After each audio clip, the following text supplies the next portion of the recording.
knows what evil lurks in the hearts of men. The shadow knows.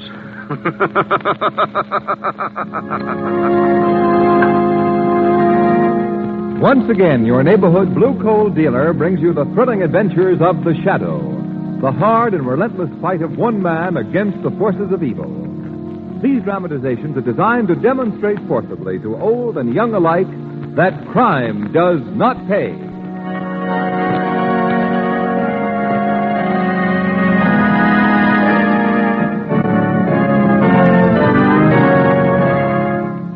Friends, here's a very important way that you can help the war effort. You know, it's coal that keeps our war plants humming. Coal that keeps our trains moving. Coal that heats our soldiers in army camps. Yes, coal that supplies vital power and heat to countless wartime activities. So you can make an invaluable contribution to the war effort this winter by cutting your coal consumption to the absolute minimum. Start your personal coal conservation program this simple way. Hold your fire. Don't let the first chilly snap send you down to the furnace. Use the fireplace. Wear warmer clothing. Wait 2 or 3 weeks later than usual before starting your furnace. The coal you save now will help the home front and the war front. And it will help you keep warmer in the really bitter months to come.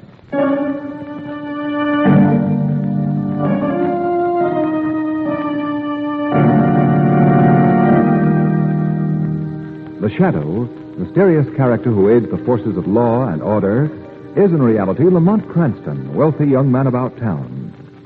Several years ago in the Orient, Cranston learned a strange and mysterious secret: the hypnotic power to cloud men's minds so that they cannot see him. Cranston's friend and companion, the lovely Margot Lane, is the only person who knows to whom the voice of the invisible shadow belongs. Today's drama, The Gibbering Things.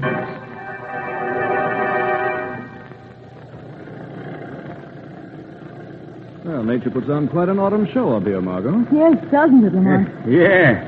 All New Hampshire's pretty country at any season, folks. Are we nearly at our destination, driver? Almost. About 1.5 miles more, and we'll be at the Haunted Woods. Huh? Haunted Woods? Yes, sir. Place you've hired me to drive you to is just this side of them. Oh, Aunt Susan never told me that she lived near any haunted woods, Lamont. Miss Susan Prentice, your aunt, Mom? Yes, Mr. Cranston and I are going to spend the weekend with her. Oh, that'll be a fine rest for you. Well, those haunted woods don't sound quiet or restful. Well, they won't bother you none. Leastwise, I've never been bothered in them. Neither was your aunt.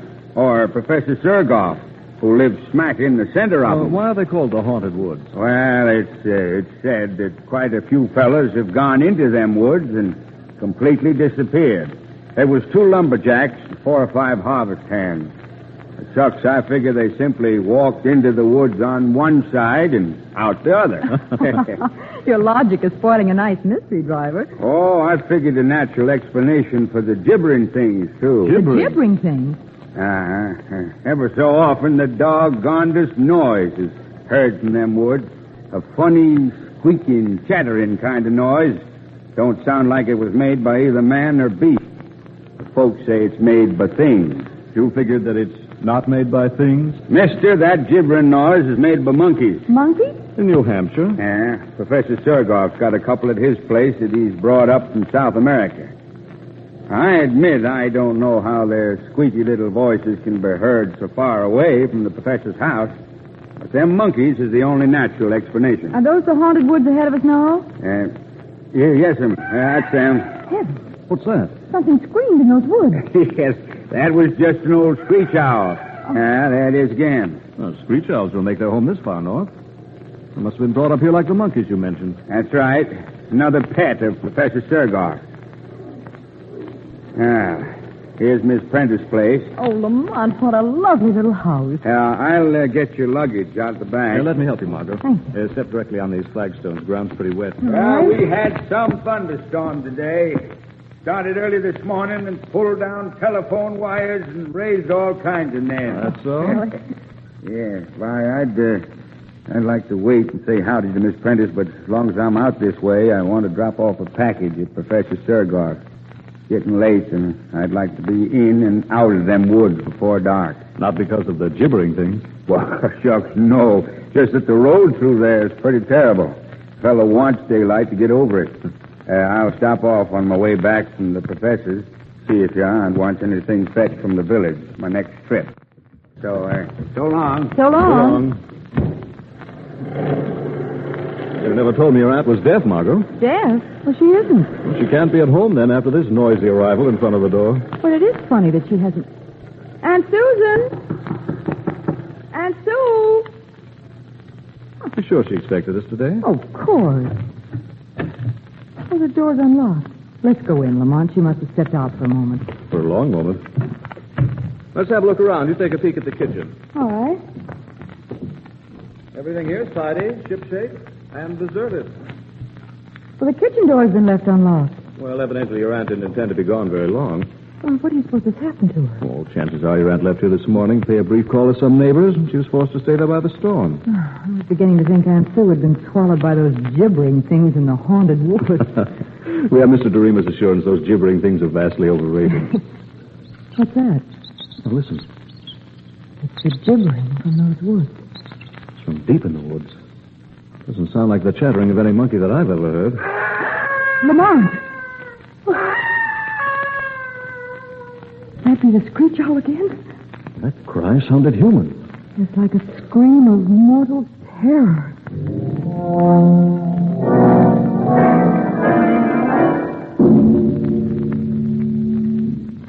Lamont, we've been waiting almost half an hour now for Aunt Sue. She'd be here by this time if she were all right. Phone's still dead. The cab driver hasn't come back yet, and it's nearly dark. Let's go outside again and watch for him. All right. He said he wanted to be out of those woods before dark. Come on, that gibbering again. It's much closer than before. Seems to come from just the edge of those woods. And the professor who keeps monkeys lives nearly a mile from here. It's growing fainter now. Traveling away. Margot, look here. What? In the earth of this flower bed. Tiny footprints. Well, they've been made by a barefoot child, a baby. Since the rain. How did the baby get out here? These prints were made since I was looking around this garden only a few minutes ago. And their sole resemblance to a baby's is their size. Look closer. No child could walk upright on feet that left these impressions. They're deformed. Yes, I see now. So whatever made the footprints didn't walk upright very far. Here it dropped on all fours. Those are prints of little hands. But only 2 fingers are outlined. And what horrible thumbs. These tracks were left by some animal. But what kind of an animal? I never saw a spoor like this before. Oh, neither have I. Look, they disappear here in the grass. Margot, someone's coming out of the woods. A man? What's he got on his head? It's getting so dark I can hardly see. I think it's a helmet of some sort. He's carrying a net. A net? It looks like it. Seems to be hunting for something. Hello there. Hello. Who are you? We're about to ask the same question. My name is Sergov. Alexander Sergov. Lamont, you may know. I'm Margot Lane, Miss Prentice's niece, Professor. The President's niece. Yes, and this is Mr. Cranston. We just arrived to spend a few days with Aunt Susan, and she's not here. I have not seen Miss Prentice for several days. Was she expecting you and Mr. Cranston? Yes, she was. Professor, if I'm not too inquisitive, what do you hunt with a net at this time of night?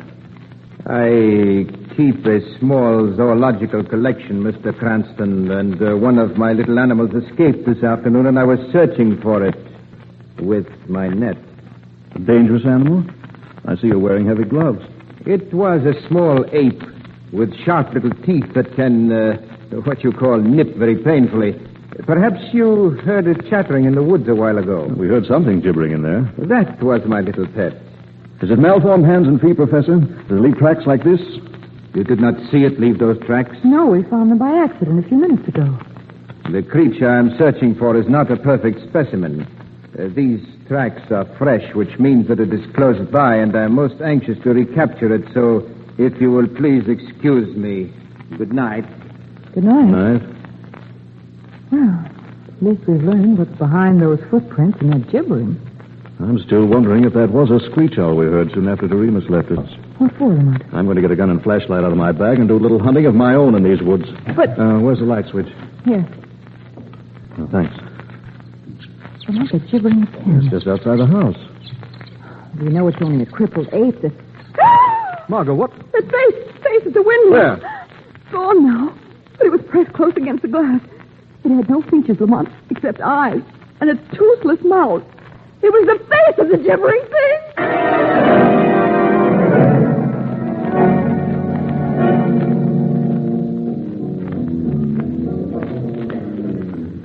Lamont, turn your flashlight on those trees as well as on the road. That Gibbering Thing may be in these woods. As I'm watching, Margot.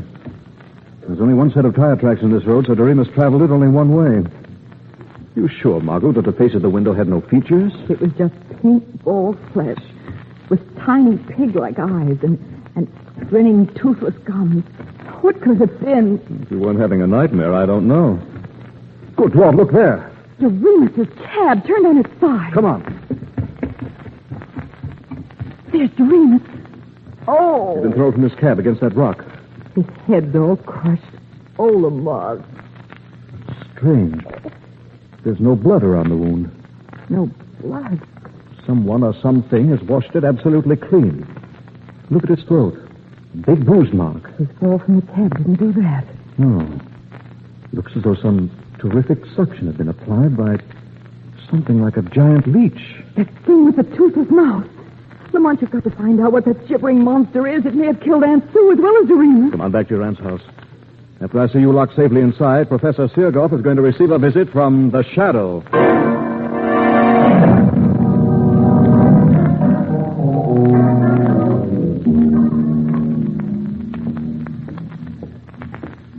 Why are you so worried, Professor? What? Who is speaking to me? I cannot see anyone. I'm the Shadow. The Shadow? An invisible man? Little secret I learned in the Orient. What do you want here? I shall ask the questions. First, did you find the small ape you were hunting for? You know that I was hunting... The Shadow overheard your conversation with a Miss Lane and a Mr. Cranston a while ago. Did you find the ape? Yes. What did you do with it? I visited the cages where you keep your pets and found no crippled monkey there. I was forced to shoot the animal. I buried it in the woods. After it had gorged itself on the blood of Doremus? Doremus? You didn't know he was lying dead in the woods? No, I swear I did not, Shadow. I had nothing to do with But it. you know what killed him? No. Don't lie. You also know the reason for Susan Prentice's disappearance. I do not. Her absence will cause an intensive search. She will not be found here. This is a small house. Nothing could be concealed in it. Search it yourself. Luck has been with you so far, Professor. If telephone service hadn't been disrupted by the storm, the authorities would already have been notified and the search begun. The luck of criminals is never good for long. Your time is running out. The police will find the body of Doremus, and they'll be told about a squealing monster with a horrible toothless mouth. What? The gibbering thing has been seen tonight. Now you must think and act fast, Professor. You must think and act faster than the Shadow.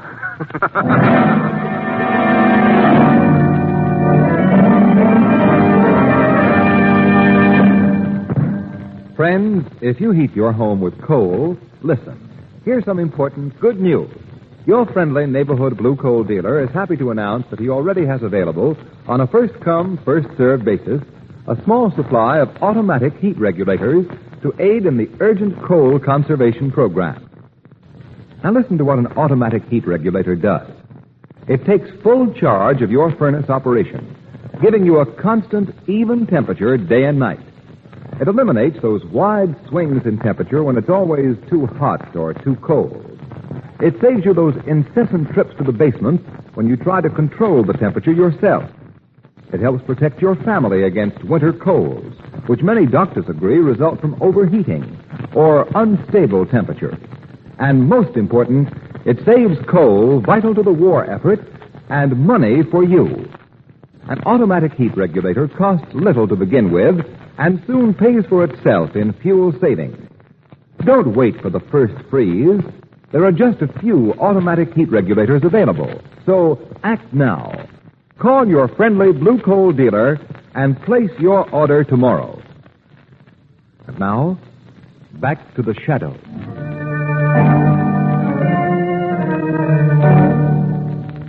Lamont, did Professor Seargoff tell you anything when you visited him as a Shadow? I didn't expect him to, Margot. The Shadow's purpose was to force Seargoff into some revealing action. I'm confident that he'll make that action before morning, but I'm taking no chances. I'm going to leave you again now and go back into those woods. Why? Professor Seargoff doesn't confine his activities within the limits of his small home. I'm going to discover, if I can, where he carries on his major studies. Let me go with you, No, I Lamont. want you to stay here. Lock yourself in the house and don't leave it. I expect to be gone for some time. Oh. I expect to be gone for some time. Fine. It's a screech owl. What's that? Back door. Who's there? What you... Good evening, Miss Lane. Professor Seargold. When one locks a glass panel door, the key should never be left in the lock. It is so easy to break the glass, reach inside, and turn the key. Why have you broken in here? I just saw Mr. Cranston go into the woods, and I considered this an excellent opportunity to talk with you alone. That gun. This gun will do you no harm if you're obedient. You and I are going for a little walk, Miss Lane, and you are going quietly.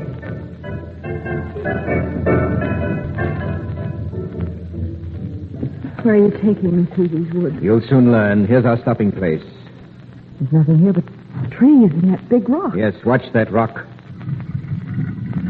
Swinging out like a door. It is a door to a very secret natural cave below. Ladies first, Miss Lane. I won't go down to that darkness. You need not go in darkness. We have electric light here. Step in, Miss Lane. I wish to close my bulky door. No, Do not try my patience. Go. Oh. Now, down these stairs. And you can see my little refuge. Gibbering cries. A little welcome for you. The hideous things that make him behind that door. Hideous things, so you saw the little creature that escaped tonight? It pressed its awful face against the window. Don't make me look at it again. You won't see anything to frighten you when I open the door. There's nothing in this chamber except those steel cabinets around the walls, that iron water pipe above, and this heavy rope that dangles from the pipe. You will find the rope of special interest. I call your attention to the snap hook on its loose end. No, let me go. As soon as I lock these handcuffs on your wrists behind your back like this, hook the rope to your cuffs like this. Now, I'll let you go.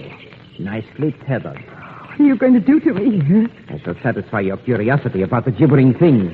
You have seen but one. I have many such children. Children? Yes. I am their father, their creator. I am their God. I have discovered the secret of life. Of life? I have evolved a complex life form from the single cell. Nature required 1 billion years to do what I have done in 10. I am greater than nature. You're a madman. Am I? You shall see. The steel cabinets you see around these walls are really insulated, soundproof covers for my children's cages. This lever opens the apparent cabinets. Watch. Before you saw the handsomest of my little beauties. Now you can look at them again and 30 of his brothers. Hear them squeal their greetings to you. Don't let me out of here. Do not be afraid. Their cages are strong. They cannot get at you now. Please, they're so horrible. Well, I admit that I have not as yet achieved perfection in their appearance, but I progress. Now, here is my first experiment. It resembles a shapeless sponge, but it's alive. It moves and breathes. Oh, please. And here is a little creature that lacks arms and legs. See it bounce its way about? Its brother in the next cage has twice the usual number of limbs. This one has 8 hands. That one has no eyes or ears. And there's one with no head. And here's one without a body. Stop it! But they're all alive, Miss Lane. All can move and fast. All have mouths and appetites, Miss Lane. For human blood. Their only diet. Human blood? Yes, I keep human cows, Miss Lane, and you are to become a human cow and feed my children. Oh, no. That is why you're tethered here. This chamber is their dining room. I shall pull a lever that opens their cages as I go out this door to safety. They're very greedy, but I will not let them drink too much of your blood, Miss Lane, for now you're a cow and valuable to me. I leave you now to pull the lever. Ah! My throat. You feel the shadow's hands upon you, Seagoff. The shadow. Oh. The shadow is a man would like to close his fingers tight about your neck. As a respecter of the law, he'll let you live. Oh, Shadow. Unlock your handcuffs, Seagoff. Don't touch me again, I will. Be quick. There. Oh, I'm free. I'm free and I can leave this room. Go where I won't see and hear those awful things. Yes, go. And I'll go with you out that door. Seagoff! The door is locked and closed upon you, Shadow. The lever that opens my children's cages is on this side of the door, and I release them now. No! My children do not have to see a man to find him, Shadow. Their greed for blood would lead them to you. And they are to have all your blood, Shadow. You will be dead before this door is opened. Dead!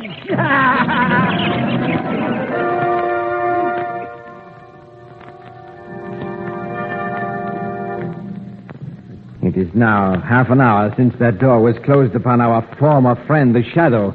My children have killed strong men within 5 minutes, so I think it is time, Miss Lane, for us to view the remains, which will be visible, I imagine. But first, I shall reunite you with your aunt. You're my aunt here? Yes, and Fort escaped and told me of her intention to notify the authorities. I was forced to add her to my herd of cows. That herd includes the itinerant lumberjacks and harvest hands who have disappeared in the haunted woods. When fools hear their screams of pain, they think they hear my little screech owl. Oh, there's no word that fits you. Before I can safely view the dead body of the Shadow, my children must be returned to their cages. And my cows take care of that. Your aunt's stall is behind this door. Aunt Sue. Aunt Sue. I will let her out. Margot. Oh, Margot. What a touching reunion. You shall see a great deal of each other from now on, for you will be stable together. My male cattle are in here. Come out, beasts. And don't forget that I hold the usual loaded revolver. Oh, poor men. Yes, my male cattle aren't as healthy looking as you and your aunt, Miss Lane, but they have been here a long time. They're walking skeletons. They still manufacture blood. That's all that matters. Fall in line, beasts. You with them, female cattle. No. Fall in line. Oh, come, Margot, come. There's nothing we can do. You're learning fast, Miss Prentice. Now march, all of you, to the feeding room. You ought to have an easy time tonight. My children have been fed and well. You need only pick them up and return them to their cages. Pick up those things? Yes, Miss Lane, and tenderly. Unlock the door.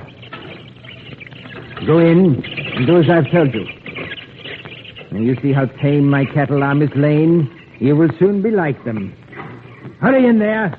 Get my pets behind their bars. I'm anxious to come in and pay my last respects. Your children are in their cages, Master. Ah, now we shall see. I thought the Shadow would be visible in death. His mental power is gone, but I do not see him. Can you feel him, Sergoff? Ah! Shadow! Yes, I'm not an easy victim, Sergoff. Pick up that gun he dropped, Miss Lane. Something we cannot see has got him. Give Sergoff to us. Be back, you men. I know how you must hate this devil, but I promise you he'll get justice. Now, everyone leave this room. Everyone but Sergoff. Everyone but me. You're going to be left alone here. Alone as you've left the others. No. No, do not put those handcuffs on me. Oh, yes. Locked behind your back. Now, No, not that tether rope. Do not hook me to that. the way you fastened others. Yes, we can do to him what Now, he's get done out to of us. this room, you men. We're leaving Professor Sergoff with his children. We'll turn the vampires loose on him. No, do not open those cages. Do not turn them loose on me. Please, Shadow, please. You're safe, Sergoff. The cages won't be opened. Did you say, Shadow, that those cages won't be opened? That Sergoff is safe? He's safe from those things he created. That room will be Sergoff's prison until the police arrive to take him to another. Police. Prison. Shadow, you promised us that devil would get justice. He will, but the law must fix his punishment. We've been Sergoff's slaves. His cattle, those things he made have fastened on our flesh. They drank our blood. We want no police. We want no law. We want no law. They have no punishment to fit that devil's crime. We'll attend to Sergoff. And where you are. You men have suffered here, but you're civilized men. You must abide by rules of order, not by instincts of revenge. We're no longer men. We're cattle. Sergoff has made us beasts. And there are many of us, Shadow. You are only one. Keep away from that door. We didn't want to open the door, Shadow. We only wanted to lock it. And we have locked it. We have the key. Pull the lever that opens those cages. No. You're too late, Shadow. Listen. Sergoff's children move fast. They've already reached their father. We've given Sergoff the justice he deserves.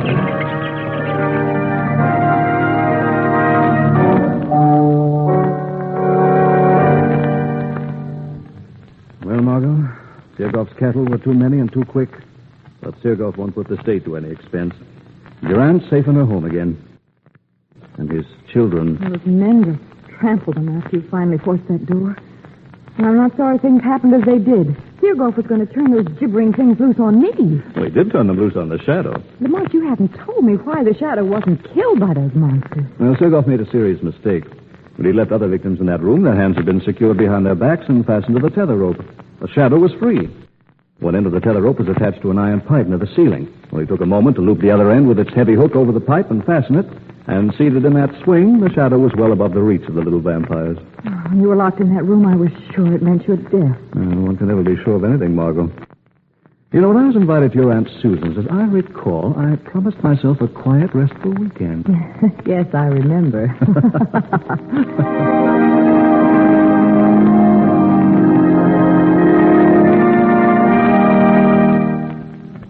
Now let me introduce Blue Coal's distinguished heating expert, John Barclay. Thank you, Ken Roberts, and good evening, friends. I'm glad to be back with you again. And this year, with fuel so vitally needed for the war effort, I hope to bring you special information that will help you to heat your home more efficiently and economically. Thousands of tons of coal can be conserved if everyone will give special thought to the efficient operation of their furnace. Operating a heating plant efficiently is easy. And if you will follow a few simple suggestions, you can not only save considerable fuel, but your home will be healthfully heated as well. A clean furnace is number one on the list of important things that will result in conserving fuel. So put your heating plant in good working order. It's easy to clean a furnace. For tools, all you need to do a good job is an inexpensive wire brush and a scraper. You can get these at any hardware store. Can of asbestos furnace cement. At all soot and fly ash, use the asbestos cement to seal up leaks around the smoke pipe where it enters into the chimney. Make sure that the dampers are in good working order and that all furnace doors fit tightly. Remember, a clean furnace conserves coal, gives you more heat for the fuel you burn, and will keep your family warm and healthful all winter long. I thank you.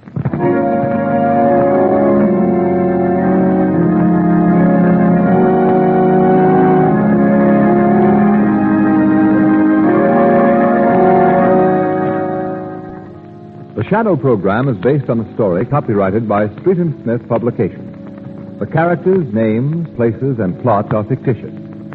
Any similarity to persons living or dead is purely coincidental. Again next week, the Shadow will demonstrate that the weed of crime bears bitter fruit.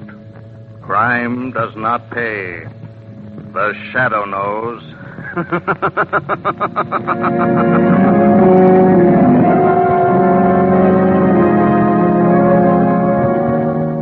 Next week, same time, same station, your friendly Blue Coal dealer brings you another strange and thrilling adventure in the Shadow's daring battle against the forces of evil. Be sure to listen. This is Ken Roberts saying, keep the home fires burning with Blue Coal.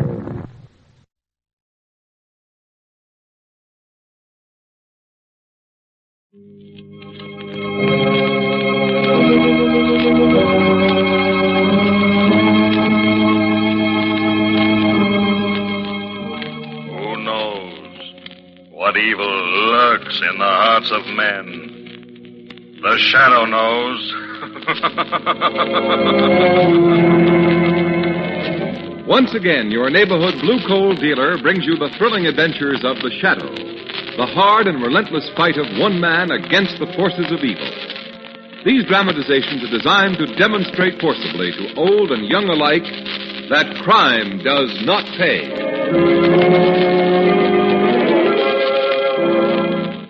Friends, I know you want to do all you can to bring victory closer.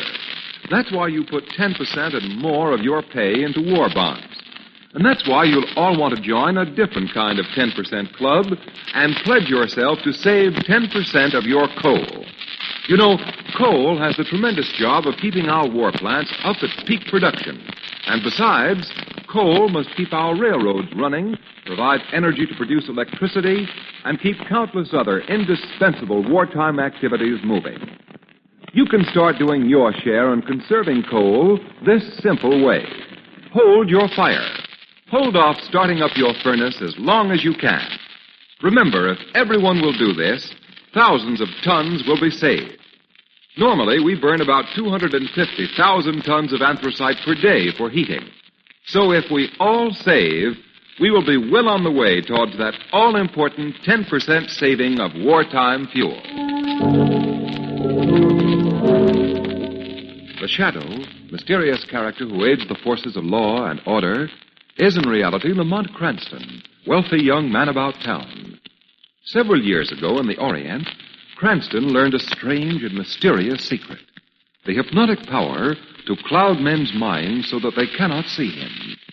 Cranston's friend and companion, the lovely Margot Lane, is the only person who knows to whom the voice of the invisible shadow belongs. Today's drama, The Crystal Globe. Look closely into the crystal globe, Neil Redmond. Look deep into its murky depths. What do you see? Well, I see nothing on it. Look deeper, my friend. Concentrate. The eyes are but the windows to the secret within. The picture is there to see, and it is plain. Well, tell me, Ahmed, what do you see? What I see is not good, Neil Redmond. What I see is misfortune. Misfortune? Yes. Well, tell me, Ahmed, I've got to know. I see a man. A tall man with blonde hair and blue eyes. He is holding your wife in his arms at this very moment. It's Anderson. Charles Anderson, my lawyer.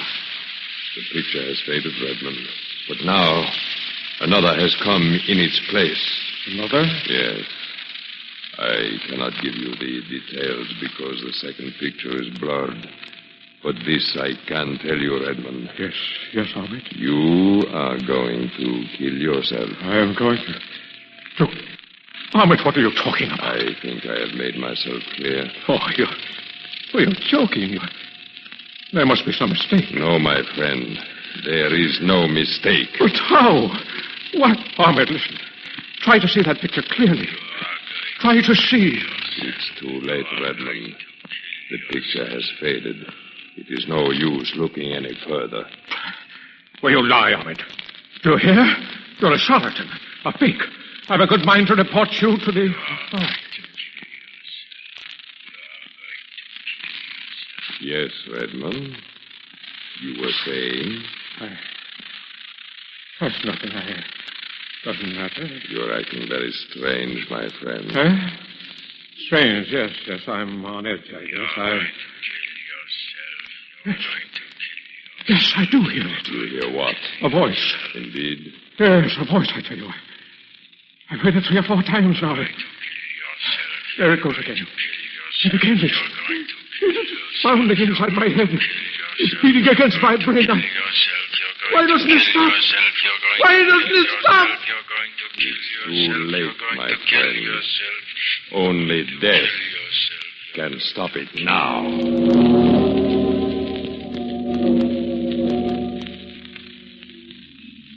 So this cab driver hits this jaywalker, you see, and he gets out of his hack, and the jaywalker is stretched out in the road stiff.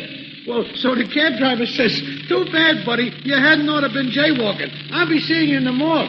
So the stiff, the dead guy, you understand, mister, he opens one eye and he says, "Okay, cabby, but don't kill yourself to get there." What? What did you say? Why, I guess, I don't get it. What was what I said? Something about killing yourself. Oh, sure, mister. That's the gag. More. Huh? Kill yourself. You get it? A gag. Hey, mister, what's the matter?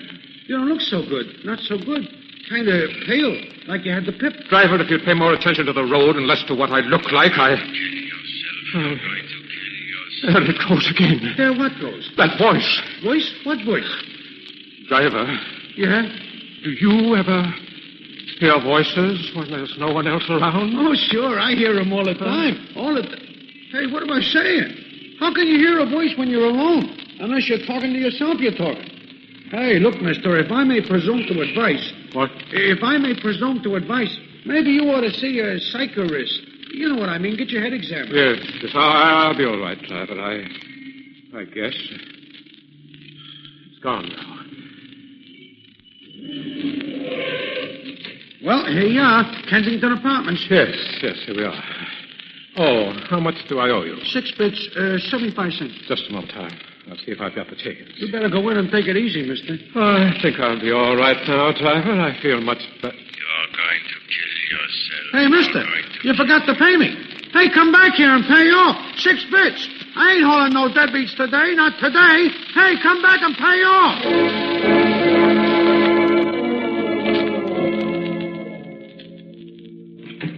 Hello, darling. You're late. Well, I'm sorry, Jane. I had an appointment downtown. Oh, that's all right, Neil. Poor dear, you look tired. What you need is a little fresh air. Suppose we go out on the terrace. All right, Jane. There. Now, isn't it delightful out here? Yes, it is, Jane. The air will clear my head. You're going to kill yourself. Jane, What is it, Neil? was Charles Anderson here this afternoon? Why, of course, silly, don't you remember? You asked him to come up and check your stock transfers. He just left about 10 minutes ago. I see. Neil, what on earth's the matter with you? Nothing. You're acting strangely. Am I? Yes. Neil, if you'd only tell me what... There it goes again, Jane. What are you talking about? That voice. Voice? Yes. Beating. Pounding inside my head again and again. Oh, dear, for heaven's sake. Following me wherever I go. It's driving me mad. Neil. I can't stand it. I gotta stop it. I've got to stop it. And there's only one way. Neil, what are you going to do? Why are you walking toward the roof railing? I'm going to silence that voice now. Neil, stop! It's the only way. The only way.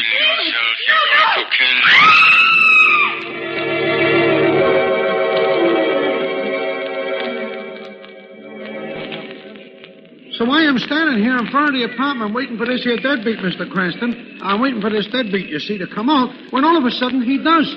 But from the roof. Landed in the street right next to my hack he landed. Oh, Shrevey, how horrible. Oh, to my dying day, I will not forget it, Miss Lane. To my dying day. Oh, come on, let's have a look. Why, it's Neil Redmond, the banker. Oh.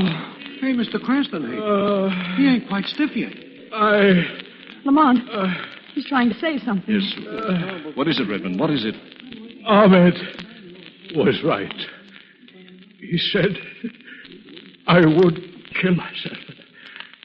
The voice that beat in my head tortured me. Now it's gone. Now it's gone.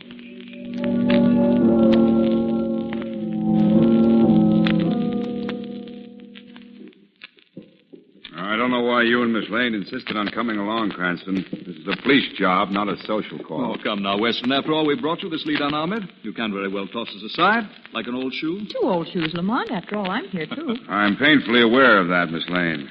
Now, if you'll just step aside, I'll ring the bell. Yes. I'd like to see Ahmed. Do you have an appointment? Tell him the police are here. Police?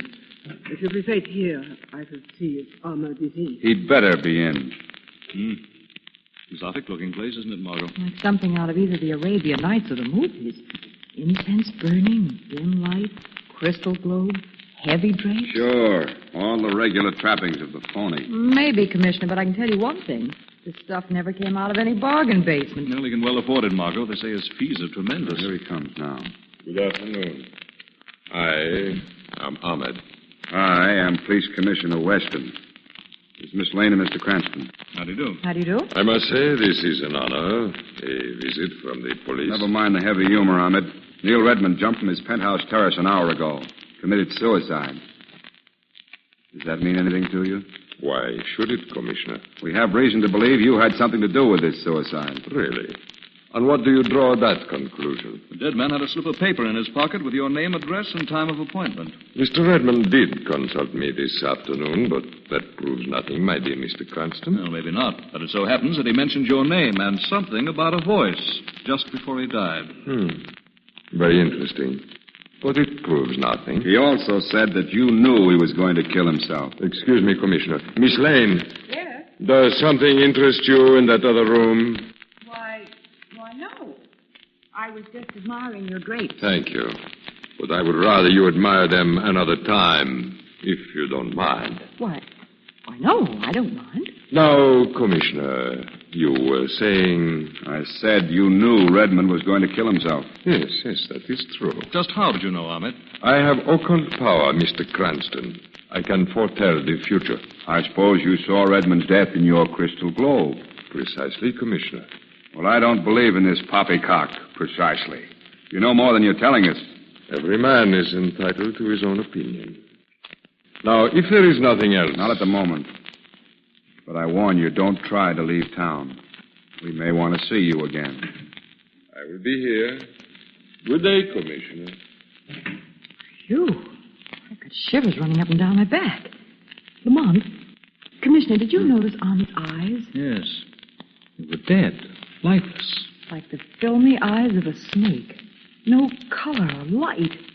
Ooh, Commissioner, it gives me the creeps just to look at them. Well, I'm not interested in the fellow's eyes, Miss Lane. I'd just like to know how he ties up with Redmond's suicide. We really haven't got a thing on him. That's true, Cranston. And I'm convinced that fellow's a phony. Yes, he's clever, too, Commissioner. Clever and dangerous.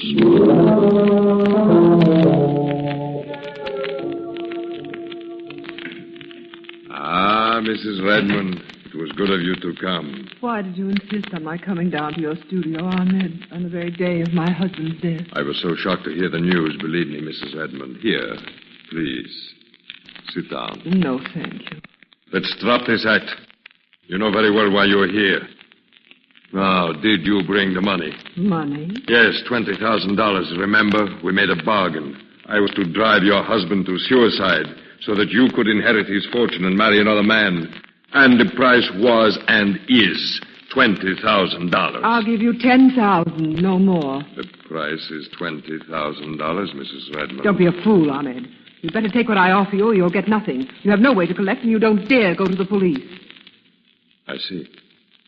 Well, Mrs. Redmond, you win. I might as well accept your offer in good grace. I knew you'd be reasonable, Ahmed. My dear lady, I have no choice. Well, I must be going. I'll send you the money in the morning. Oh, no, don't go yet, Mrs. Redmond. I want to make amends for my rather rude behavior. Let me read your future while you're here. No, thank you. It will take but a moment. The crystal globe is lighted. Here, Mrs. Redmond. Look into its depths. No.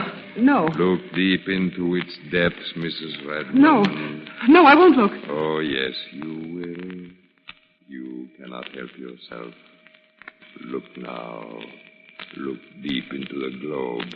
There is a picture there. No, you're not going to do to me what you did to my husband. Yes, there is a picture there, Jane Redmond. A picture of your death. You're lying. Your future is clear. You are going to kill yourself, Jane Redmond. You are going to kill yourself. No!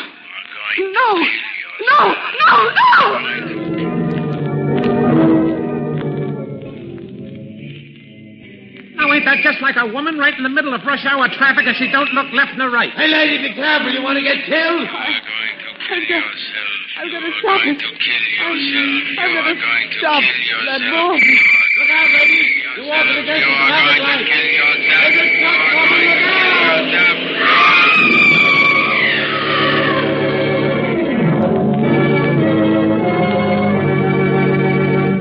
Friends, your patience and cooperation in ordering coal is so necessary this year. First, there are more deliveries to make now than ever before because many homeowners have converted from oil to coal. In addition, your coal dealer is facing an increasing labor shortage. Government regulations do not permit delivery of your full winter's supply at once. So do not ask or expect it. Rest assured your dealer will see to it that your immediate needs will be taken care of right through the season. And remember, when placing your order, our government urges you to be a 10%er and save at least 10% of your coal for victory. Here's a tip on how to do it. Install an automatic regulator. A number of automatic heat regulators have been released and are available now, without a priority, at your neighborhood blue coal dealer. The cost is low, and the saving in coal and money is substantial. And what a difference in comfort with the temperature at just the right level day and night. Yes, an automatic heat regulator will save you countless trips to the basement and protect your family against colds due to improper heating. Call your friendly Blue Coal dealer and order your automatic heat regulator tomorrow. Now, back to the shadow. I don't get it, Cranston. First, Neil Redmond commits suicide, then his wife does the same thing a few hours later. A block from Ahmed's studio.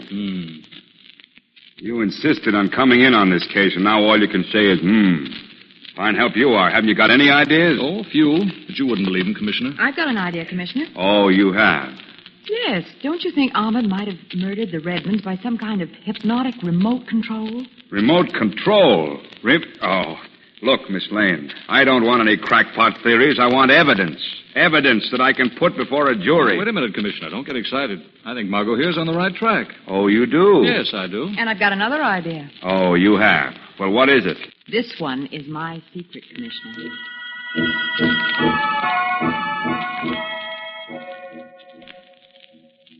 I came back to look at the drapes you have here in the studio, Ahmed. They're beautiful. Thank you, Miss Lane. Oh, I'm so sorry I spoke to you so sharply the last time you were here. Oh, I didn't mind. Now then, what can I do for you?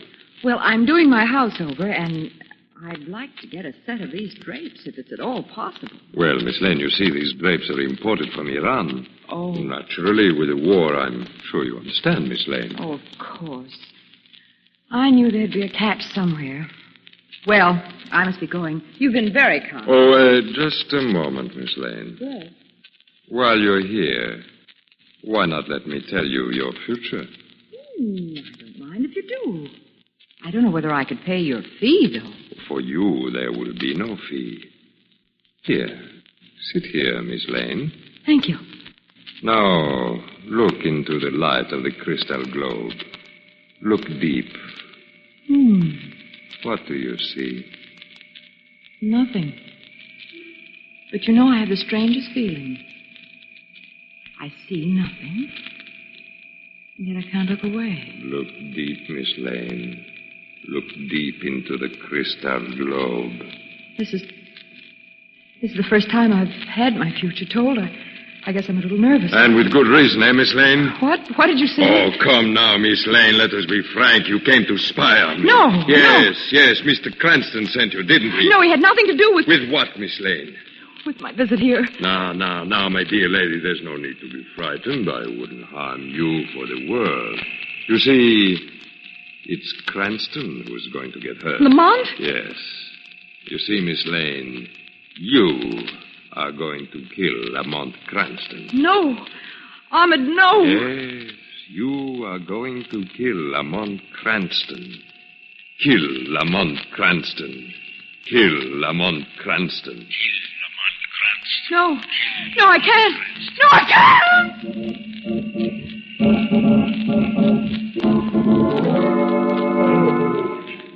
Goodness, what a crowd on the subway platform, Lamont. Margot, what about Ahmed? The subway idea of yours was a good one. For once, we'll get to the theater on time. Besides, I love subways. Margot. Yes, Lamont? The last hour I've been trying to get you to tell me what happened at Ahmed's, and for the last hour you've been studiously avoiding the subject. Now then, my lady. Well, the fact is, nothing happened. Nothing? Nothing. Didn't find out a thing. That's why I didn't want to talk about it. No, this man Ahmed's too clever to tip his hand. Oh, hello, here comes the Uptown Express. Yes, we'll be lucky to get in. With this crowd. Well, maybe a little of my old football training will come in handy now. Lamont, voice again, the voice. You say something, Margot? No, nothing. Nothing. Kill Lamont Cranston. Hey, guys, get off the platform in front of the train!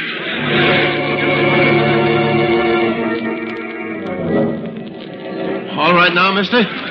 Yes, I'm all right, officer. Oh, you sure had a narrow escape. That train stopped about 6 inches away from your body.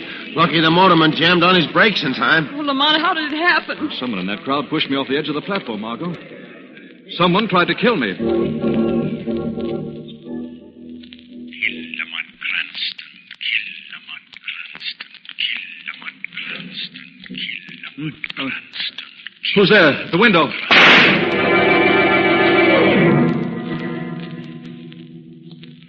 This is the second attempt on my life in 24 hours, Margot. Luckily, the would-be killer missed me completely this time. Did you see him? No, he got away down the fire escape. Oh, Lamont, don't you think you ought to leave town for a while? No, Margot, I'm staying right here. But you're in terrible danger. You're just inviting your own murder. Perhaps. But I'll never catch the man who's gunning for me if I run away. As a matter of fact, I'm expecting Weston any minute. He's going to take that bullet back to headquarters for study by a ballistics expert. Lamont, Something wrong, Margot? Oh, no. No, I'm all right. Have you got the bullet that was fired at you? You see, it's over here, buried in the wall. See, just above the table lamp. Hello, Cranston. Miss Lane, what are you doing with that knife? Cranston, look out! Margot. Have you gone mad? Here, give me that knife. You turned around just in time, Cranston. Margot. So it was you who tried to kill me. But why? Why? I'll tell you why, Cranston. She's gone crazy. And we've got just the right place for people like that.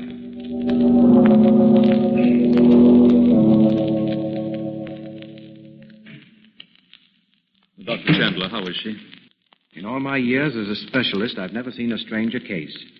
It's evident that Miss Lane has gone mad. She babbles about hearing a voice constantly. Well, Cranston, that settles that. Doctor, did you say she keeps hearing a voice? Yes, it seems to be an obsession with her. I see. Neil Redmond heard a voice, too. What'd you say, Cranston? Nothing, Commissioner. Nothing. Well, wait a minute. Where are you going? I'm going out, Commissioner, to take care of a little unfinished business.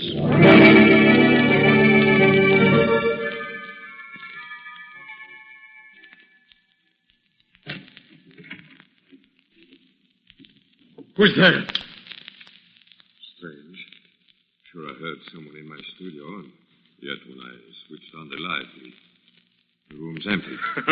What? What's that? The shadow, Ahmed. The voice. I heard a voice. So did your victims, Ahmed. But now you hear the voice of the shadow. I cannot see you. No man has ever seen me. Only the guilty fear me. The voice of the shadow is the voice of justice, my occult friend. What do you want from me, Shadow? A confession of your crimes. I will confess nothing. I know nothing. Indeed, Ahmed. You have no knowledge, I suppose, of the little electric machine concealed under your crystal globe? You know that? Yes, Ahmed. I went over your whole establishment during your absence. What is that machine, Ahmed? A little invention of my own, Shadow. That machine illuminates a crystal globe with a deadly light called theta light. Theta light? Yes, my invisible friend. This light paralyzes the onlooker's brain through the nerve centers of the eye. I see. From that point on, the brain will hold the last normal conscious impression of the onlooker, the last words I speak. And the brain magnifies these words, makes them a driving impulse to the subject. Yes. Clever, Shadow? Fiendishly clever. Thus you drove Neil and Jane Redmond to suicide and drove Margot Lane to make several attempts on Lamont Cranston's life. Yes, Shadow. And now I'm going to drive you to your death, invisible though you are. It won't do you any good, Ahmed. That drawer is empty. Empty? Yes. It was thoughtful of you to protect your own eyes from the theta light by wearing polarized crystal lenses, through which the deadly light could not penetrate. You could look on in perfect safety while your victim's brain was paralyzed. Those lenses, where are they? I'm wearing them now, Ahmed. You wearing them? Shadow, what are you doing? Look deep into the crystal globe, Ahmed. Look deep. I can't take my eyes away. I can't. Shadow, turn off the machine, I beg of you. Turn off the machine. Tried to make a murderess of Margot Lane. You poisoned her brain with a theta light. Turn it off, please. Not until you give me the antidote, Ahmed. I tell you... The antidote, Ahmed. All right, I tell you. There is only one cure. The subject must be kept in total darkness for at least 2 weeks. And then? Then the brain will rally and come back to normal.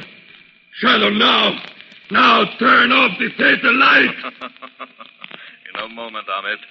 But first you're going to confess your crime to the police. You're going to confess your crime to the police.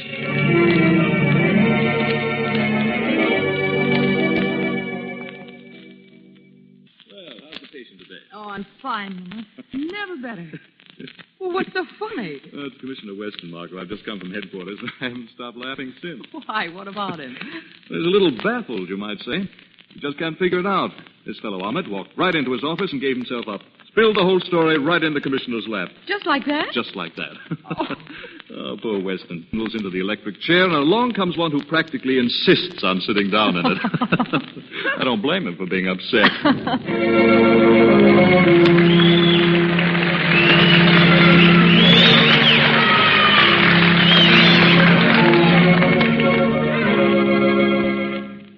Now let me present Blue Coal's distinguished heating expert, John Bartlett. Thank you, Ken Roberts, and good evening, friend. Most people want to conserve fuel. So this evening, I'm going to tell you 3 easy ways to save coal. First on the list, of course, is a clean furnace. That's most important. A clean furnace is usually an efficient furnace.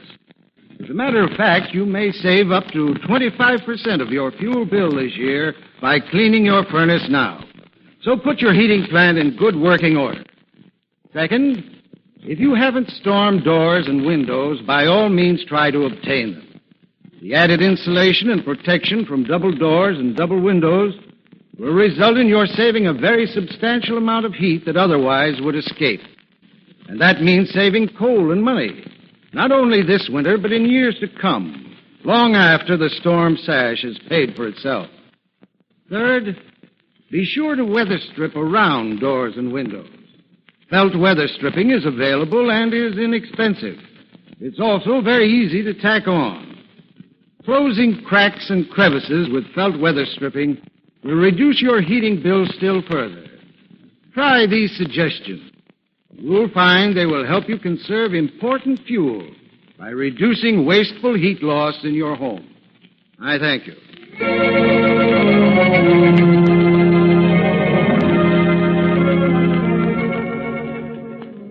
The Shadow program is based on a story copyrighted by Street and Smith Publications. The characters, names, places, and plot are fictitious. Any similarity to persons living or dead is purely coincidental. Again next week, the Shadow will demonstrate that the weed of crime bears bitter fruit. Crime does not pay. The Shadow knows.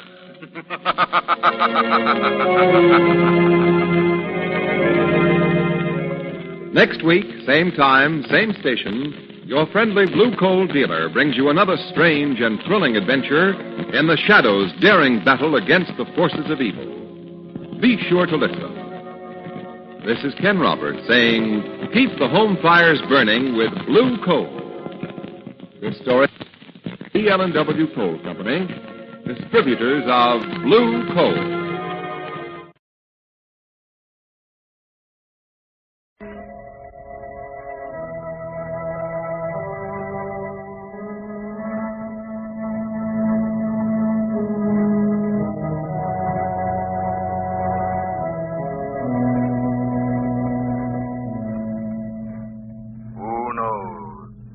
What evil lurks in the hearts of men? The Shadow knows.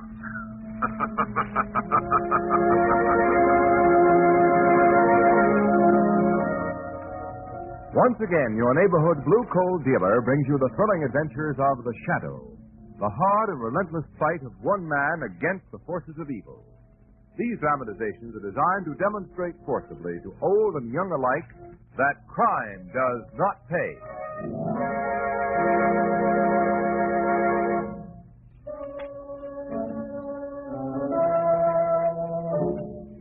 The Shadow, mysterious character who aids the forces of law and order, is in reality Lamont Cranston, wealthy young man about town.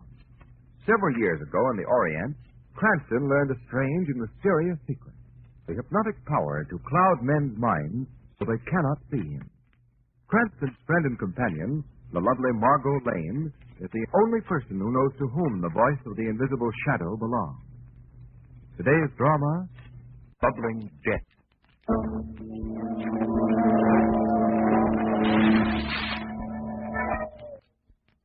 George, wake up quick. What's the matter? Somebody's in the garden. Oh, who'd be down there this time of night? Downstairs, Terry. The mistress coming up. Like your brother. Bob? You sure? Oh, look. It's Bob, all right. Bob? Bob? Follow me. He's walking toward the cauldron. Oh, no, not him. Not him, too. He mustn't. Bob, come back. Come back! Come back!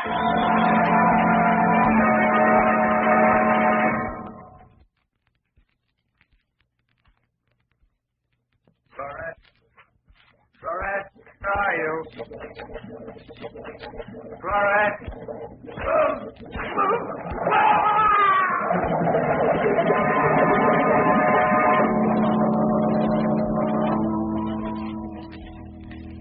And that, Mr. Cranston, is the last we ever saw of my brother-in-law. By the time my husband got out to the cauldron, Bob had disappeared into that hideous sea of mud. Oh, how awful. You were a friend of Bob's, Mr. Cranston. There's no one else I can turn to. Tragedy's affected my husband's mind.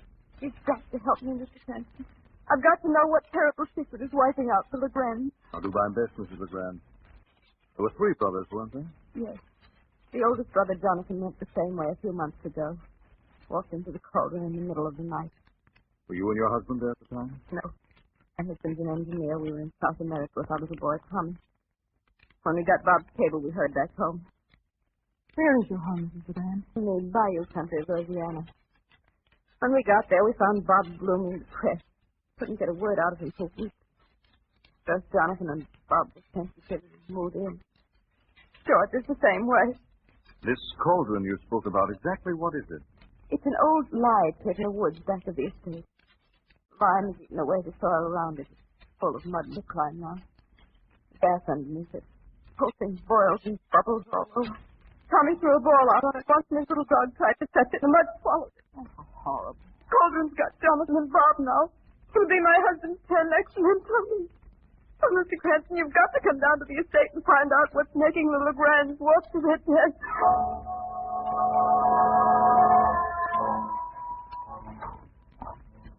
Well, there it is, Margot. The Legrand ancestral estate. Dismal looking, isn't it? Frightening is the word. You look at that house, Lamont. It's like a veil covering it. That's the mist, Margot. It comes up out of the swamps. Those windows look like eyes staring at you. Yes, and that crack down the middle of the masonry doesn't look too reassuring. It's like something out of Poe. Here's the gate. That gate could certainly use a little oil. Now, what's the check, Margot? Don't worry, I will. Yeah.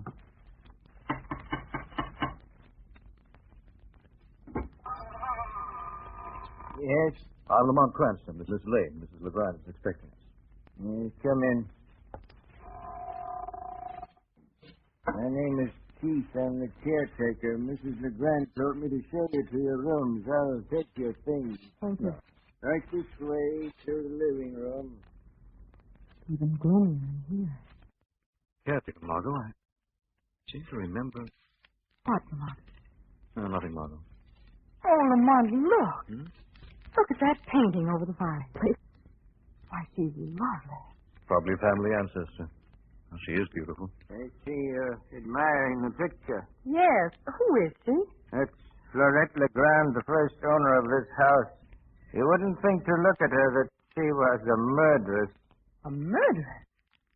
You mean that beautiful girl actually killed somebody? Oh, I could tell you things about this family, but they're better left unsaid. On the contrary, Keith, we'd like very much to hear them. Well, Florette Legrand was a singer in the days when this state still belonged to France. Oh, she was wild, undisciplined. She lured 6 men to their deaths in this house. What happened to her? Law finally caught up with her. She died on the gallows. Oh, that's an amazing story. Her descendants have lived in this house over 200 years, and there's been violent death in these rooms in every generation. It's her curse on the house of Legrand that's taken poor Mr. Bob and Mr. Jonathan. Now, what do you mean by that? It's her evil spirit that's lured them to their death.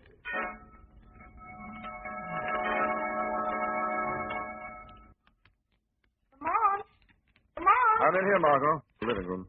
Oh, I wish you wouldn't leave me alone in this place. I'm sorry, Margot. Just outside having a look at the cauldron. Did you find anything out there? Go over here by the window, Margot. I want to show you something. Well, what is it, Lamont? I'll just pull back these drapes. Now, look over there, over that lye pit. I don't see anything but a lot of mist. Keep looking. Why, that's the strangest thing. And it seems to be taking shape. Yes, Margot. Vague, unreal shapes. Ooh, it's like a floating, headless body. Illusion caused by the fog that hangs over the low swamp. I've never seen fog like this before, Lamont. That haze out there looks like it's crawling with evil. I almost get the feeling that it's alive. It is alive. You shouldn't have opened those gates. This house is in mourning. Oh, we're terribly sorry. I don't believe we've met you. I'm Melinda, the house. Mrs. LeGrand said to tell you she and the doctor will be down soon. Thank you, Melinda. Hello.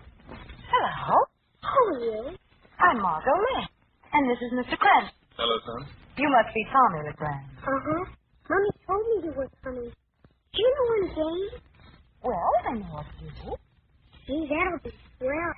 Melinda won't let me play with a pretty lady anymore. We had such fun together. The dress made a funny noise and she had bells on her. That'll do, Tommy. Run along upstairs. I won't. I want to stay down here. That's your bedtime. Come along. Don't touch me. What, Tommy? Hannah, son. She never lets me have any fun. I hate her. I hate her. Tommy often go off into tantrums like that? Nothing a LeGrand does would surprise me. Who is this pretty lady Tommy was talking about? Oh, you mustn't pay any attention to the child. Sometimes he talks about things that don't exist. Melinda, did Jonathan and Bob LeGrand ever talk about things that didn't exist? I'm not one to speak ill of the dead. If you'll excuse me, I'll get on with my work.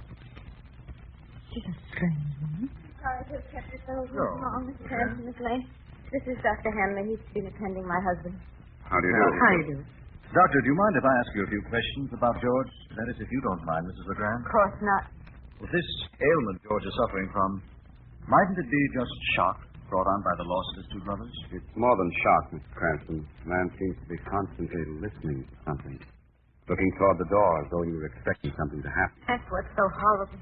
If only we knew what it was. If only we could get George to tell us. Well, I'm afraid it will be a long time before your husband will be able to tell us anything, Mrs. LeGrand. He's either seen or heard something that has left a terrific impression on him. Whatever it is, it's frozen him into a silence from which I can't move him. One more question, Doctor. This thing that's affecting him, would you say he was afraid of it?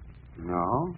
The strange part about it, Mr. Cranston, he doesn't show any symptoms of fear, only a terrific anxiety, as if he couldn't wait to see or hear this thing again.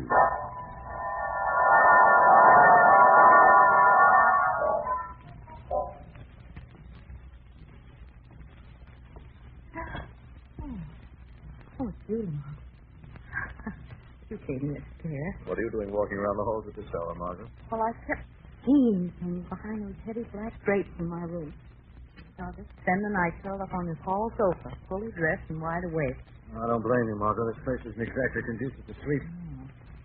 I've just been reading a book I found downstairs in the library. A history of the LeGrand family, Margaret. Must have been interesting reading. If what Keith told us about Florette LeGrand is true. Keith didn't exaggerate a bit. This house is a heritage of death. Violent death. Remember what, then? Well, I've seen Keith before. It's hard to forget a face like this. It's more like a skull with eyes. You know, has it ever occurred to you that Jonathan and Robert LeGrand might have committed suicide? Yes, suicide would fit in with the brothers' gloomy temperament. Only one thing wrong with that theory. What? Well, drowning in mud isn't one of the accepted methods of suicide. There's down at the other end of the hall.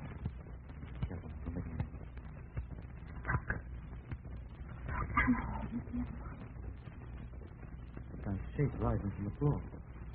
In front of George LeGrand. Rolling away. I'm going to find out what that thing is. I'm coming with you. Careful down these steps, Margaret. There we are. Now, don't trip over anything. Use that light switch. Don't move, Margaret. There's something in the room. Sorry, Margaret. Where do I strike a match? Here's the light switch.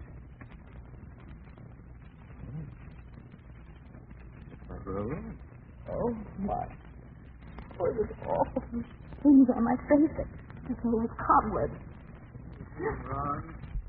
We heard a noise and came down to investigate. Oh, you heard it too, eh? A swishing sound like the rustling of a woman's skirt and the tinkle of a charm bracelet? Yes, those were the sounds, Lamont. You say you've heard those sounds before? Yes, it's her. It's Florette Legrand. What makes you so certain? He walks these halls at night seeking revenge. Revenge? For what? It was her own brother, the Duke Henri Legrand, who convicted her. She won't stay dead till she's taken the last of the Legrands with her. It's a curse. Yes, it's a curse. Do you believe in ghosts, Lamont? I don't know, Martha. But, Lamont. What are you doing? What kind of material would make a swishing sound like the one we heard? What? Taffeta, I guess. Take a good look at that painting, Margot. That one of Florette Legrand. It's an excellent job. You could even see the grain of the cloth in her gown. Oh, Lamont. It's taffeta. Black taffeta. Yes, Margot. And that ornament on her wrist is a charm bracelet.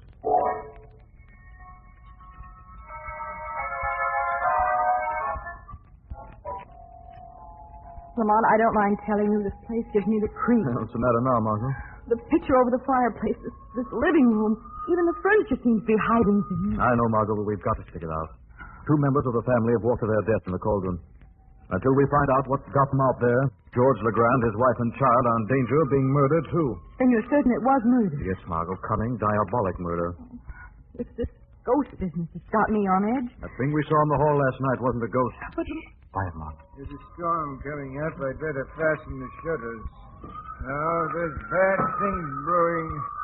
I've seen many things in this house, heard things. Why do you stay on if you don't like it here? Well, they gave me a home. It's little enough I can do to stay on when all the other servants have left. What about Melinda? She's still here?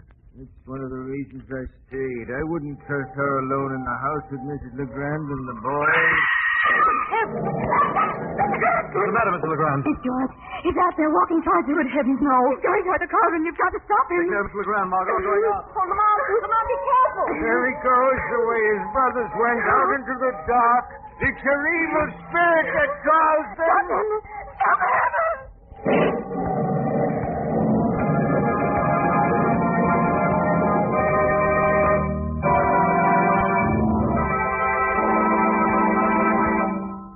Back the shadow.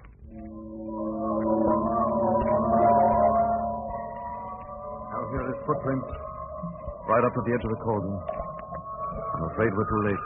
No one could have saved him. He was doomed to go. How deep is this light pit? It has no bottom. I've tried filling it in. The murder spots were left open like this. Why wasn't it fenced off? I tried that too, but the storms around here uproot the fencing. We can't do anything out here. Let's go back to the house. A nasty job telling Mr. Legrand. I'd better close the storm doors around back.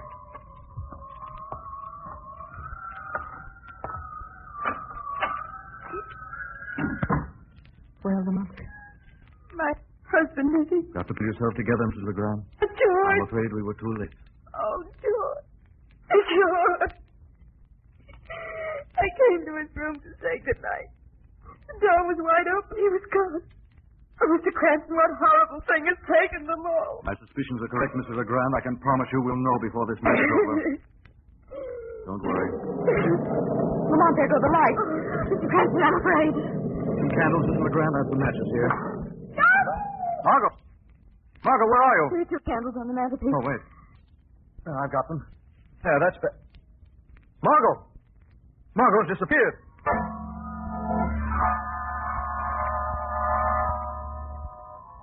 We've made a circuit of the house, not a trace of Margot. We must find her. Oh, I'm afraid I've drawn both of them into terrible danger, Mr. Cranston. Margot must be somewhere in this house. Mrs. Legrand, do you know of any secret panels in this room? No, maybe Keith would. I wonder where he is. So do I. Been over the entire house and haven't seen the sign of either him or Melinda. Someone's coming. Look, there's a candle glow on the stairs. Don't make a sound. Hey, it's Margot. Are you all right, Margot? There's something I have to do. There it is, Melinda. What's the matter with her? I don't know. She's picking up the letter opener. I've got to find Helen Legrand. Margot! Put that down! Oh, Margot, listen to me. Give me that letter opener. Oh, Lamont. Oh, I'm so dizzy. My head is spinning. Margot, can you tell us what happened? I can't remember. Lamont, I was standing by the fireplace and the lights went out. Someone grabbed me. Do you know who it was? All I know is that I had a mad impulse to stab Helen LeGrand. Yes, Margot. You're a victim of post-hypnotic suggestion. Oh, Lamont. I almost committed murder. But not quite. We'll beat this thing, whatever it is, tonight.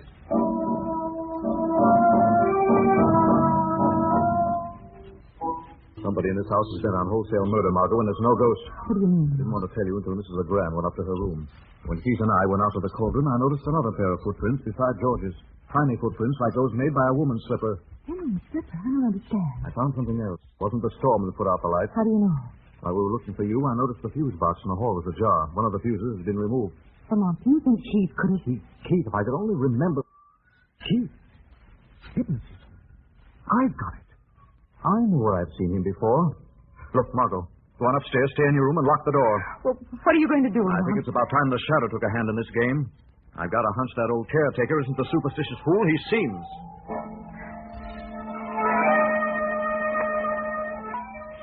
Is that you, Keith? Yes. Why did you ask me to meet you out here? I was afraid to talk in the house with those two meddlers around. We have nothing to fear from them. I'm not. Miss Lane has been questioning me. Huh? What was that? Nothing. You're just nervous. I'm sure I heard someone. Sounded like a footstep. No one's here. Let's get on with it. What do you want? An understanding, Keith. I've already told you there's nothing to share until we get rid of the whole family. It's taking too long. There's only Mrs. LeGrand and the child left. Well, Mrs. LeGrand should be dead by now. Murdered by Miss Lane. Oh, that's good. That's rich. Only a LeGrand could plan things so cleverly. Now, what about the child? You'll have to wait. I'm tired of waiting. Something may go wrong. You want to spoil everything? Remember, Melinda, I've got a better claim on this estate than you, and if I wanted to be uncharitable, I needn't give you anything. You wouldn't dare. I'd go to the police. No, you wouldn't. You're what the law calls a partner in crime, Melinda. They'd find you just as guilty as I. Maybe you're thinking of getting rid of me, too. But remember, Keith, I'm not a LeGrand. Your ghost can't lure me into the cauldron. My mother was a servant in this house for 30 years. They promised her a share of the estate for her royalty, and she never got it. But I want it, and I'll have it. Do you hear? I'll have this house or no one will. Wait. What? Who's there? Goodbye, Papa. Fred. What are you doing out here? Tommy. Poor little Tommy. I tiptoed into his room, woke him ever so gently. He's the last of the LeGrands, isn't he, Papa? Soon there'll be none left. Then I can have the house. You promised it would be mine again. Fool, what have you done? Only what you told me, Papa. I called to Tommy. He's coming out here. No, not tonight, you idiot. He must go. He's the last of them. He's coming to play a game with me. Go back to the house. That won't be necessary, Keith. Who spoke? It's the shadow. Where are you? Standing right in front of you. I can't see you. I've clouded your mind. What do you want here? I'm here to make you confess your crimes. You murdered the LeGrand brothers. You can't prove they were murdered. There are no bodies. Yes, that was clever of you, Keith. Cauldron leaves little evidence. They were murdered, all right. Lured to their death by that mad woman over there. I'm Florette LeGrand. This house is mine. All mine. Quiet, you fool. No use, Keith. The shadow knows the truth. Years ago, you toured the country with a carnival, giving exhibitions of hypnosis. Tonight, you kidnapped Miss Lane, gave her the post-hypnotic suggestion to murder Mrs. LeGrand. Is that true? That mad girl is your daughter. You persuaded her that she's the notorious Florette LeGrand, that she has the power to lead men to her graves. She's the one who lured the LeGrand brothers to the cauldron. You have no proof? Oh, yes, I have. I overheard your little talk with Melinda. What? That footstep. That was you. Yes. You knew all the brothers were sensitive, moody. You kept feeding their morbid imaginations with your ghost story. And you let your mad daughter loose. She bore an amazing resemblance to Florette Legrand's picture. That and the mist down here did the rest. They'd have followed her anywhere. All right, yes, Shadow, it was my friend. I'm a Legrand, too. My brother cheated me out of this estate so that his son could inherit it. They didn't know that I was their uncle. And I knew things about this house that they never knew. Secret doors, a hidden room where I concealed my lovely mad daughter. And with her help, I got rid of my nephews. You committed your last crime, Heath. I'm going to turn you over to the police. You'll have to catch me first.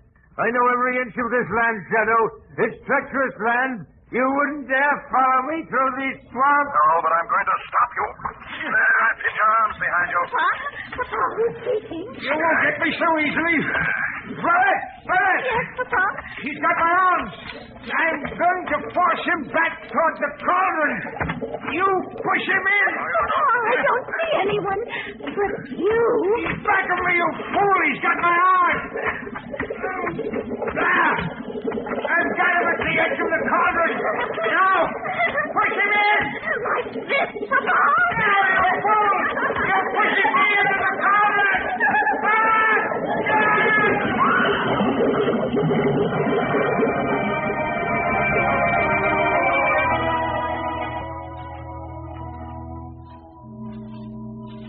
Well, Margot, I guess that solves the mystery of the Legrand ghost. So it was Keith's daughter. Yes. The costume and veil she wore belonged to the first Florette Legrand. They were family heirlooms. Keith and Melinda were in the scheme together. Now Melinda's in jail where she belongs. Lamont, you never did tell me what happened out at the cauldron. Well, that was a narrow escape. Keith almost succeeded in pushing the shadow into the cauldron. His daughter tried to help him, but naturally she couldn't see the shadow. She and Keith tangled. He fell back into the cauldron, pulled her in. Oh, how horrible. No more horrible than the crimes they committed. Oh, by the way, Lamont, here's a little folder I thought you might be interested in. Visit the historic bayou country where old world charm and romance make for restful vacationing. Oh, Margot.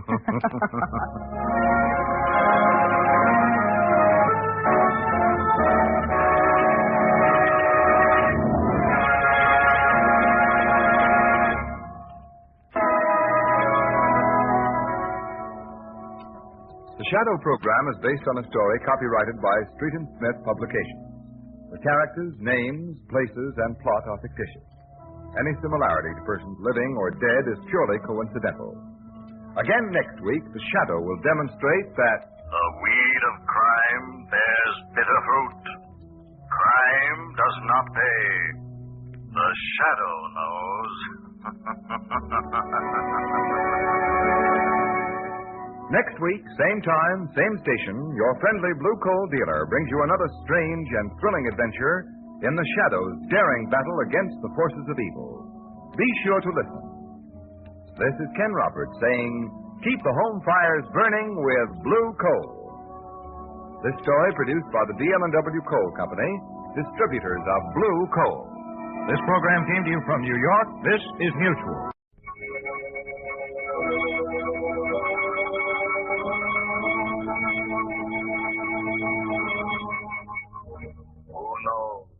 What evil lurks in the hearts of men? The Shadow knows. Once again, your neighborhood blue coal dealer brings you the thrilling adventures of the Shadow, the hard and relentless fight of one man against the forces of evil. These dramatizations are designed to demonstrate forcefully to old and young alike that crime does not pay.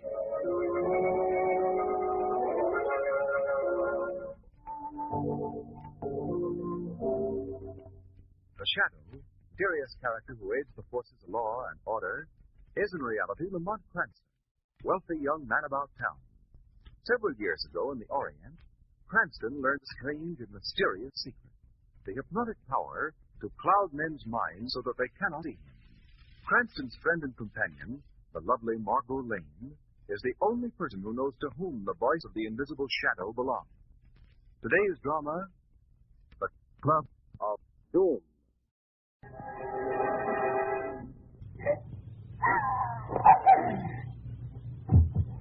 Tell us. Good Lord. I'm stillness.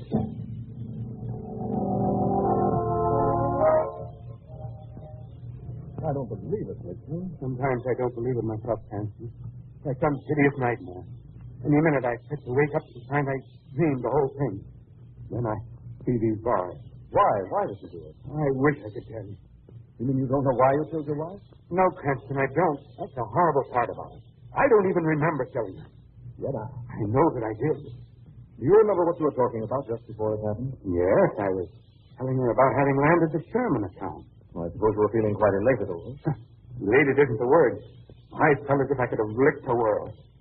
Next thing I knew, Helen was in my arms. Then, there's no getting away from the Cranston. I murdered my wife. According to law, Blakesley, the state has to prove intent to kill before they can make out a case of first-degree murder.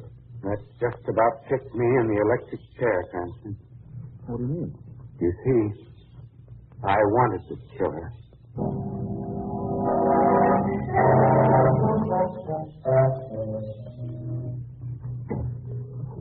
Well, I hope you didn't get a ticket, Shrevey. No, Mr. Cranston.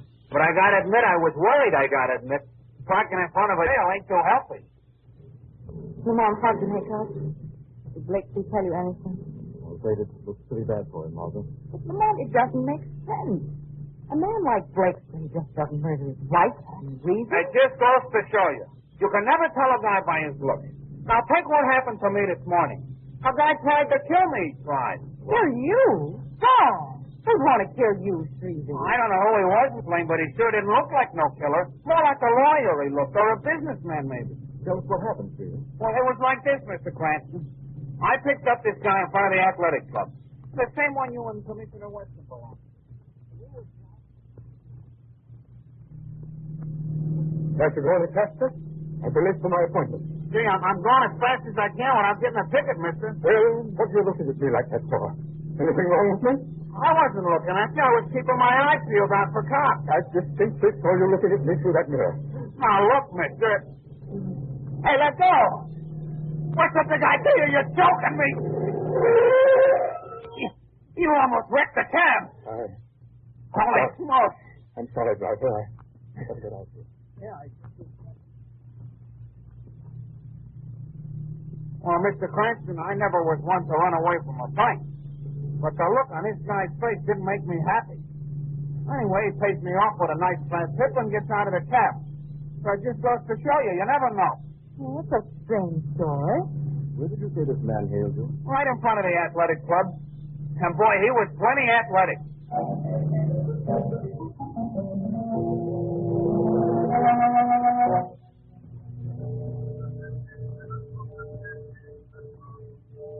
Yes, that's funny. The light's on in Mr. Randall's office. I'd better see who's in there. Oh, sorry, Mr. Randall. I didn't know you was working late. Yes, I have to catch up on some work. It looks like it might rain. I'd better close the windows if you don't mind. Sure, go ahead. I won't be long. We've been getting a lot of rain lately, haven't we? Well, I won't be bothering you any longer. I've got to be making the rounds. Mr. Randall, what's the matter? Mr. Randall, you're choking.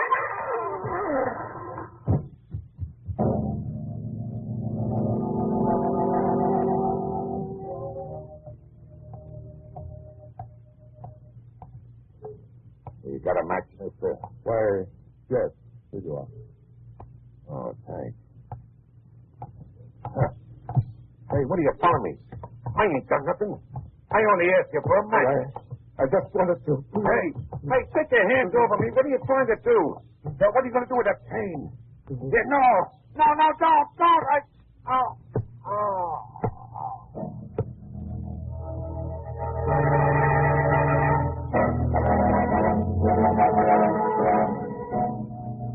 And now, ladies and gentlemen, I want to present our president, Gordon T. Truesdale. Thank you, Mr. Chairman. Friends, this is a big moment in my life, but it wouldn't be fair to let it pass without my giving credit to the man who has been the guiding hand behind our organization. I am referring to the gentleman seated on my right, my partner and best friend, Joe Arthur. Thank you, Gordon.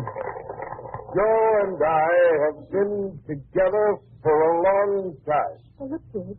The brad's holding We've had our ups. Why is he raising it? Down. Well, he's going, Gordon. What are you doing?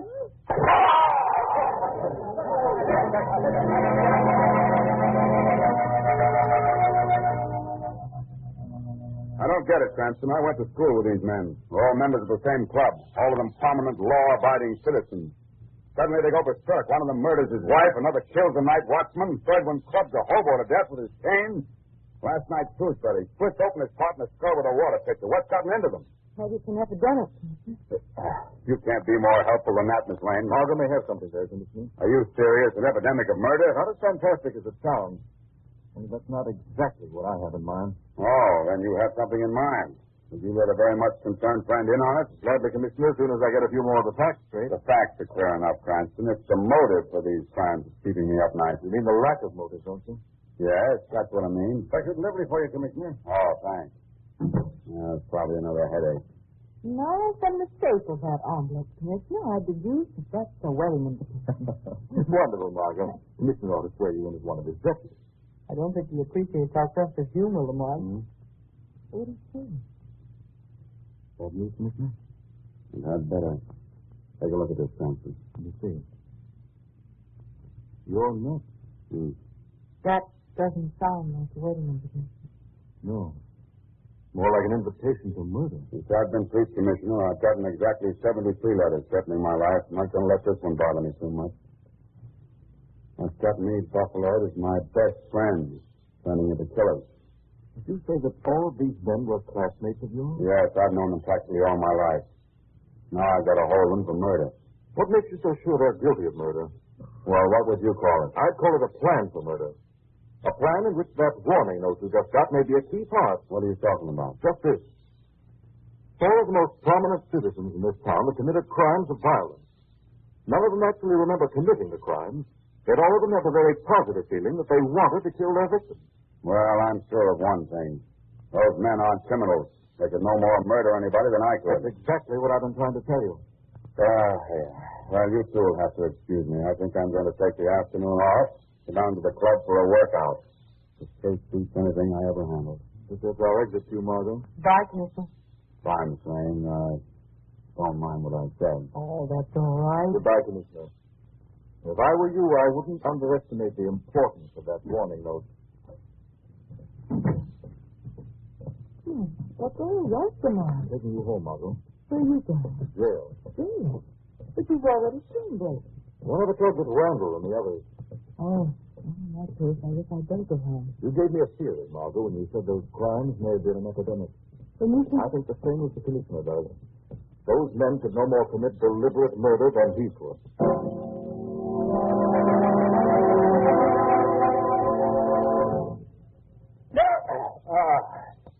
That straightens out the kinks, eh, Commissioner? Yeah, that's fine, Joe. Thanks. I'll get the towel. Oh, never mind, Joe. Never mind. I'll get it.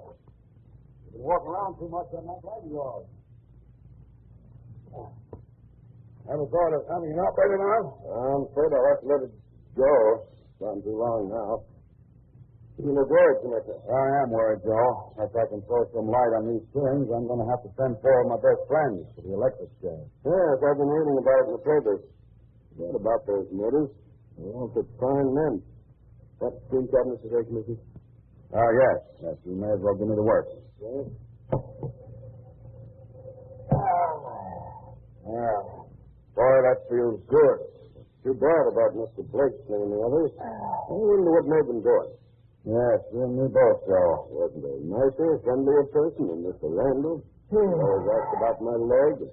Then he even offered to pay for an operation. He was kind to everybody. Yet he killed the wife, night watchman. So is Mr. Silver and the others. Oh, big-hearted, generous men. You see, Commissioner, I think there's a bit of madness in each of us, waiting for a chance to spring out. Don't you think so? Oh, yes. Yes, Joe. Very interesting. Hello, Winston. Hello, Bob. They told me you were down here in the steam room. You're getting into work? Hello. Good evening, Mr. Stanley. Good evening, Joe. Weston, I just wanted to ask you if you want to take part in the wrestling matches tonight. The boys are putting on a little exhibition in the gym. Sure. Maybe take my mind off other things, not the present. Oh, yes. That was an awful shock, Commissioner. I still can't believe it. Well, there's no getting away from facts, Sam. I suppose you have to do your duty. So why don't you join me for dinner up in my room when you're through? Thanks. I don't mind if I do. And, Joe, will you tell the other boys about the matches, and while you're at it, suppose you pair them off? All right, Mr. Chairman. Just be sure and match me up with someone my size, Joe. That's easy to listen. Mr. Chairman here is just about your way. Yes, you care to take me on, Commissioner? Okay with me. That's good. I did want to beat up a policeman.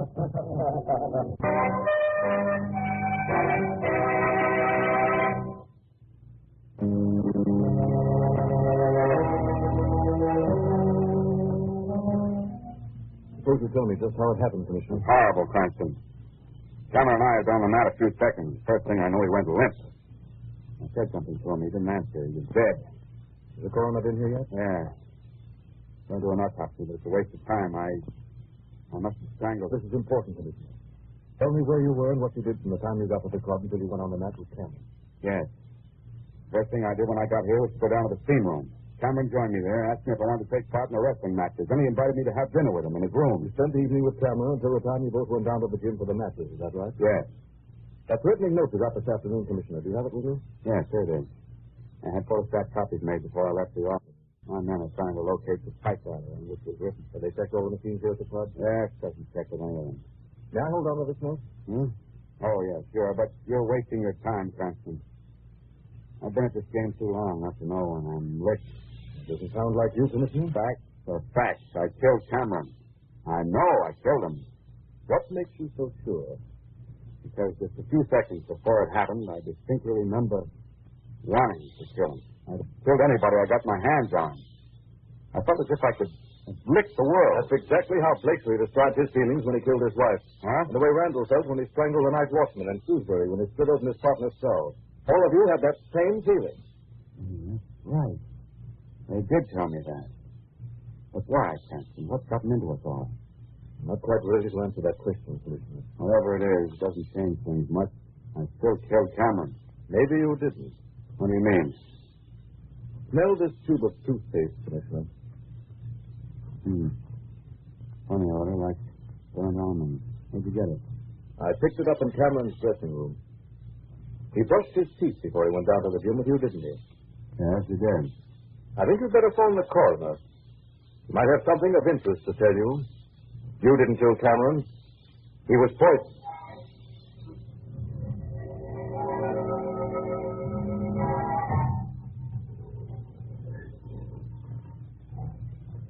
Hello. Hello. Mr. Cranston? Yes? You know a young lady by the name of Martha Lane? Yes, what's the matter? Has anything happened to her? She's been hurt. Where is she? She's in a private hospital.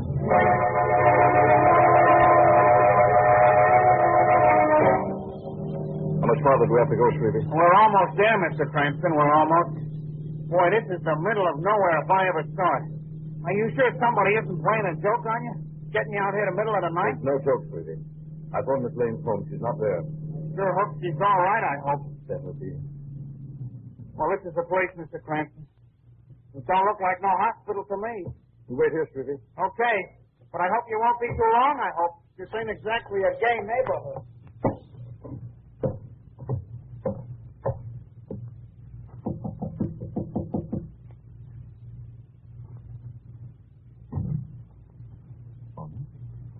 Door's open. Lights are on. Margot! Margot! Yes, but... Well, a man phoned me and said that you'd been hurt. Oh, I just received a similar call telling me you'd been hurt. Somebody got us both out here on purpose. Let's get out of here quickly before... He's outside that window. Where? Don't turn around. Caught the glint of a gun. Oh, no. He walked into a trap. We've got to act as if we didn't see him. It's our only chance. We're perfect targets for the light on. I'm frightened. Work your way over to that light switch, and I'll walk towards the clock. We'll pretend to be looking around. When I say the word good time, you turn off the light. Well, Margaret, this place is nicely furnished, isn't it? Yes, it certainly is, you know. Look at that old grandfather's clock. Interesting looking antique, isn't it? Must be at least 100 years old. Yes, but it probably keeps good time. He's down there. I'm going after him. Oh, be careful, Lamont. Getting into a car. Mr. Cranston! Mr. Cranston! In here, Sweetie. You all right, Margot? Mr. Yes. Cranston, I heard shooting. I heard. What's going on? Quickly, let's go out to the cab. Maybe we can still catch him. I heard a car starting, but I didn't hang around to see which way it went when that gun started popping. I beat it right in here. I beat it. Oh, no fun going on a wild goose chase. See what we can find in here. Turn on the light, Margot. Are you all right, Miss Lane? Yes, Susie. I'm more than a little scared. Don't you realize that we might both have been murdered just now? I'm afraid I was the intended victim. I You don't... and Trudy wait for me in the cab, Margot. Then have a look around this place. All right, now, but please be careful. Our unknown friend didn't count on my coming out of this trap alive. That's an oversight likely to sit him right in the electric chair.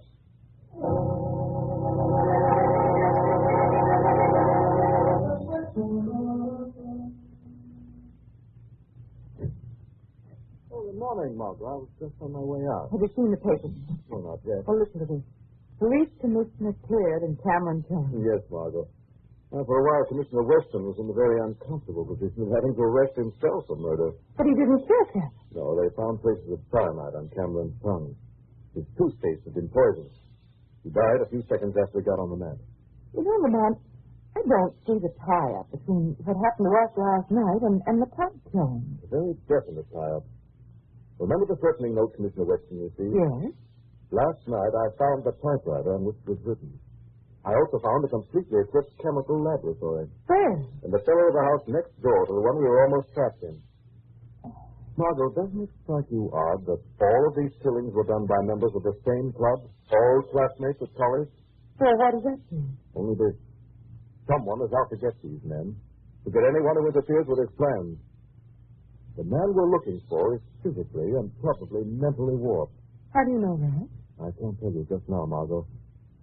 The Shadow has an appointment with a murderer.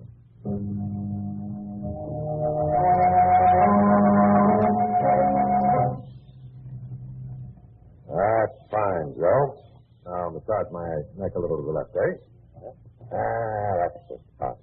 Only not quite so hard. Sorry, Mr. Drake.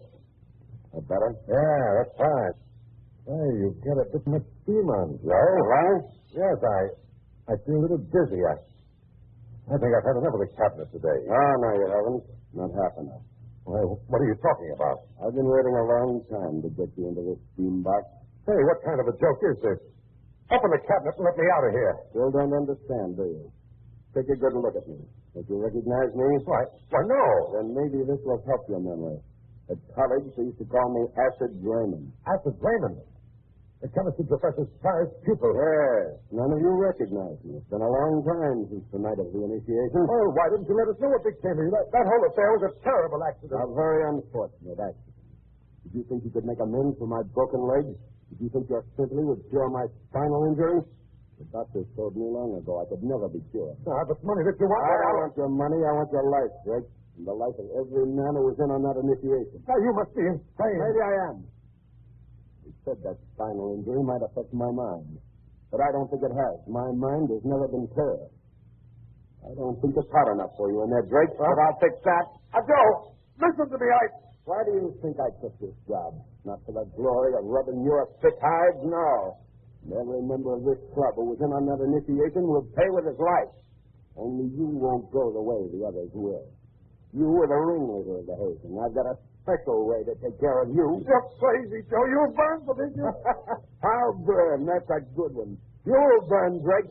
You'll roast alive in that steam box. Oh, no, he won't. That's his Raymond. Who's that? The steam. It went off by itself. No, it didn't, Raymond. The shadow turned it off. Oh, thank heaven. Somebody's coming. Mr. Barrow, Mr. Drake. Leave this room. I'll deal with that, Raymond. You won't get out of this room alive. Quickly, Mr. Drake. Out that door. Now, Joe Raymond. Who are you? The Shadow. Shadow? What do you want with me? Confession of your crime. You can't prove anything. Nobody can. They did the killings. You can't get away from that. You convicted yourself, Joe Raymond. Confess that you injected those club members with a powerful drug while they were in the steam cabinet. A drug that gave them bursts of terrific physical energy and caused them to commit murder.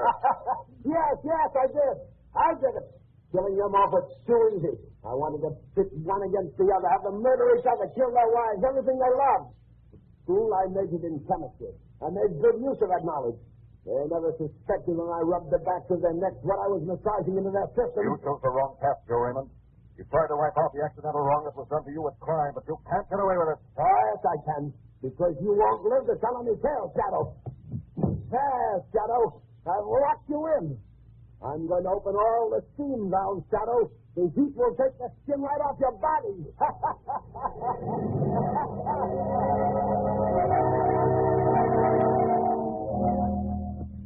Well, Margot, luckily Drake came back to the police. They thought Joe Raymond time enough to get away. But with all that steam, how did the Shadow escape such a trip? As steam rises. By hugging the floor, it was possible to remain conscious for a good while. The police came none too soon. Lamont, what did the killer use? The drugs, Margot. Powerful mental and muscular excitement based on the casopod. South American Indians use it to excite them in battle. But if Raymond wanted to get rid of Cameron, how did he poison the creatures? Why didn't he just let the drug take its natural effect on Commissioner Weston and let him kill Cameron during the wrestling match? He wasn't taking any chances. He knew the commissioner had unusually strong powers of self-control. He doubted that whether a drug even as powerful as that one would make Weston commit murder. You know, Lamont, I still can't figure out how this trail of crime pointed to Joe Raymond. Footprints, Margot. Footprints of a man who lived. I found them outside that window last night. There were similar prints around the back of the adjoining house. Oh, I see. He used the house next door as a trap. Yes. Belonged to a friend of his who was away. Raymond had the keys. He's become a homicidal maniac, Margot. He became...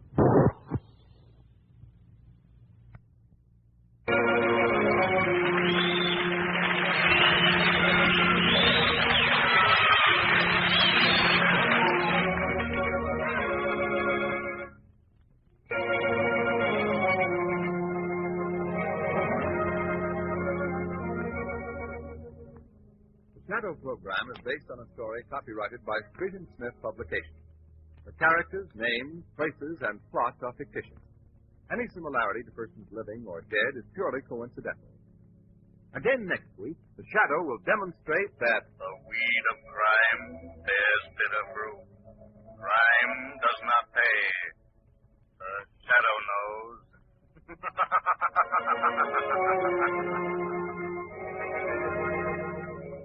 Next week, same time, same station, your friendly Blue Coal dealer brings you another strange and thrilling adventure in the Shadow's daring battle against the forces of evil.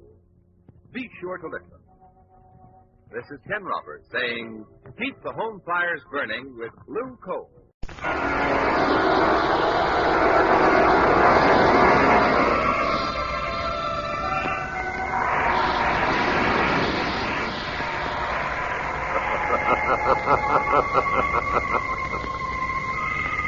Who knows what evil lurks in the hearts of men? The Shadow knows.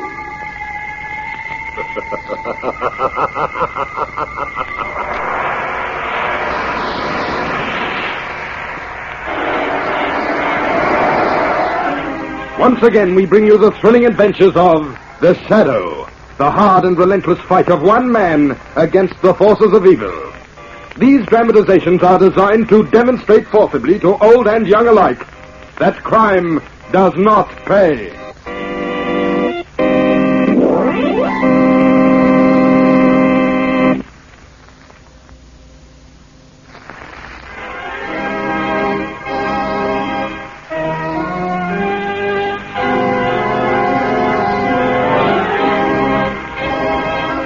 The Shadow, mysterious character who aids the forces of law and order, is in reality Lamont Cranston, wealthy young man about town. Several years ago in the Orient, Cranston learnt a strange and mysterious secret.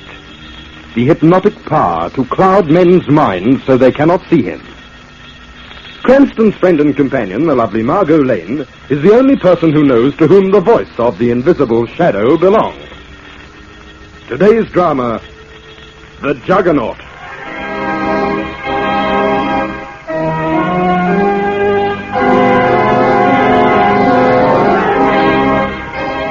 Our story begins as Ulysses Grant, world-famous automobile engineer and inventor, admits two visitors to his home.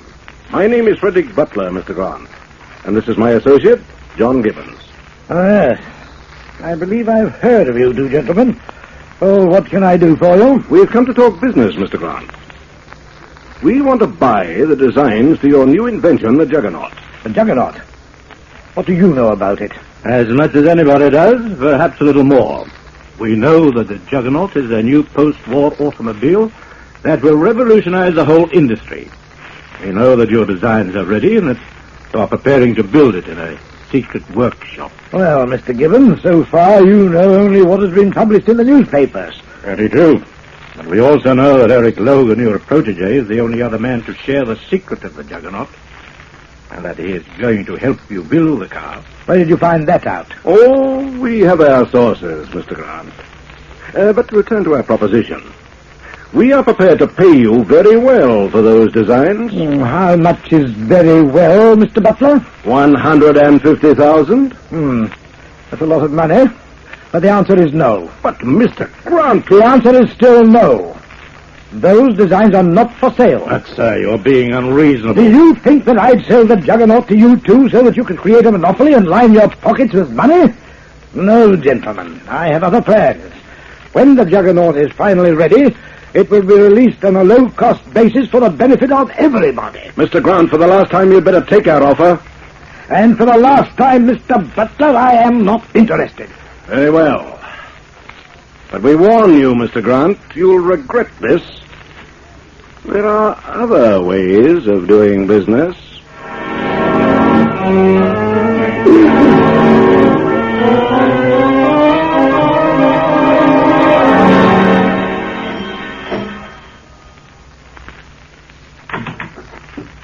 Mr. Logan? Eric Logan?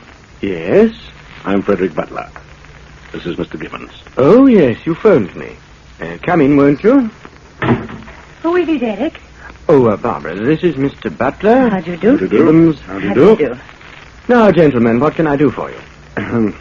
Well, we are here on a confidential matter. Oh, I'll go, Eric. Oh, no, Barbara, stay.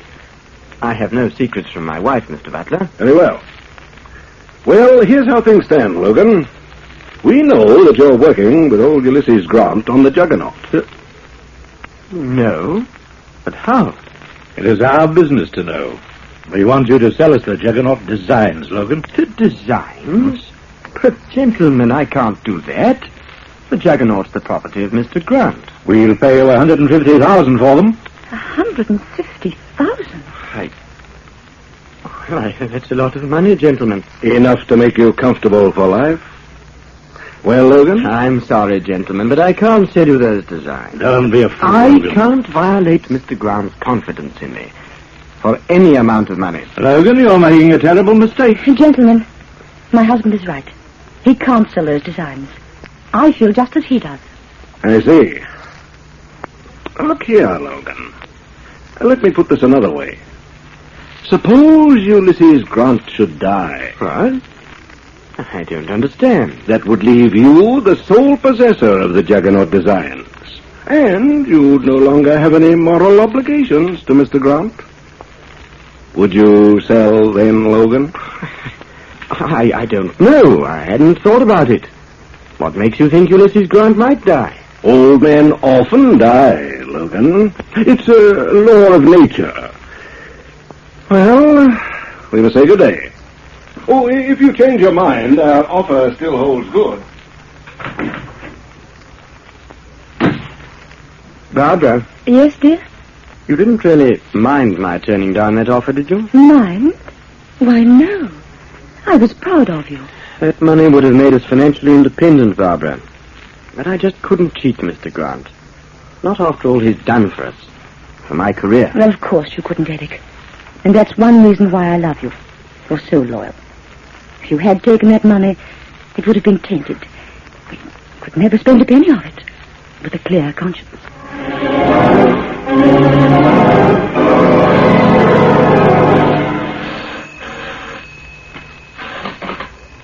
Hello?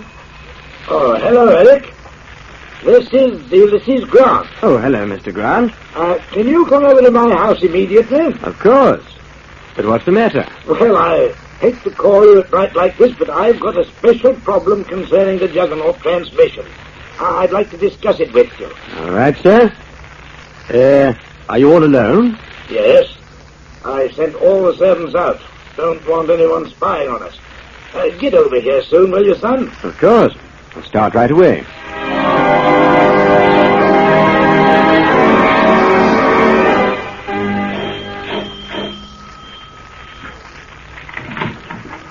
Well, Eric, you certainly got over here in double-quick time. Mr. Grant? Oh, come on in. Take off your coat and hat. I've been thinking over that transmission problem, and I think I've finally ironed it out. Oh, that's fine, Mr. Grant. Yes, I...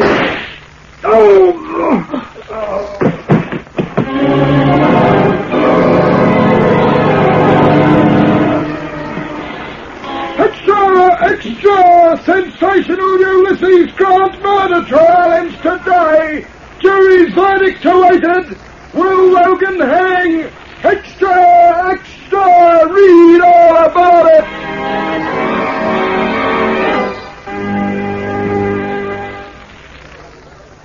Lamont, you've hardly touched your food. Yes, I know. I'm not hungry.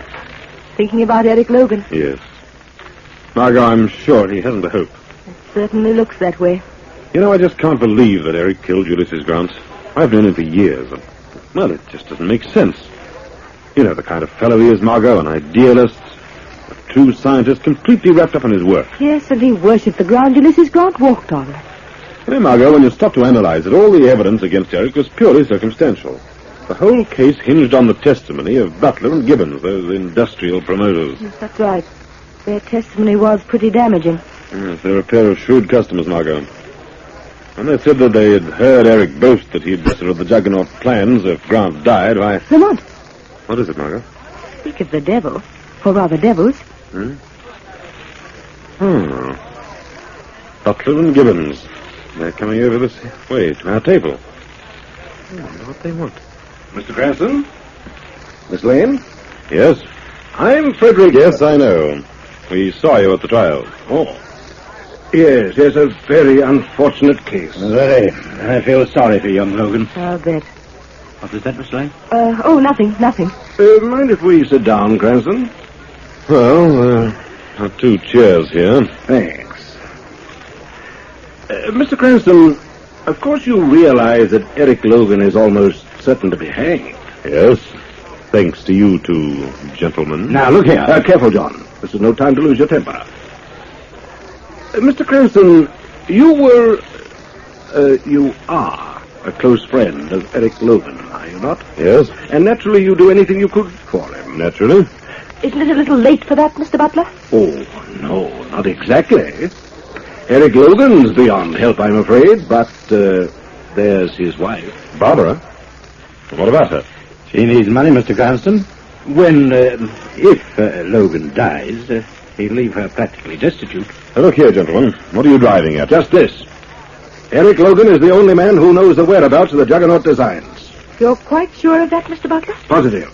They were not found in Grant's house, safe deposit vault, or among his other personal effects. But we know that they exist, and that Logan has them. The point is this, Mr. Cranston. When Logan dies, the secret of the Juggernaut will die with him. Unless what, Mr. Gibbons?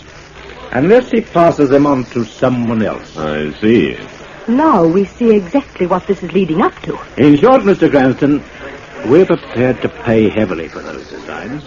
A loss of the Juggernaut, a real mechanical miracle, would be a catastrophe to the world. That's very altruistic of you, Mr. Gibbons. But I have a practical sort of a mind.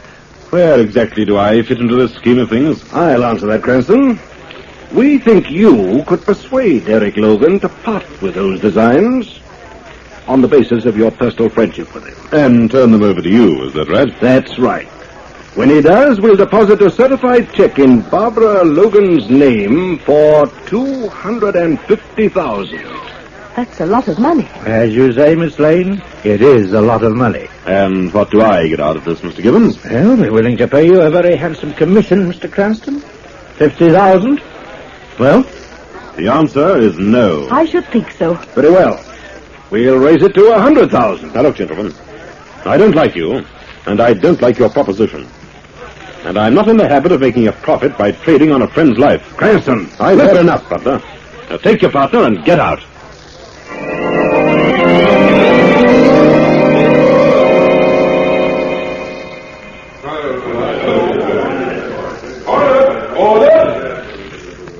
is it, Lamont? Yes. The defendant will rise. Lamont, it's awful. Eric's so pale. Look at his eyes. Prisoner at the bar. You have been judged guilty of a crime of murder by your fellow citizens, and it now becomes my duty to pronounce upon you the sentence imposed by law. I sentence you, Eric Logan, to the extreme penalty. You shall be taken back to the place whence you came, thence to the place of execution, where you shall be hanged by the neck until you are dead. And may God have mercy upon you. No! No! I innocent, I tell you! You're executing an innocent man! It was Butler and Gibbons! They murdered Ulysses Brown! I believe it! And someday they'll pay for their crime! I'll come back from the grave and avenge your man myself!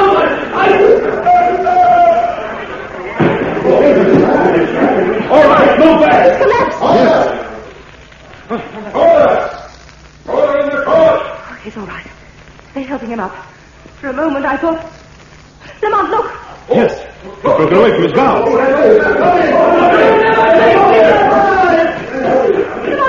he's running straight for the window! They missed him. He's still going.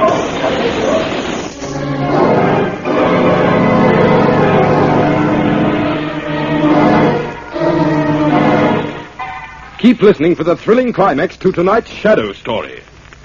But first, your announcer.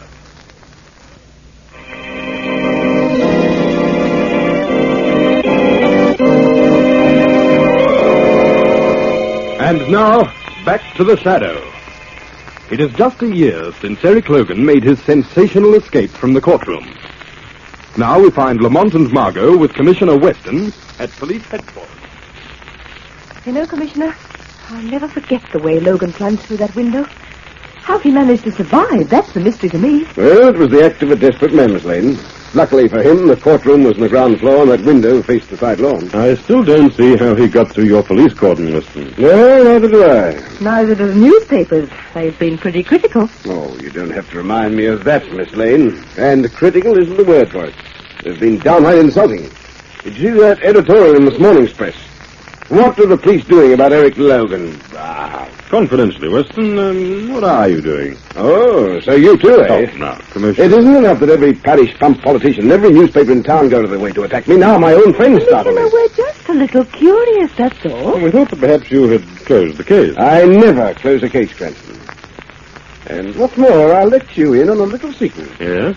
I expect to have something concrete on this Logan mystery any day now. You do? I do. How? Well, have you ever heard of the expression chaise l'affaire? Oh, definitely, Commissioner. Well, Barbara Logan disappeared 2 days ago. What? Certain of this, Weston? Absolutely. I've had my best men watching every move lately. 48 hours ago, she gave them the slip on the Underground Railway. That rather complicates matters, Weston. Now you've got two people to look for. Wherever they are, they're together, Cranston. If we find one, we'll find them both. You think Barbara Logan's gone to join her husband? I don't think, Miss Lane. I know. And I can prove it. Yes, Commissioner. Sergeant, will you come into my office and bring that dictaphone playback machine with you? Right away, sir. What's all this about, Weston? Sounds very mysterious, Commissioner. One of my men planted a dictaphone in the ceiling of Mrs. Logan's flat just above the telephone. We got a record of a lost phone conversation the night she disappeared. Oh, Sergeant. Here. Just set up the playback machine on the table, will you? Yes, sir. Handle carefully. Well, one thing, Weston, you've certainly been on your toes. Oh, thanks, Cranston. Ready, Commissioner. All right, good. Well, you can start it up now. Now, listen to this, the both of you.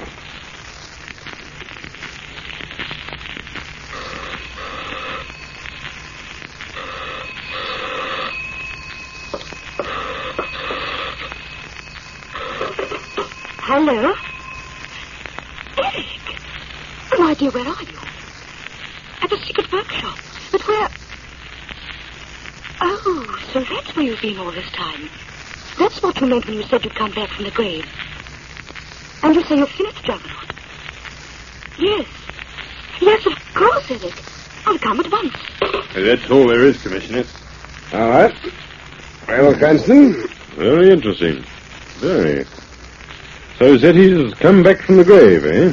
I wonder wonder what he meant by that, Lamont. I wonder. What we do know is that Logan is still about and his wife...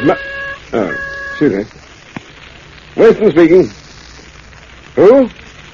Frederick Butler. All right, send him in. Well, I wonder what he wants. Probably the shirt off your back, Commissioner. Yes, and with interest. Commissioner Wester, I need your help.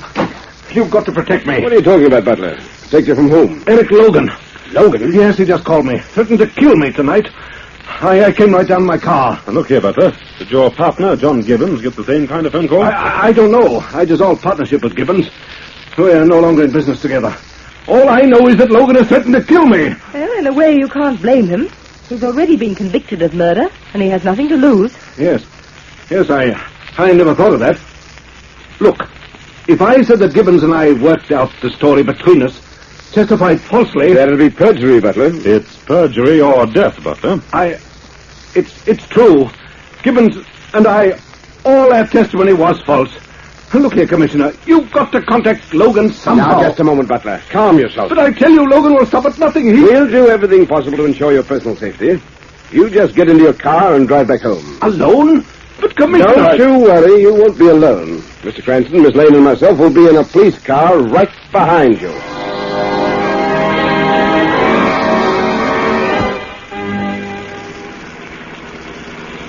This is a pretty lonely road, Commissioner, especially at night. As the old saying goes, it's a nice place for a murder. Well, I wouldn't worry about it, Miss Lane. There's Butler's tail light up ahead there. I've already sent every police car in the area up to his place. If Logan gets through this cordon, he'll either have to be Houdini or the Shadow. Commissioner, listen. Yes. Curious. Wonder what that is. Sounds like some kind of rocket. Coming towards us. Getting closer. Lamont, what are those lights that just went on? Well, they seem to be headlights. And they're blinding. They're coming right at us. There's a black shape behind those headlights. It's coming down the road at terrific speed. Lamont, it's heading straight to Frederick Butler's car. Driver, pull to the side of the road. Look out!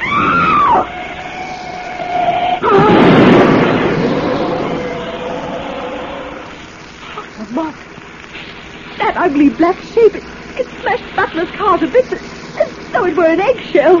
Yes, Margot. He never had a chance.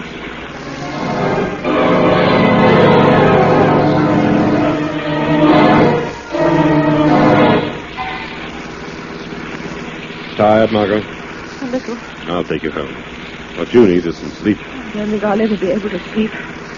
Lamont, what we saw tonight, it was something monstrous. More than that, Margot. It was almost fantastic, incredible. That shape came along the road like a bullet. Smashed Butler's car like a battering ram and was off into the night. It didn't even slow up. Lamont, what do you think it was? I think we saw the Juggernaut, Margot. Then you think that Logan... Yes.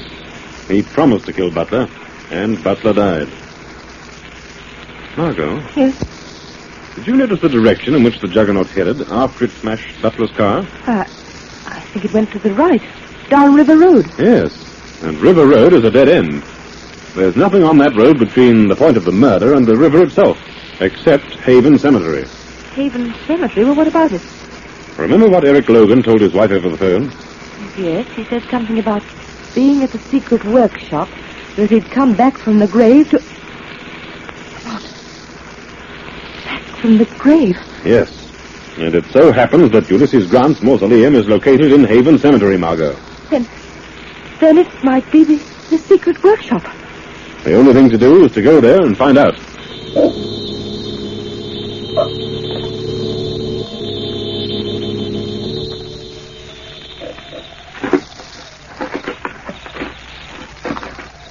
Well, here we are, Margot. Lamont, have you any idea where Ulysses Grant's mausoleum is? Not the slightest. Oh, this ought to be interesting. There must be 100 mausoleums here, and none of them listed in the phone book. Margot, I've got an idea. It'll save us a lot of time. What is it? You read the inscriptions on the tombs on the left side of the road. I'll take those on the right. You mean separate? Yes. Oh. But Margot, you're not afraid, are you? Because if you are, we'll stay together. Really afraid? No, of course not, Lamont. Why, reading those inscriptions will be just like browsing through the library. I've always been interested in the dead languages anyway.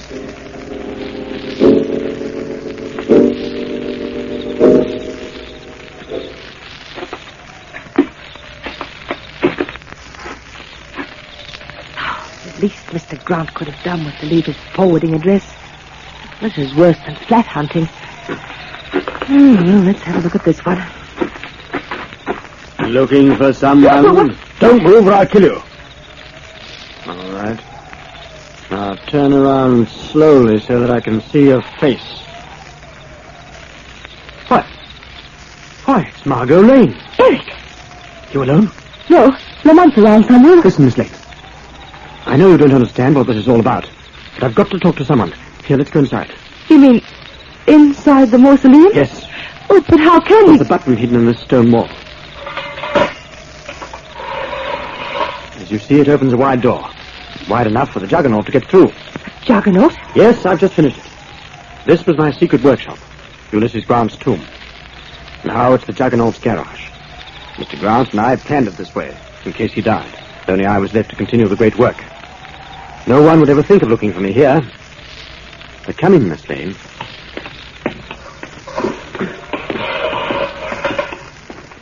Eric, is that you? Yes, Barbara.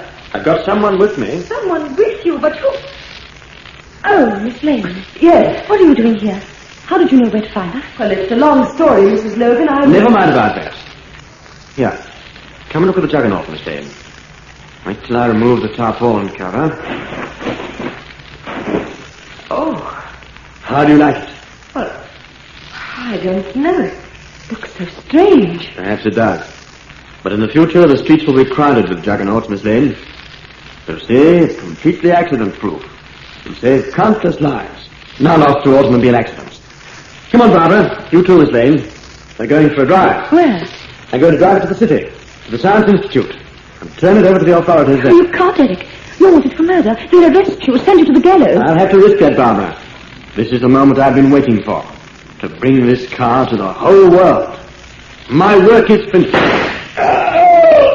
So are you, you idealistic fool. What? You killed him. Yes. But why? Why? Never mind about that. Get in the Juggernaut. No. No. You'd better, Miss Lane, for your own good. I'm warning you. There. I knew you would listen to reason.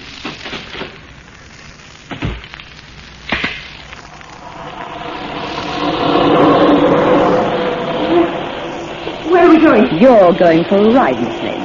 Your last ride. And I've got a date with John Gibbon. John Gibbon? Yes, I'm delivering a Juggernaut for 500,000. Just think of it. 500,000. And all mine. So that's why you killed your husband. Yes, Eric was a fool. A fortune stood in his grasp. If Ulysses Grant was removed. So you killed Ulysses Grant, eh, Mrs. Logan? What's that? I heard a voice. Yes, Barbara Logan, you heard a voice. The voice of the Shadow. Shadow, you can't prove a thing. But I can. I saw you murder your husband. And it was you, Barbara Logan, who murdered Ulysses Grant in conspiracy with Butler and Gibbons. You thought that with your husband facing a murder charge, he would sell the secret for your sake. No, Shadow. It's not true. Yes, Mrs. Logan. You were ready to send your husband to the gallows for the money that Gibbons and Butler promised to pay you. But your little scheme didn't work, did it? No. No, it didn't.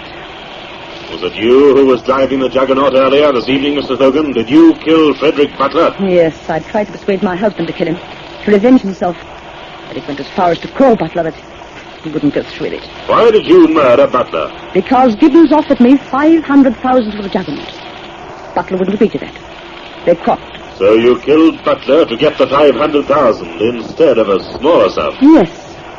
The Juggernaut was worth it. It still is. And I'm not going to give it up without a fight. Drop that gun. Drop that gun, Mr. Logan. Look out, Miss Lane. Miss Lane, are you all right? Yes. Yes, the car swerved. She missed me. Shadow, heading right for that crowd of people. I'm sorry I have to do this. All right, Miss Lane. You won't bother us anymore. I'll take the wheel.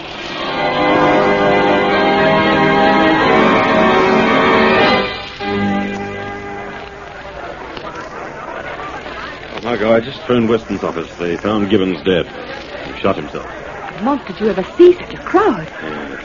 Reminds me of the Underground Railway at about 5 o'clock. Juggernaut is certainly an attraction. Incidentally, Lamont, just how did the shadow get into the Juggernaut? Fortunately, you hesitated after Mrs. Logan opened the car door, which gave the shadow the opportunity of getting in before you did. I don't think I was ever more glad to know that the shadow was with me. Mrs. Logan would have stopped at nothing. But now she must pay the penalty for her crimes, just as Butler and Gibbons did.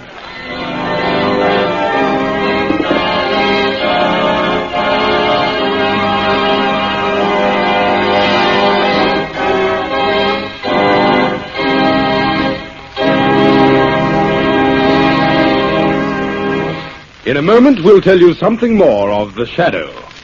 But first, your announcer. Next week, same time, same station, once again we bring you The Shadow. Be sure to listen. This feature is produced by Reg Johnston for Grace Gibson Radio Productions, a masterpiece of suspense.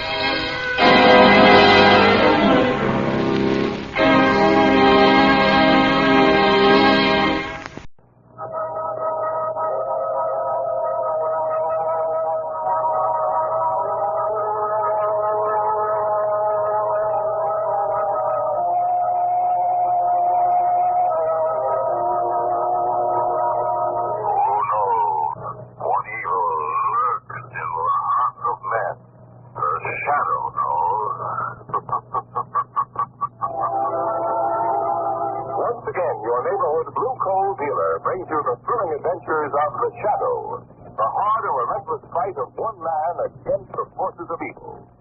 These dramatizations are designed to demonstrate forcibly to old and young alike that crime does not pay. The shells from the sinking Jap gunboat were blasting the water nearer and nearer the American submarine that had just rammed her. A few seconds more, the rain.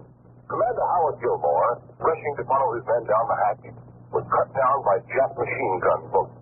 Badly wounded, he knew the time needed to rescue him, making the loss of his ship. Without a moment's hesitation, he ordered, "Take her down." And down she went. The submarine to safety, a gallant commander to his death. Keep that picture in your mind, friend. And when you're asked to buy an extra $100 war bond now in the fourth war loan drive, buy it. Put every dollar not needed for absolute necessities into bonds now. Not just because they're sound, profitable investments, but because they'll bring victory sooner, bring more men home.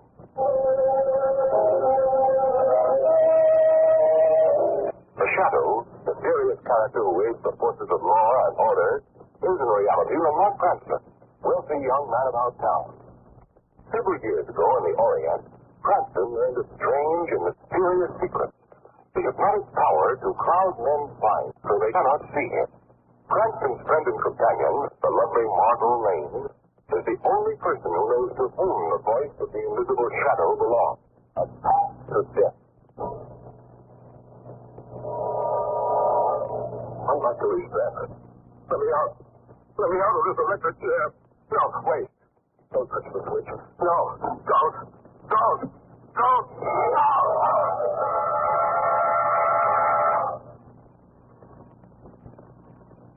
Yeah, good morning. Hello. And right on time. Oh, it's the start of my Gibson win. Come in. Thanks, Margot.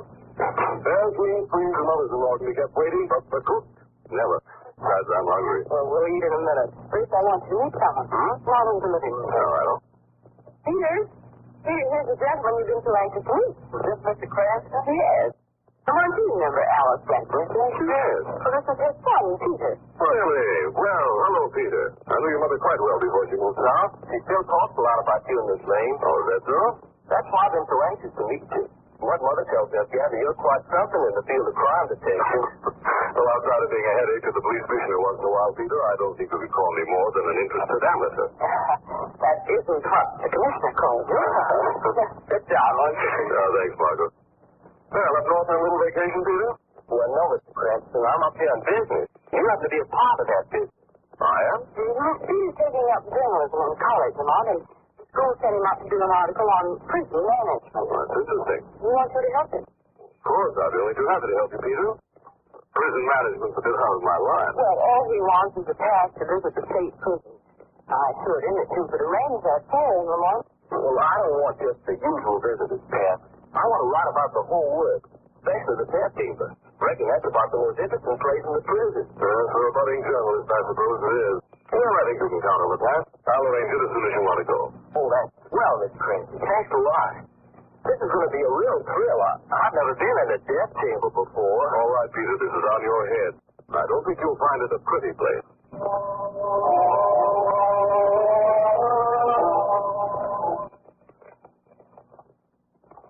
This is your first visit to the state prison, young man? Well, this is my first visit to any prison. I see, and it should be doubly interesting. Oh, it is. Say, when do we see the death chamber? I especially want to see that. You'll be in the death chamber soon enough. I guess I must seem pretty anxious to you. Well, you see, I'm studying journalism. Journalism? Did you say journalism?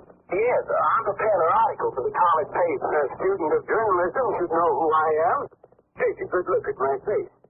Ever see me in the paper?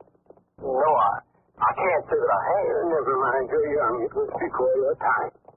Well, I guess you've been working here in the prison a long time. Those spots on your feet, each of those stripes have been sewed on for every 5 years I've served the state. 5 years? God, that's 5, 10, 52 to be exact. 52 years inside prison walls? God, doesn't it give you the willies to do it all? I'm proud of my service. I only wish I could serve again as I have in the past. But I should hold on. Just a minute now. Oh, what's this? Step in, please. So it's dark in here. Yes, this is the death chamber. What? The death chamber? Put on the light. There we are. There's nothing to be afraid of. No, of course not. Excuse me. Now, here's the room you've been so anxious to see. The last sight on your trip. See, it's kind of spooky in here. Spooky? Why, this is one of the best kept rooms in the institution. And that's the electric chair over there? Yes, it's not quite as sinister looking as you expected, I suppose. That depends on the way you look at it. Well, I think of the men that have died in that chair. Why, my dear boy, death is nothing. Nothing? The most majestic experience of life. Nothing has greater nobility than death. Yeah, I suppose so. Say, it's getting warm in here. I guess we better be going, huh? Going? Why, I haven't told you anything about the death chamber yet. Oh, I know. You see that door over there? Well, the pre-execution cells are just beyond. There are 10 men in there now waiting to sit in the seat of the fallen. Seat of the electric chair, of course. When they're brought in, the executioner will stand here at this panel, his hand on the switch. The men are strapped in. The warden gives the signal. The switch is thrown in like this. Don't be alarmed. The chair is quite harmless until those wires are plugged in. And they're the electrodes that carry the power through from the powerhouse. Oh, that's very interesting. Now, I guess I got more material than I need for mine. But you wouldn't go without sitting in the chair. What would I want to do a thing like that for? Why, every visitor sits in a chair. It's something to tell your friends. Come, sit down. If you don't mind, I'd rather know. This is an experience you'll never forget. Here, let me help you. Sit right down. Well, the company, of course. There you are. Now, I'll show you how it feels to be strapped in. That's the chest strap. Well, you certainly did that all for fast. Now, the right arm. And the left. Oh, that's enough. You got this chest strap so tight, I can... The right leg like this. And the left. Well, look, maybe you didn't hear me, but I said I had enough. Then we drop the hip piece down like this. And there you are. All snug and ready for the most noble, most majestic experience in life. What do you mean? You are now ready for death. Now, look here. Hey, what are you doing with those electrodes? Oh, don't do that. Take your hand on that switch. No.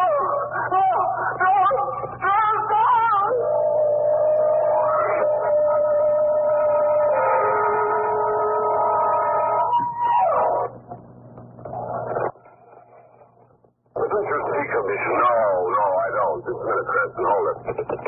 Hello? Yes, Commissioner Weston. Who? Oh, yes, Nancy. How'd you make out? That's so. Well, that's just what I thought. I just banked the medical examiner and report back here. There you are, Cranston. You're barking in your beer. That was Clancy. Down at the medical examiner's office now. Medical examiner got Peter Wentworth's body? Yeah, I had it picked up this morning. There's not a mark or a burn on it. No evidence whatever of violent death. Does he know the cause? He suspects heart failure, ready to release the body for burial. Without performing an autopsy? You let him do that? Oh, look, Cranston, I gotta have a little more than your suspicions before I can put the state to the expense of an autopsy. See? Well, come in, Cardona. Thanks, Chief. How'd you make out? See the warden? Yeah, I noticed around the prison a bit everybody was very cooperative. But when I hinted that the Whitworth kid might have been given a skid, why, they just showed me a lot of teeth. See, Cranston, you're the only one that suspects foul play in this case. Talk to the warden, Cardona? Yeah. He was the one that laughed the loudest when I asked him if the kid might have gotten a nut. Then I talked with a guy named Ardice. Who's Ardice? Oh, he was the last to see young Wentworth alive. He's an old cod. You've been in the prison long enough to be part of the foundation. They just bedded him down on account of he's too old to work anymore. So I had to troop out to his home. Where does he live? Far out on the coast as he could get. His shack is perched down on a rock ledge like somebody had dared to build it to see if he could balance its way up. Yes, never mind about that. Just tell us what Ardice had to say about young Wentworth. Well, he says the death house is no place for people with bum hearts. Well, Cranston, I guess you ought to be satisfied by now. You have the word of it. I'm not satisfied. Now, look, I'm thankful to you for what you've done, but I intend to do a little more digging before I'm satisfied. Oh, Miss Maid. Well, come on in. Make the party complete. How'd you make out, Margaret? Did you talk to Peter's mother? Yes, I just talked to her on the phone. What did she have to say? There will be no autopsy. What? Peter did have a heart attack. You don't say. What do you think of that, Cranston? He was rejected for the Air Corps last month. So that settles it. Now let's go out and have a bite of lunch and forget the whole explain. And I have very personal stake in this case. Peter Wentworth's mother is an old friend of Margot's family, and I gave the boy his pass to death. But hang it all, man, don't you see? I see only one thing. Peter Wentworth was murdered. Now, look, I want to straighten you out on one thing. If you think Peter Wentworth was electrocuted in that chair, I can wipe that idea out of your mind right this minute. How, Commissioner? Because there's no power flowing to the electric chair except during a legal execution. When a man is to be executed, the fuse has to be turned on in the main powerhouse. Then the electrodes are plugged in near the chair. In other words, the contact has to be made at both ends. Do you get that? Yes, we get that, Commissioner. Now, you get this. Did you know that a man died in that death table a few weeks ago? Right. And under very similar circumstances? Well, that's news to me. Right, Commissioner. And it'll be news to you, too, when it's proven conclusively that Peter Wentworth was murdered.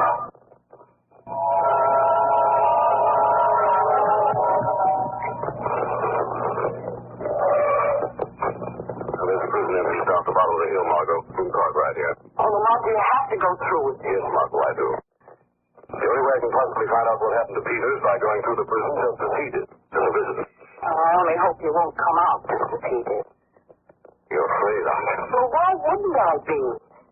I've already lost the son of one of my best friends. At least I know what I'm getting into. Do you, Lamont? Well, what do you mean? A frightful feeling about all this. It's like there was something supernatural about it. Maybe you're right, but I've got to find out. Oh, you've got to. Do you have your pal? It's right here. I made out in the name of Prentice. I hope Mr. Prentice will be very careful. He will, Margot. You wait here for me. No matter what you see or hear, don't lose your courage. Don't lose what?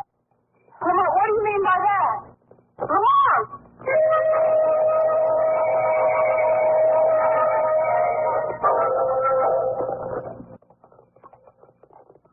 This is the death chamber. Yes, Mr. Prentice. Of course. Excuse me a moment. There we are. Your hinge is neat and Miss Lloyd. I suppose this is the main point of interest for the visitors who take through the prison? Oh, they all want to see the death chamber.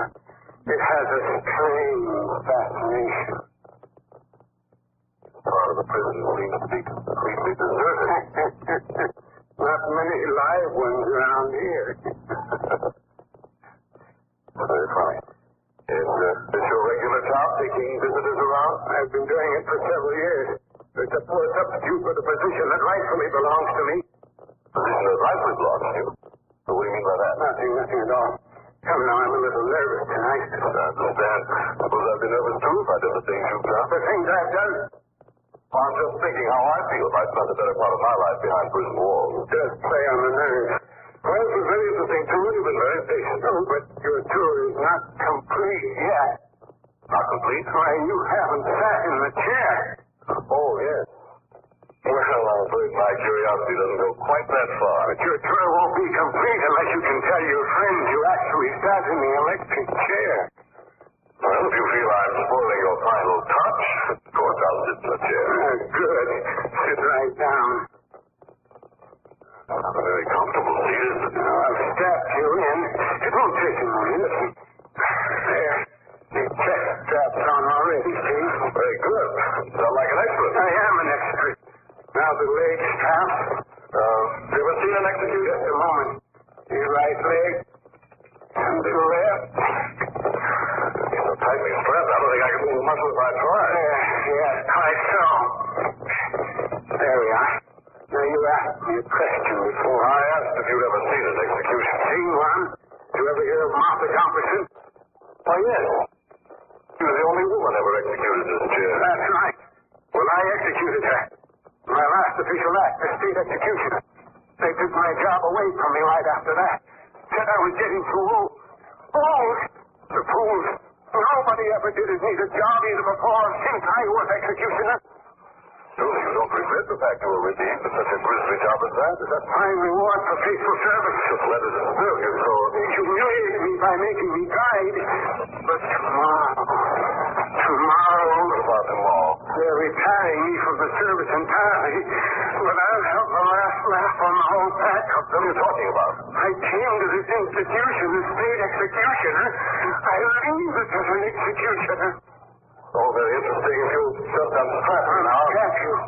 My dear man, you're going to have the honor of dying at the hands of the best executioner the state has ever had.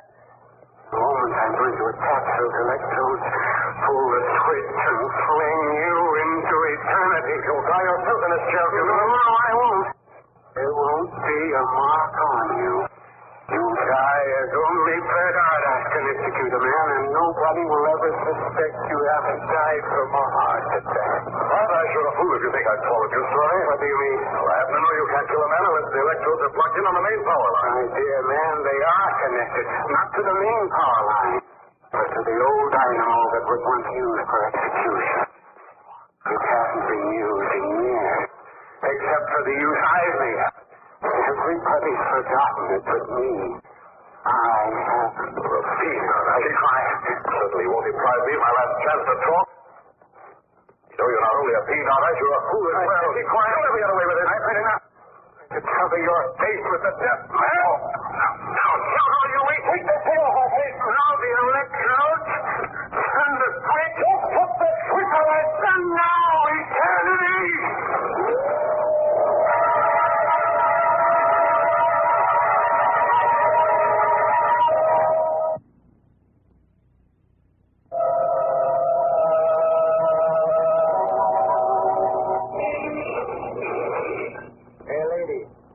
Expect to park here. I've slept an hour and a half on you now. Why, officer, I'm waiting for a friend. Well, now that explains everything. Oh, it's terrible, that's good. Well, it don't explain anything, and I wouldn't go so far as to say it's good.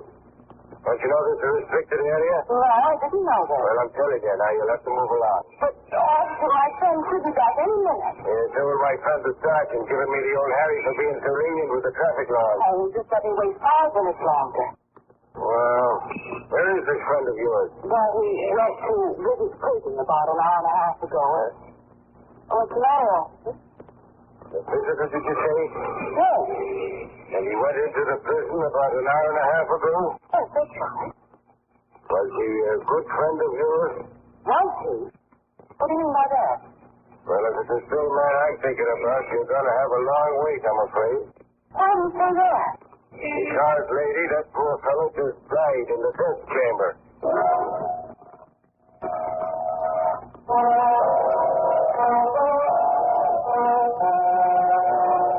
You heard what the warden said. There won't be any pictures taken inside the prison. You gentlemen of the press might just as well scram out of here. Now, please, Miss Lane. I told you I won't leave here until I see Lamont. You ain't got to let me see him. I can't let you see him. The warden says nobody's to see him until the medical examiner gets But him. I've got to. Don't you understand? I do, Miss Lane. But don't you see I haven't any jurisdiction within these prison walls? It's up to the warden. How very profound. Where'd they go? Right behind that door. His office. Who's in there with him? No one, just the body. Well, I'm going to scream no matter what. Oh, Miss Lane, wait. Don't go in there. Miss Lane, please. What is it, Miss Lane? What? Well, I'll be doggone. The body's disappeared.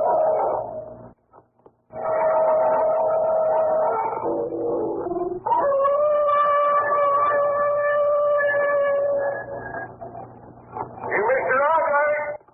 Mr. Audrey! Hey, Mr. Audrey, you there? Oh, who's that? It's me, my friend again.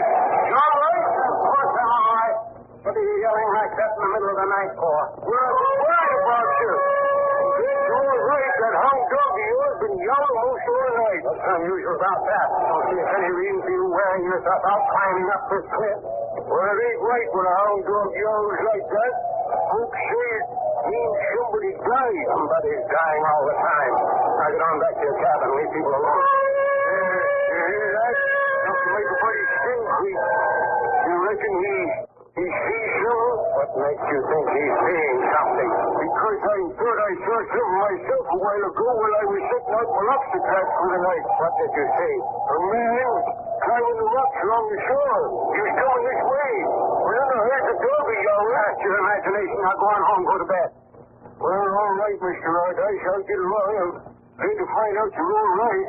Oh, what a soul-filling night this is anyway. Well, good night, Mr. Aldice. Good night. Here, come on. Into your kennel with you now. Go on, go on. Lie down now. Lie down. Chicken-hearted old hound. Yowl like that every time I've executed somebody all through the years. And suppose he's yowling for the fool I sent to eternity tonight. He's afraid of death, just like a hero. Just like the one I sent away a few hours ago. He didn't want to die. None of them want to die. But he's gone. And once again I wielded the power to take life. But not the power to give it, Aldice. You don't have that power. What was that? Who said that? Who's out there? You back again, Mark? No, Aldice. Mark is well down the cliff by this time. We're alone. Just the two of us. Who are you? Where are you? I'm right here in the room with you. That's a lie. I know where you are. You're hiding in this. Huh? You see, I'm not in the closet. I'm beside you. Very close to you, Aldice. Who are you? What do you want? You, Aldice. Your crimes have caught up with you. I've come for you. Go away. Don't come near me. Why do you cower in the corner like that? Surely you're not afraid of death? Yes. One who has the power to take life should not be afraid to die himself. Get out. Get out, I say. Get out before I kill you. You hear? Get out. Get out. See, Aldice, it's useless. You can't kill what you can't see. Might as well put that knife away. What have you come here for? To end your criminal career, to bring you to justice. I committed no crime. I'll admit you did your job with fiendish cleverness, but you will not escape. The police are on the way here now. I can't prove anything. Nobody knows what happened in the death chamber. You're wrong, Aldice. I know what happened. Your victim sat in the chair just as you're sitting in that armchair now. You bundled the straps around them until they were held even more tightly than I hold you now. You touch me. You're not just a voice. Who are you? Who are you? You're at the end of your rope, Aldice. Your only hope is to confess and clear your soul. I admit nothing. Yes, you will. I'm going to make you confess. Make me confess? How can you do that? Look, Aldice. This corner of the room, right over here. That's it. Keep your eyes right where they are. Now I'm going to show you somebody who you met only a few hours ago. Someone over whom you exercised your power of death. A man who would kill in cold blood. Look, Aldice, what do you see? You recognize me now? I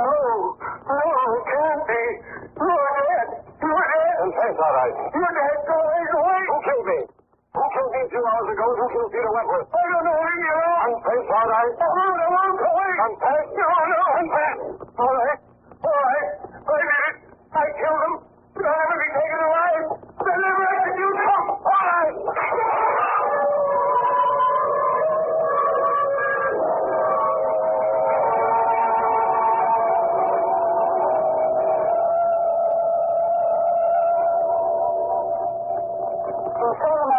Aldice was guarding at the bottom of the cliff. That's right.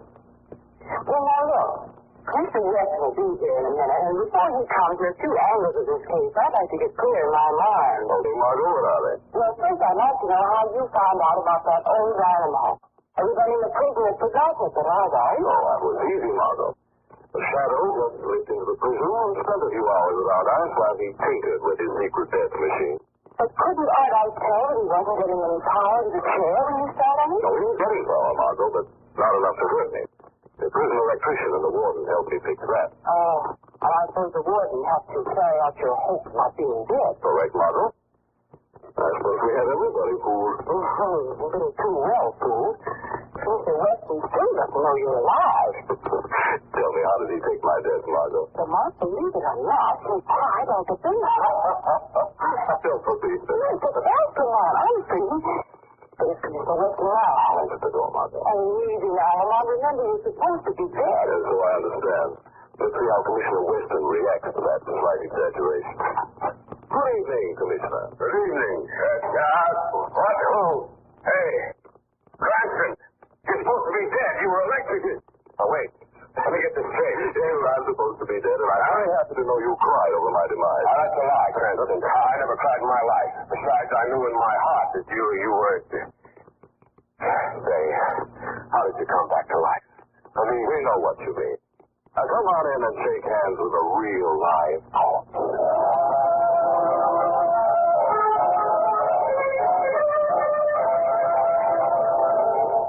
And now let me introduce Blue Coal's distinguished heating expert, John Bartlett.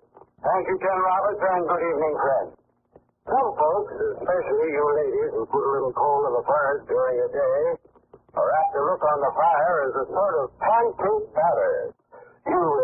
You said about mixing it thoroughly with the poker. Actually, friends, stirring up the fire with the poker is one of the worst things you can do. Because you mix ashes, live coals, and fresh coal all together, and that forms clinkers. And you know, I'm sure, what grave clinkers can cause. How they choke the fire, prevent coal from burning completely, and damn your furnace great. So, friends, take a tip and lay that poker down. When you want to loosen the fire bed, take the great empty instead. And one more suggestion. Never burn refuse or garbage in your furnace. That also causes clinkers to form. And we've got to avoid clinkers to get the maximum heat out of our coal and make it last longer. I thank you. The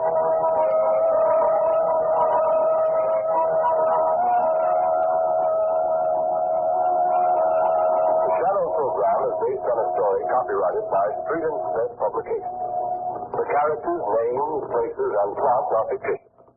Any similarity to persons living or dead is purely coincidental. Again next week, the Shadow will demonstrate that the weed of crime bears bitter fruit.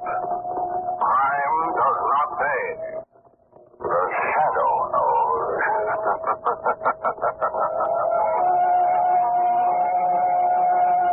Next week, same time, same station, your friendly Blue Coal dealer brings you another strange and thrilling adventure in the Shadow's daring battle against the forces of evil.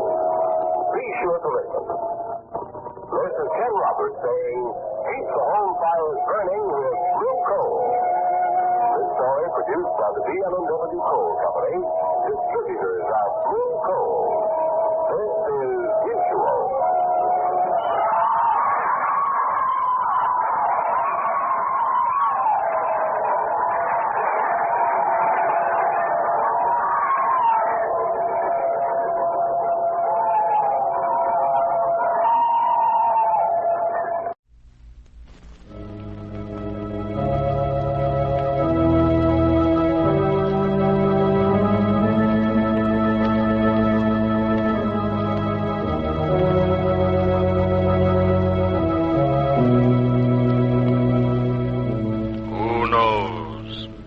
What evil lurks in the hearts of men?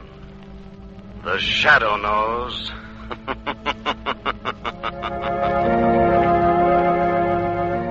Once again, your neighborhood blue coal dealer brings you the thrilling adventures of The Shadow, the hard and relentless fight of one man against the forces of evil. These dramatizations are designed to demonstrate forcibly to old and young alike that crime does not pay. Friends, the war increased the demand for anthracite coal to an all-time peak overnight. Huge new emergency demand sprang up suddenly on all sides. For example, when coke was diverted from heating homes to making steel, steel vital for all our weapons, from battleships to blockbusters, homes cut off from coke had to have anthracite. A city twice the size of Buffalo might have frozen if anthracite hadn't been quickly supplied. Yes, 300,000 homes needed anthracite and got it. And this tremendous emergency heating job is just one of 5 big, extra wartime heating jobs anthracite has taken over since Pearl Harbor. These increased demands explain the restriction limiting you to 87.5% of last year's coal, friends. And of this you can be sure. By getting along with less anthracite, you're helping bring victory sooner.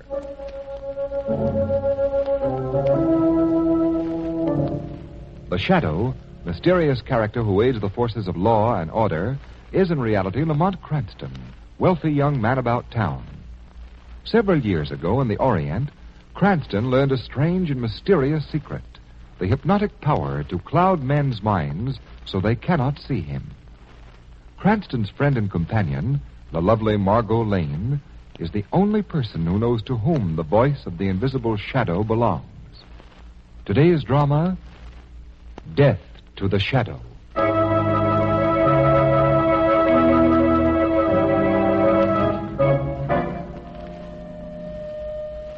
Well, Professor Petro, your new television apparatus doesn't seem to be living up to your boasts. In fact, it doesn't seem to be working at all. But one moment, Mr. Crane. A little difficulty. There, it is fixed.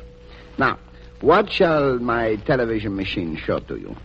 You really mean that with this radio device you can tune in on some place in the city and show it to me on that little screen? Any place. Inside buildings, inside locked rooms, down in the subway, wherever there is even a tiny bit of light, my new television rays will go. Name the place, Mr. Crane. All right. You know the Gordon Trust Company building? But, yes, a few blocks from here. Dan Gordon is an old pal of mine. Let's peek into his office. Very well. I turn the dial. So. Now this dial.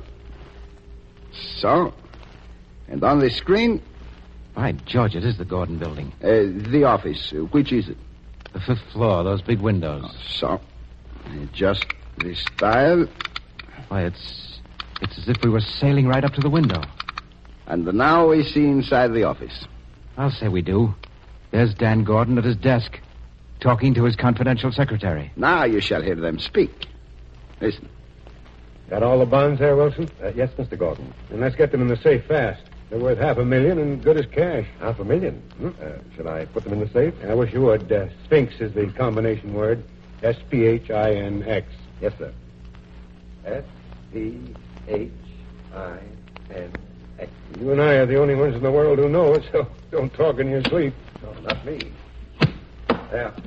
They're safe now. Good. Well, that's all for now. I'll ring if I need you. Yes, Mr. Gordon. I'll be outside. Okay, Professor. That's enough. Well, Mr. Crane, now will your rich friends be interested in my machine? Dan Gordon would be. But I'd like to see the machine work some more, Professor Petro. As you wish. Now, this time, show me how you tune in on a place that you've never seen before. I'll just pick one from the phone book. All places are the same to my machine.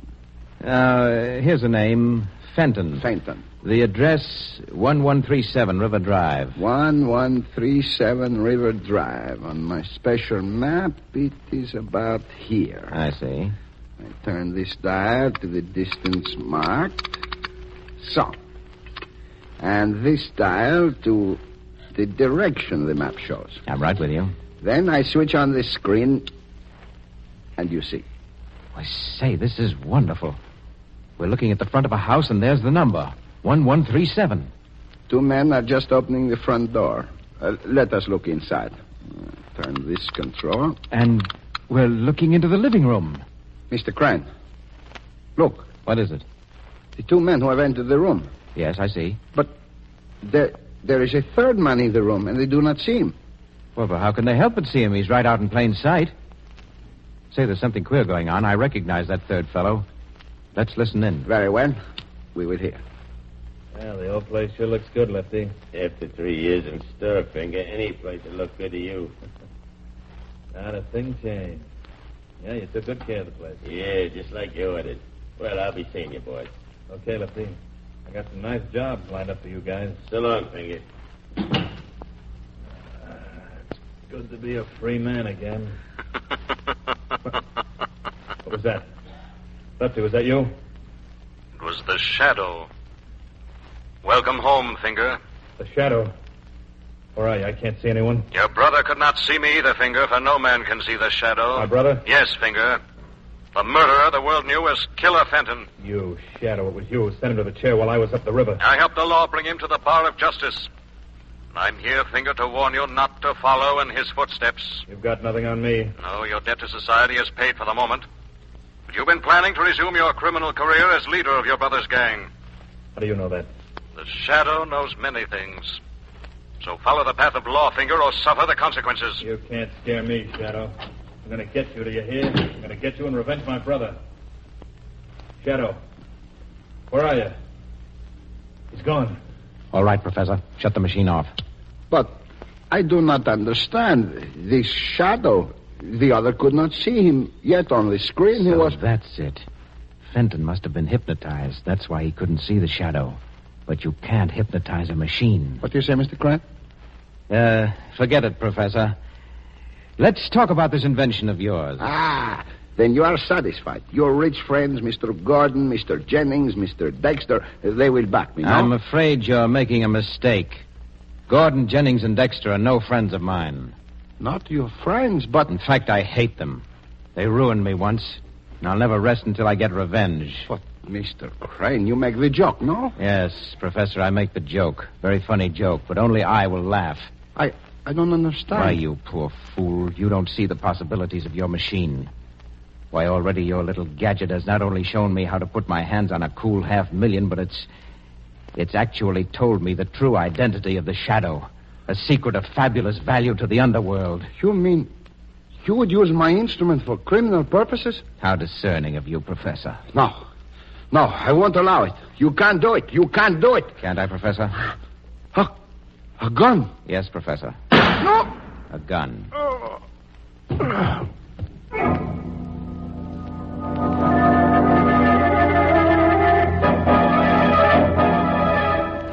Extra paper, read all about it. $500,000 robbery, watchman killed, confidential secretary held for murder. Extra, read all about it.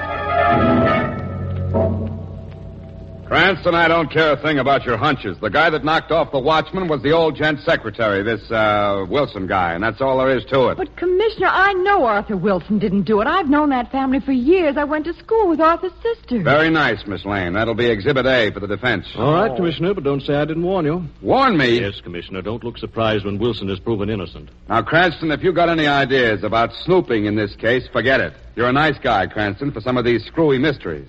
But this is an open and shut case. Yes, Commissioner, just as you say. Cranston, I want you to promise you'll keep your nose out of this. Yes, Commissioner. But Lamont. I promise, Commissioner. But Lamont. Well, Commissioner, we have to be getting along. Come on, Margot. But Lamont. Goodbye, Commissioner. Goodbye. Oh, Lamont. You know Arthur Wilson is as innocent as I am. Of course, Margot. Well, then why did you make that silly promise to Commissioner Weston? Oh, I don't know, Margot. But you didn't hear the Shadow promise anything, did you?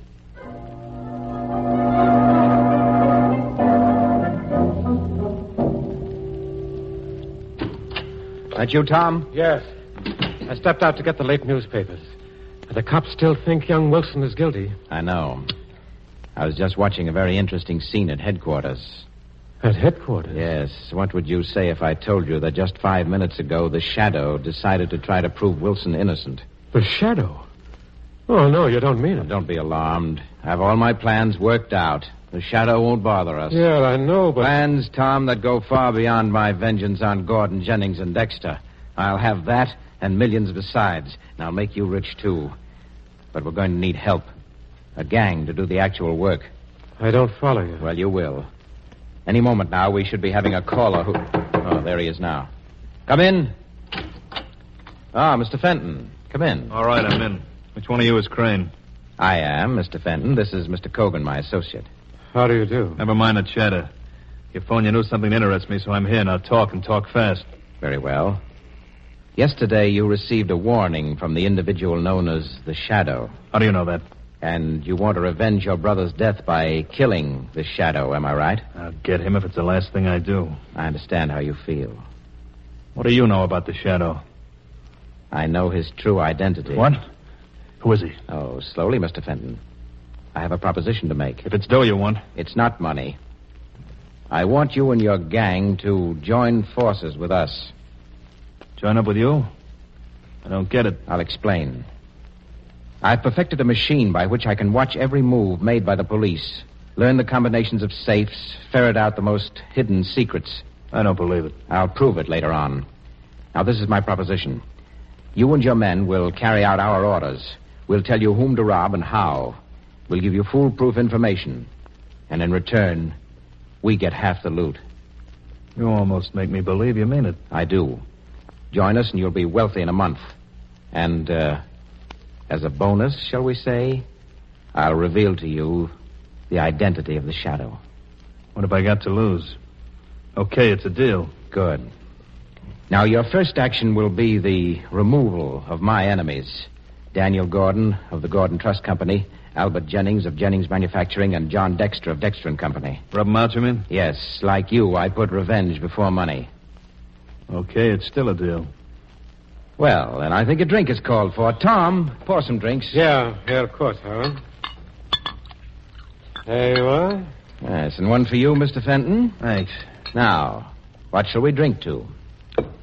I'll tell you what we'll drink to. Death to the Shadow.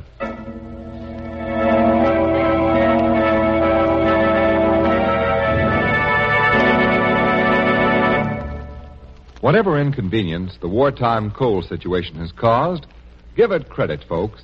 It has also created an opportunity. Yes, the need for conserving coal presented homeowners with the opportunity of enjoying automatic heat regulation. Recognizing how effective heat regulators are, the government provided for their manufacture and sale without priority last fall. And many thousands of you folks, alert to the fuel economy, added comfort, and convenience of a regulator, have already installed one this season. You've dropped hit or miss hand control of furnace dampers for up-to-date automatic control. Yes, your regulator thermostat upstairs has been keeping the temperature in your home right where it belongs, at the proper healthful level day and night, and without your running up and downstairs constantly. But best of all, you folks who've installed a regulator have saved coal. You've stopped the inevitable waste of hand control, introduced real fuel economy for this season and next season when fuel conservation will be equally important. So, be wise, friends. If you aren't enjoying all these advantages, now is the time to begin. Call your dealer. Order your automatic heat regulator tomorrow. And now, back to the Shadow.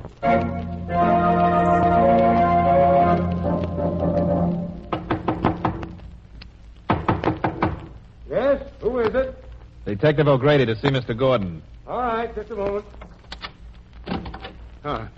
Something about the robbery? Yeah. The commissioner wants to know if you can identify this knife. Knife? Why, no. I never saw it before. Well, take a closer look.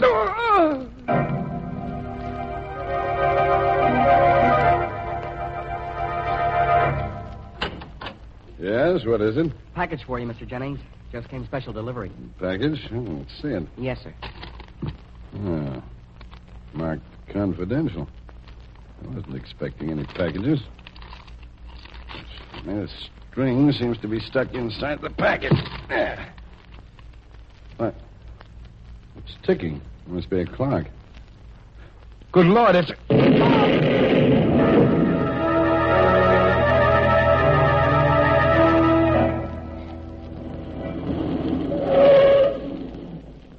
Well, here you are, Mr. Dexter. Oh, thanks, John.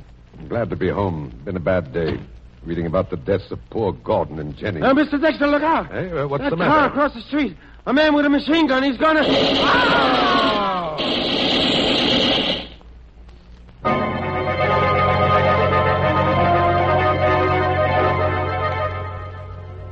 Gordon, Jennings, and Dexter.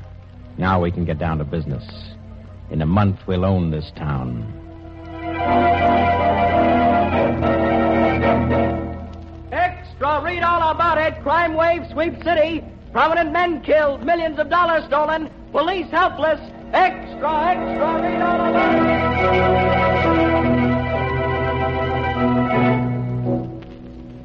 it. Lamont, you mean the police haven't any clues? They haven't any idea who's committing these crimes? I'm afraid that's about the size of it, Margot. And you haven't learned anything either? I'm afraid I failed as utterly as the police. Margot, it's as though some superhuman gang were at work in this city. They not only fail to leave clues, they also seem to have advance information on every move the police are going to make. Oh, no wonder they've been so successful. Yes, that's not all. There could be spies inside the police department.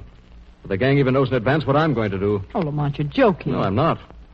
Yesterday, I made a secret appointment with a petty crook who wanted to sell me some information.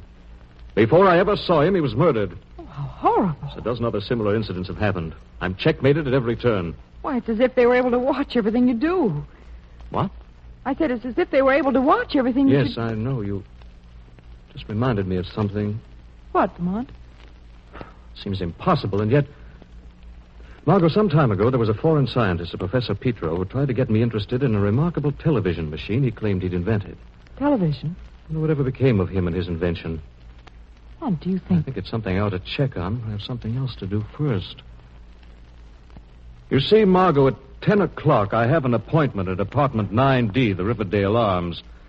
Someone there who claims to know the leader of the gang. Oh, that's wonderful, Lamont. It's only 8 now. You mind if I turned out the light, took a little nap in this chair? Why, no, of course not. Oh, it's fine. There. Margot, listen, we've got to speak in whispers. I thought you were up to something, Lamont. I have an idea I want to test. I am going to the Riverdale apartments. I keep a room there for business purposes. And your appointment? I made that up. But perhaps someone will meet me there after all. I'm going to slip out the back way. What do you want me to do? Stay here till I get back and leave the lights off. Yes, of course. Good girl. Oh, wake me at 9:30, will you, Margot? Yes, of course, Lamont.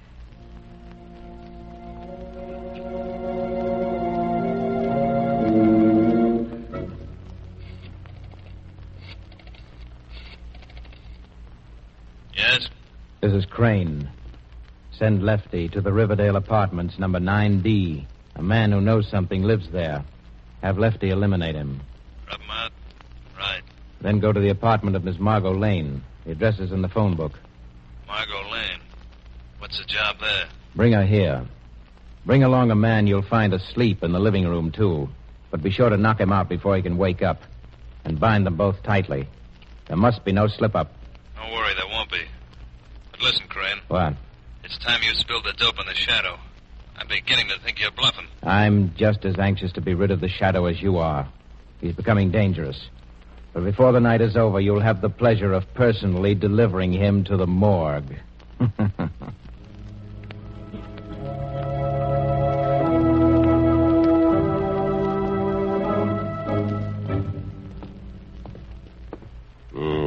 This is the right joint.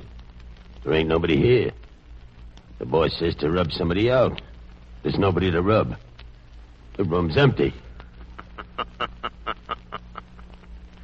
Whom were you expecting to find, Lefty? Who's that? Stick 'em up, you. Hey, there's nobody here. Nobody but the shadow. The shadow. My gun, it's gone. I have it now, Lefty. Now, who sent you here? Answer. Nobody sent me here. I want the truth, quickly. I'm not saying nothing. I have your gun in my hand, Lefty. Now talk fast. You can't bluff me, Shadow. I know you won't shoot. Won't I, Lefty? Hey, that slug almost hit me. Yes, this time I'll do better. Oh, wait, Shadow, wait. I'll talk. Finger Fenton sent me. You lie. He's not clever enough to have planned these crimes. No, he didn't. Then who did? I don't know. Only Finger knows who the brain guy is. Somebody big, with connections. He knows everything. Some kind of machine tells him. As I thought. All right, get into that closet. The closet? We'll keep you safe for the police. Quickly now. The Shadow has other work to do.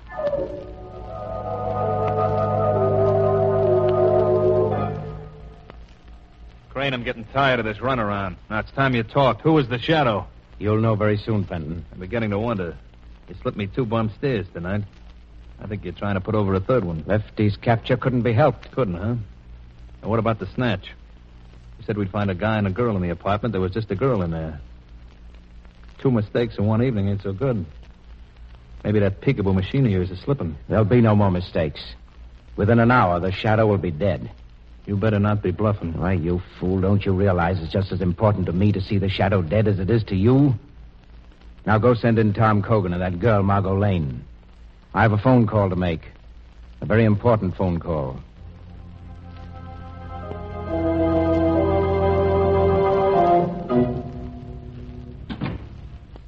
Margot? Margot, where are you? Margot? She's not here. The apartment's empty. The rug crumpled. The lamp knocked over. There's been signs of a struggle. Telephone. Hello? I see you've discovered Miss Lane is missing. Who is this calling? That hardly matters, does it?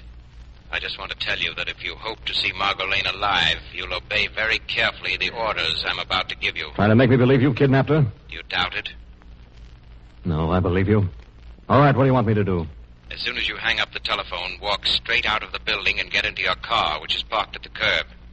Go on. Drive by the most direct route to where Highway 19 crosses the city limits. Then park beneath a streetlight there and wait. Park and wait. Then what? Presently, 4 men will pull up beside you in another car. Get into that car and let yourself be bound. They'll drive you to where I'm waiting. Is that clear?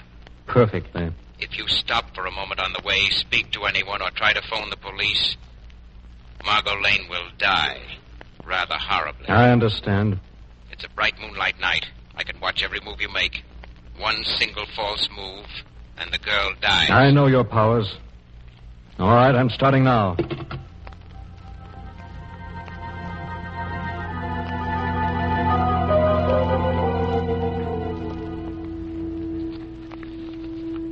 Ah, he's coming. He's almost reached the point where our boys are to pick him up. I wish I knew if you were lying. Well, this time I'll let you look for yourself. You see this small screen here in front of me? What does it show? It's a car. A guy driving it. He's wearing a soft, dark hat. Now he's pulling up under the streetlight at the city limits and parking. Now, you satisfied? Yeah, except that I can't see his face. It's our man. I've watched him from the instant he put down the telephone. He's obeyed orders exactly. You'll never capture him. He's too clever for you. Oh, Miss Lane, I'd almost forgotten that you were with us. Your loyalty does you credit, but we're complete masters of the situation. Well, you'll find out that you're wrong. Well, suppose he tries some tricks after we get him here. Tricks? What can he do? He'll be bound, you and I are armed, and Finger here even has the submachine gun he's so fond of. No, once our man steps into this room, his doom is sealed. What was that? Shadow, it's you. It is the Shadow. I've heard that laugh before. He's in this room. Huh? He can't be. He's still waiting in his car for our men. I can see him plainly. Perhaps the Shadow can be in 2 places at once. Visible in one and unseen in the other. It's him, I tell you. We can't see him, but he's here. He's tricked us. Fenton, bolt the door and guard it. He's doomed anyway. Yeah. I got the door locked. Now tell me where he is and I'll blow him in half. But we can't see him. No man can see the Shadow unless the Shadow wishes to be seen. You're wrong, Shadow. I can see you. Where is he? Just tell me. No, don't shoot yet. I want to find out how much the police may know about us. But cover the space just 1 foot to the left of the mantel. That's where he's standing. You're very clever, Crane. I suppose you've now focused this television machine so that it shows you this room. Exactly. And on the screen, you're perfectly visible. Make a move, Shadow, and you die. I told you I'd get you, Shadow, for sending my brother to the chair. In a minute, you'll be saying hello to him. Shadow, be careful. You're all so sure of yourselves. Why don't you go ahead and shoot? I'm gonna. We're wasting too much time. Crane, I'm gonna let him have it. Of course, the police at the window might try to stop you. Oh, the police? Where? Quick, shoot. It's just a trick. Why, you dick. Take that. You're dead now. You gotta be. Quick, feel around on the floor for his body. He must be dead, but I can't see him. The screen doesn't show him anymore. Because I'm directly behind you now, and it's time for me to disable that machine, I think. No, stop him! I'll get him. He's not going to get away this time. I'll get him. We're going to kill him. You shot me. I'll take that machine gun, Fenton. What? You've killed Crane, your partner in crime, not the Shadow. You wanted to follow in the footsteps of your brother. And as soon as the law has judged you, you're going to. Straight to the chair.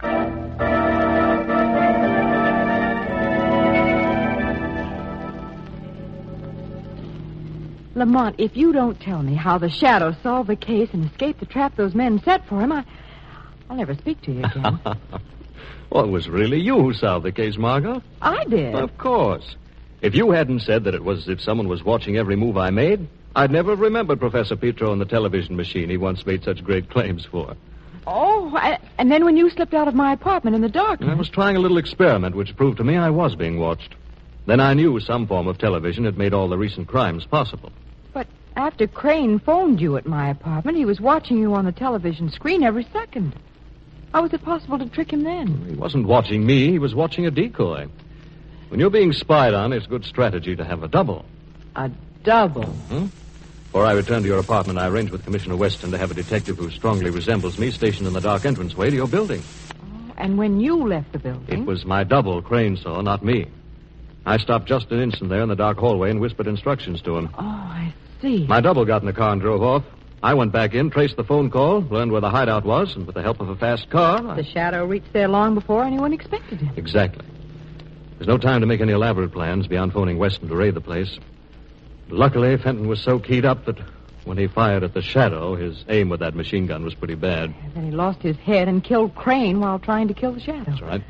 And Crane never got a chance to reveal the Shadow's real identity. Luckily for the Shadow, no.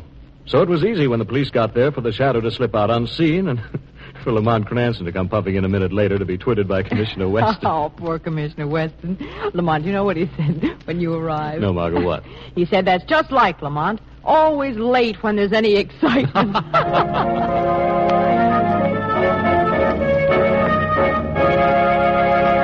And now let me introduce Blue Coal's distinguished heating expert, John Barclay.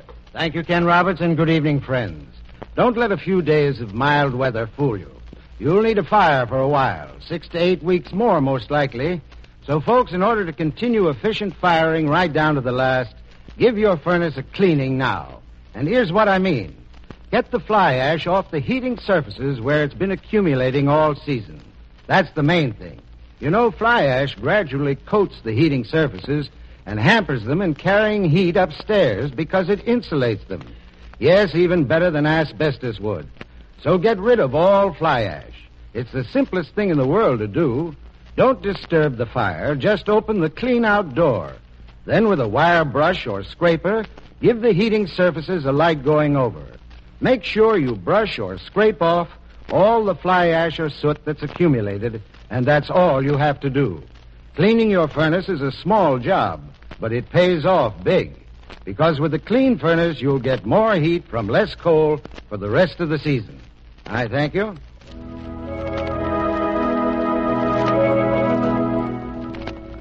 The Shadow program is based on a story copyrighted by Street and Smith Publications. The characters, names, places, and plot are fictitious. Any similarity to persons living or dead is purely coincidental. Again next week, the Shadow will demonstrate that the weed of crime bears bitter fruit. Crime does not pay. The Shadow knows.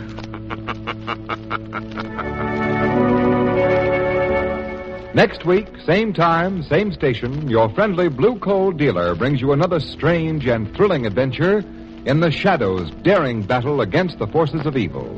Be sure to listen. This is Ken Roberts saying, keep the home fires burning with Blue Coal. This story produced by the DL&W Coal Company, distributors of Blue Coal. This is Mutual.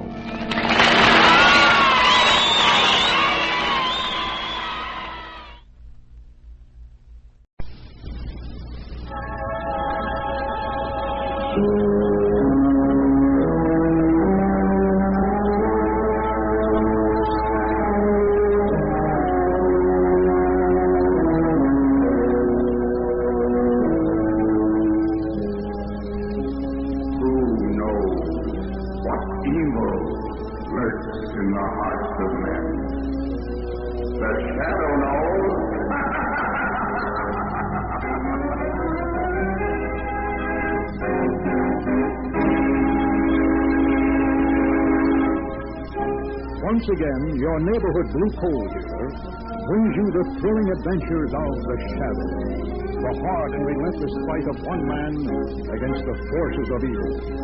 These dramatizations are designed to demonstrate forcibly to old and young alike that crime does not pay. You've probably seen newspaper headlines lately telling you of real government concern over the increasing shortages of coal.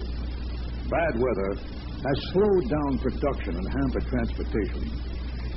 You homeowners who heat with anthracite are urged to utilize alternate fuels as much as possible. If blue coal is not available, your dealer may have other fuels which are suitable to your furnace. So take his advice and accept the sizes and the kinds of fuel which he has in stock.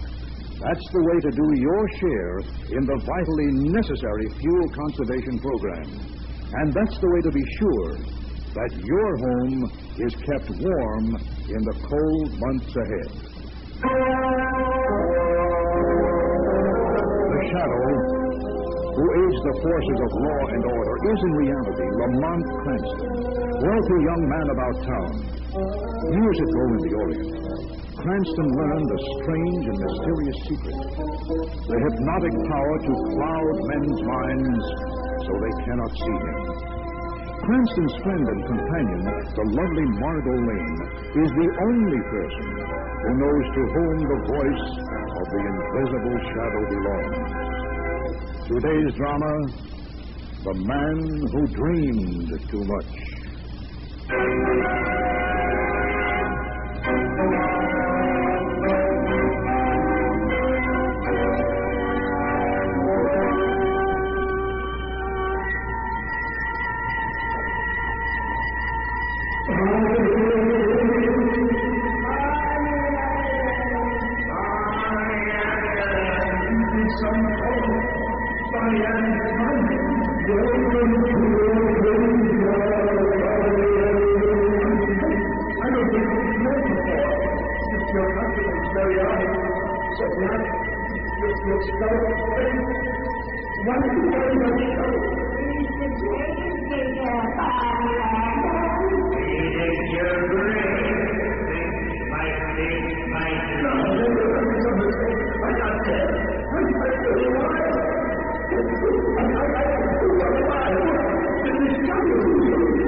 Murderers!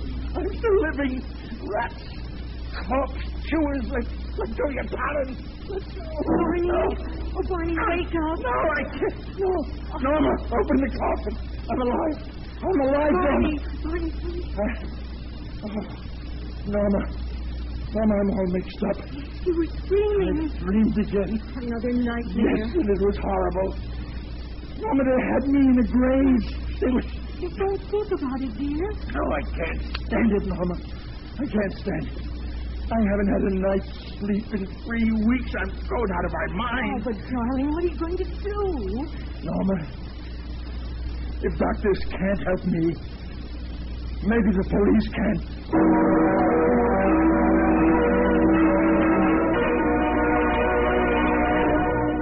But, Mr. Adams, the police can't cure you of nightmares. Well, Commissioner Weston, you've got to try.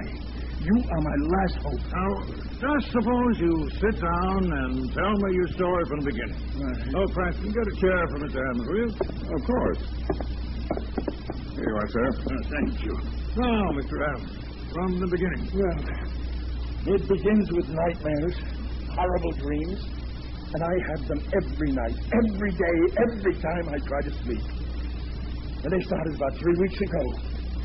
I'm afraid I'm going out of my mind. Mr. Adams, you need a doctor. Now, doctors, they can't help me. In fact, I believe a doctor is giving me these dreams. You think someone is making you dream? I'm sure of it. But that's impossible. Commissioner, the first night I dreamed, a man who called himself Dr. Nightmare telephoned me. Dr. Nightmare? Yes. That's a peculiar name. Yes, and he told me I'd suffer from dreams continually unless I paid him $10,000 to cure me. 10,000? Yes. But how could he know about your dreams? Oh, surely he was bluffing. Oh, I thought so too at first. But I kept on dreaming night after night and night. Well, Commissioner, I don't know what to think. And you want the police to find the truth? I want to stop dreaming. I can't go on like this. It's more than a man can endure. Commissioner, you have got to stop Dr. Nightmare from making me dream. Well, all right, Mr. Adams. It's an unusual case, but we'll do the best we can. Thanks. And whatever you do quickly, Commissioner. This is desperate. I won't be able to hold on to my sanity much longer. Well, Commissioner, what now? Looks like you have a nightmare on your hands. Cranston, what could I do? Adams happens to be a wealthy and influential citizen in his town. I couldn't just laugh him out of my office. Well, maybe it isn't a laughing matter. Now, don't be silly, Cranston. The guy's a nut. But I can't even make a phony investigation. This is too fantastic. Commissioner, why don't I look into it? Well, unofficially, of course. Oh, say now, that's a great idea. Then I can give Adams your report on police stationery. And, you know, Cranston, you're just the man for this job. Why, with your knowledge of scientific deduction, there should be a cinch for you. Well, Commissioner, I better get started right away. I'll let you know the minute I hear anything. Oh, fine, Cranston. The minute he learns anything, oh, boy, that'll be the day.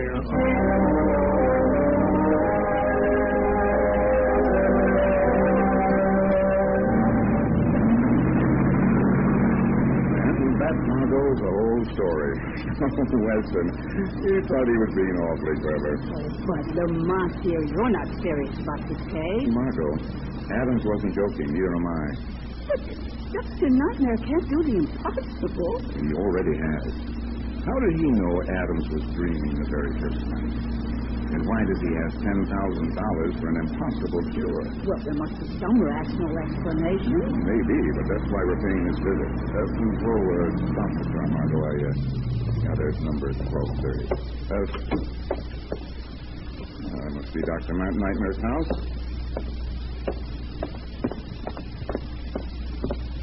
Lamont, do all his dreams cost $10,000? Or does he have a special nowadays? Margot, if you're going to be a skeptic, too, I'll send you right back to Weston. Oh, no. I must see what this Dr. Nightmare looks like. Oh, yes? We'd like to see Dr. Nightmare. Your business?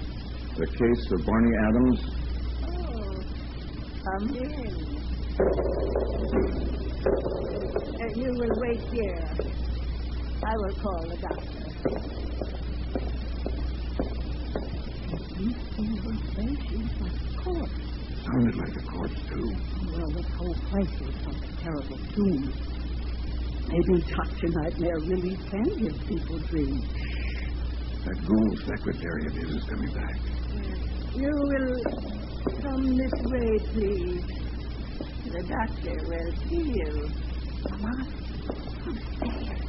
Come on. You will go straight through that door. Door? I thought it was a coffin lid.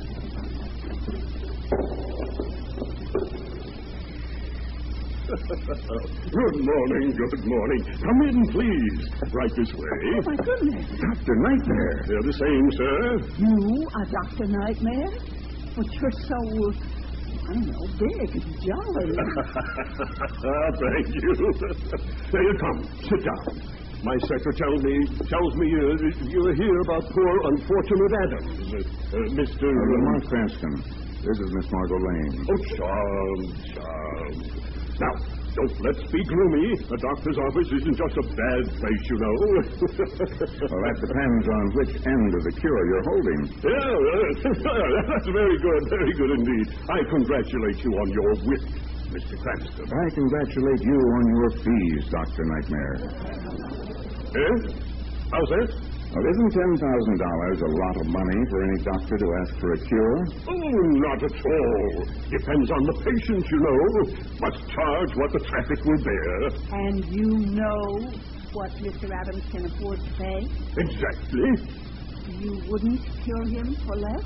Oh, impossible, dear lady, impossible. All my other wealthy patients would demand the same price. Do they all suffer from Adam's disease? You mean nightmare? As a matter of fact, they do. It's amusing, isn't it? Doctor, isn't your name a bit odd, since you specialize in curing nightmares? Oh, just happy coincidence, Mr. Cranston. Very happy with our current epidemic of bad dreams. An epidemic you started yourself? I started? Oh, what a droll idea, Miss Lane. Not at all. You know, it's impossible for anyone to control another person's dreams. Oh, no. I merely cure the dreams. And I presume that Mr. Adams desires the cure? No. Eh? What's this? Adams will not pay your fee. Oh, I see. Oh, that is most unfortunate. Mr. Adams is making a serious mistake. Really? Oh, yes, Mr. Cranston. Adams needs my cure badly. In fact, he'd better take my cure at once. Because if he has any more dreams, I'm very much afraid they'll kill him.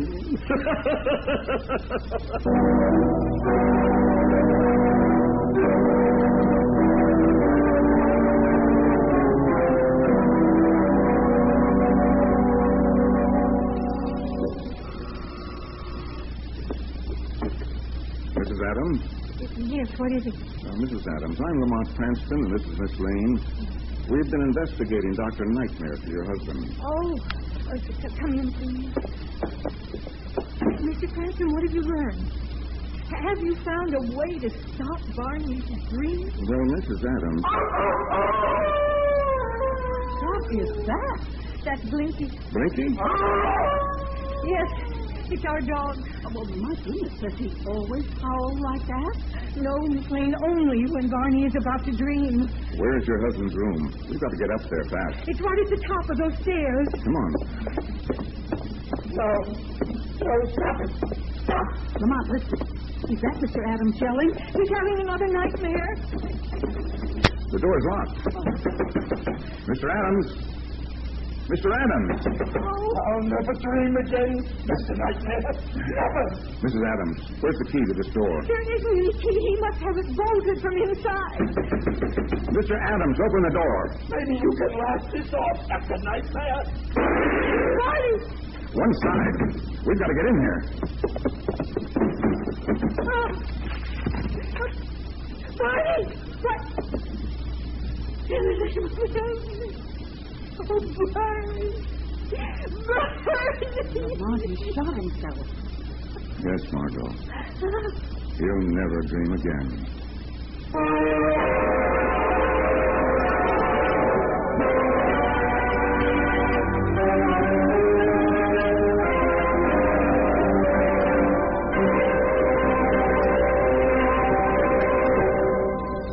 We'll return to the shadow in just a moment. And now, here is a message of particular interest to former mine workers who are now in the armed forces or who are working at wartime jobs in the production centers of the East. Blue Coal needs men. Blue Coal can put 5,000 men to work immediately. Steady work is assured for a long time to come.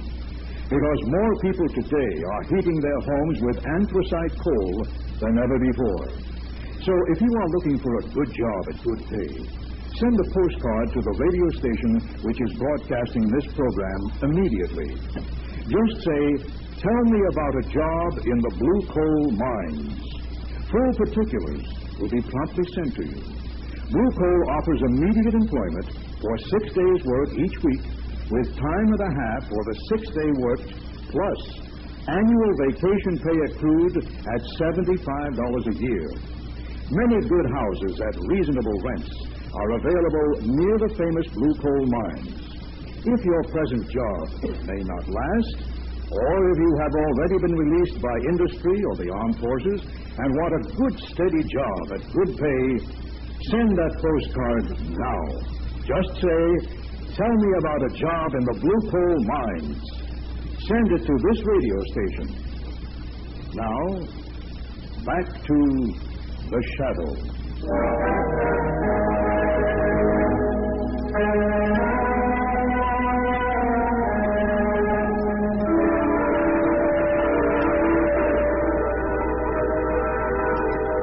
As we return to our story, Mrs. Adams stares incredulously at the body of her dead husband. I can't believe it. I just can't believe it. I'm having a nightmare now. No, Mrs. Adams. Barney's not dead. He didn't kill himself. This is all a dream, isn't it? We're all in a nightmare. No, Mrs. Adams, we're real. I'm terribly sorry, but you must face it. No. This is reality. No, he can't be real because Barney can't be lying there. Listen, you can hear him coming upstairs now. You must stop this, Mrs. Adams. Wait, Lamont. I'll hear step two. It's Barney. I know it. Yes, someone is coming up here.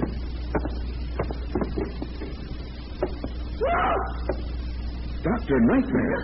Good day, Mr. Cranston. I came to see if you had persuaded Mr. Adams to... Oh, dear, what's this? You murderer! You killed my Barney! Dr. Nightmare, are you insane? I'm so sorry, my dear. Forgive me. My irrepressible sense of humor. It is very funny, really. After all, I told you it would kill him. Shut up! Get out of here.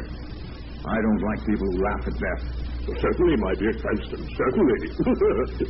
After all, when a man dies, the doctor's job is finished, and it's time for the undertaker to take over. Very good play on words, that. What kind of a man is he? He acts so inhuman. He's a killer. He killed my husband. Perhaps. That's what I've got to find out. Mrs. Adams, I'll have to leave now. Yes, I'll notify the police for you. Come on, Margot. Mom, do you mind if I don't go with you? I'd just like to go home and rest for a while. This is Of course not, Margot. I understand. Besides, I have a little research to do. On nightmares? Well, in a way, yes. I want to find out what was making that dog howl.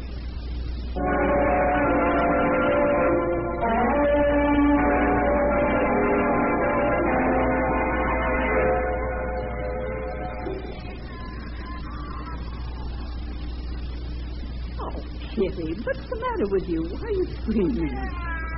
Oh, now, Kitty Cat, you must be quiet, because I want to get some rest. Please. Come on now, come on. Just jump up on the couch with me. Come on, be a good kid. Who's there? It's me, Barney Adams. Immediately. Barney Adams? You're dead. Let me in, Margot. Oh! The door was open, Margot. No, it was not. Now get out of here. Let me alone. Margot has a warning for you. Please, will you get away? Don't come near me. You're dead. Yes, Margot, but you have got to listen to me. Get out of here. For heaven's sake, get out. You have a date with death, Margot. Now listen to Barney Adams. Margot Lane, listen to the dead Barney Adams. He has a message for you. A message from the grave. No, I will not listen. I don't want to listen to you. You've got to listen. Margot, you're in danger. I won't listen to you. Go away, please go away. Oh, what is that ringing? I've been dreaming. Oh, my. Nothing's happened. It's just the phone. Hello? Margot, this is Lamont. What's the matter? Oh, I don't know. I just had the most awful nightmare, that's all. You what? It was horrible. My head's still spinning. Stay right there, Margot. I'm coming up. Whatever happens, don't lose your nerve. This is one dream Dr. Nightmare isn't going to get away with.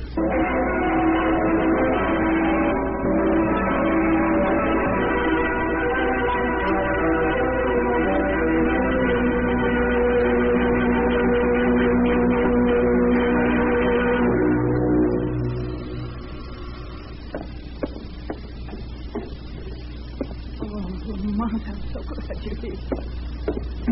That nightmare was so awful. I still feel feverish. You do, huh? I thought you would be. What do you mean?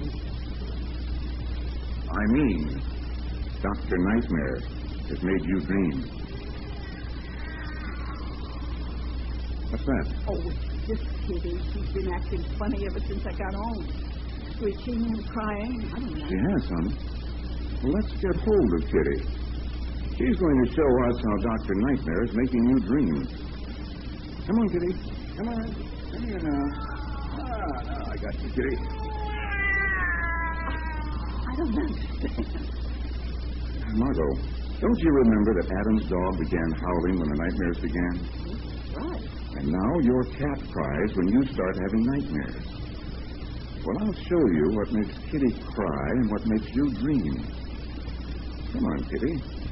I'm going to carry you around this apartment like a compass. Like a compass? Yes.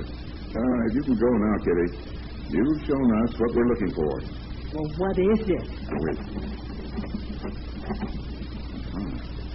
Margot, now I know where your dream came from. This is an ultrasonic broadcaster. Ultrasonic broadcaster? What are you talking about? Oh, don't go away, please, dear. I want more explanation after this call. Hello? Miss Lane, this is Dr. Nightmare. Wait, listen. Dr. Nightmare. Yes, Dr. Nightmare. I'm afraid you're not going to have sweet dreams tonight, Miss Lane. Why, what do you mean? You'll find out, Miss Lane. And I'm afraid Mr. Cranston will be too busy taking care of you to pay any more attention to me. Could you wait just 1 minute, please? Tell him you're going to stay at my apartment tonight. Say I'm out of town on the Adams case. Hello, I'm sorry about the interruption, Doctor. I've been so busy packing. Because, you see, I'm going to stay in Mr. Cranston's apartment tonight. He's out of town on the Adams case. How very interesting. But you won't be alone long. Your nightmares will bring Mr. Cranston running back to town. Good night, Miss Lane. And bad dreams.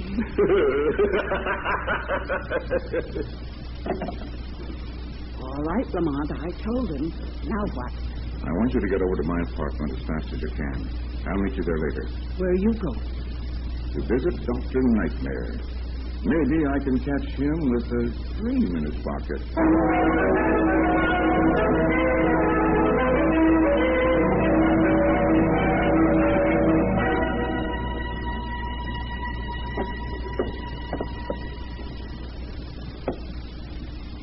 Yes? I'd like to see Dr. Nightmare. Oh, Mr. Cranston. Come in, please. I didn't expect to see you again. Most of Dr. Nightmare's visitors never come back. Somehow I'm not surprised. I like it that way. I'm a widow, you see. That's why I'm always wearing black. My husband died, but I didn't mind. I needed the insurance money. We stopped loving years ago. What did you wish to see the doctor about? I'd rather tell the doctor in person. Just tell him I'm here. But that's impossible. Impossible? Yes, Mr. Cranston. because the doctor has just left. Oddly enough, he said he was on his way to pay you a visit. Oh, I see. Well, then I'd better return home at once. Is this the way out? It's so dark in here. Straight ahead, Mr. Cranston. Yes, I wouldn't want the doctor to find me out. Really, Mr. Cranston? Oh. But I'm afraid that's just the way he will find you.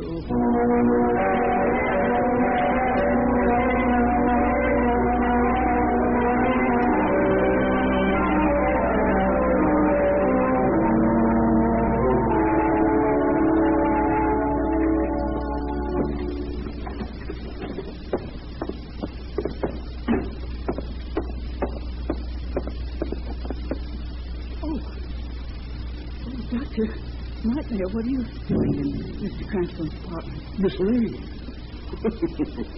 You won't believe it, but I'm preparing a nightmare for Mr. Cranston. Oh? I had hoped it would be for you, my dear. But, dear me, you young ladies travel quickly. I thought I'd be out of here before you arrived. Oh. It's too bad you did arrive just now, Miss Lane. Now I'll have to put you out of the way. Oh, no! Miss Lane, I have $1 million worth of nightmares waiting to be cured. I can't permit you or Mr. Cranston to interfere. With you out of the way and Mr. Cranston obsessed with his own dreams, I shall have nothing to worry about. What's that? Someone who also knows how to laugh. Who are you? The man you forgot to worry about. And where? There's no one here. I am here. Who are you? Men call me Dr. Nightmare. Why, you're mad. That's my name. You are the mad one. What sane man hears voices speaking from invisible shadows? I tell you, I am Dr. Nightmare. You are nothing.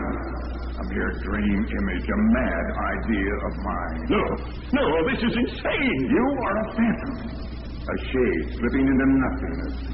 You and your plan of extortion, your dream civilians. Oh, nothing. It's amazing. Why don't you laugh? I don't believe you. It's impossible. It's a delightful joke, isn't it? That a dream should think itself real.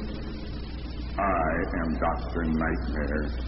You are my dream. You are an illusion. Nothing dreaming itself everything. You're a fleeting image that will vanish when I awaken from my dream of you. Yes, you're right. That's very funny. Upon my word, very funny indeed. I who think myself real am merely the dream of an invisible voice. Oh, that's comical indeed. I am not Dr. Nightmare, just his dream. I am merely a dream, just a dream.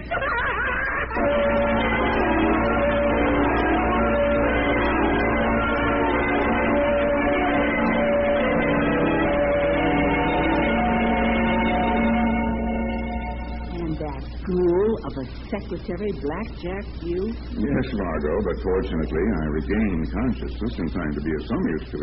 You're not fooling. But why did the shadow make Dr. Nightmare think he was dreaming? Well, I thought that would be the best way to soften him up for a confession. But I didn't realize he was so close to madness. Oh, Preston, we can go in and see the Nightmare now. His room's just down this way. Oh, I'm not so sure I want to see him. Don't feel sorry for him, Miss Lane. Actually, he's a murderer. Yes, you're right. So he really was making people dream, eh, Preston? Yes, Commissioner. With a device known as an ultrasonic broadcaster. What's that? It's something that broadcasts sound waves. Too high in frequency to be heard by human ears, but which produce profound physical changes in the body. Such as dreams. Exactly. Dr. Nightmare connected his device to radio power cords. The device broadcasted ultrasonics constantly, whether the radios were on or off. Is that why the animals howl? Yes. You see, animal ears can't hear sound waves, which humans are unconscious of. Here's Dr. Nightmare's cell. They've got him in a straitjacket. It's funny. It's very funny indeed. I'm not Dr. Nightmare. I'm merely a dream. A dream of an invisible voice. I'm only a dream. Oh, Commissioner, shut the door, please. You know, it's a kind of poetic justice. Yes, Commissioner. He turned reality into nightmares for others.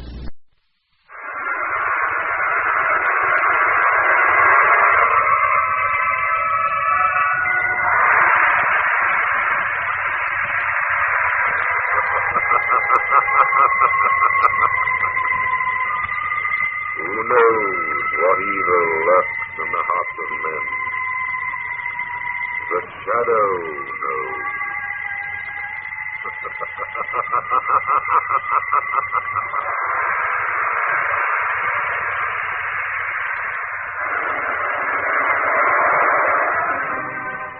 Once again, we bring you the thrilling adventures of The Shadow, the hard and relentless fight of one man against the forces of evil. These dramatizations are designed to demonstrate forcibly to old and young alike that crime does not pay.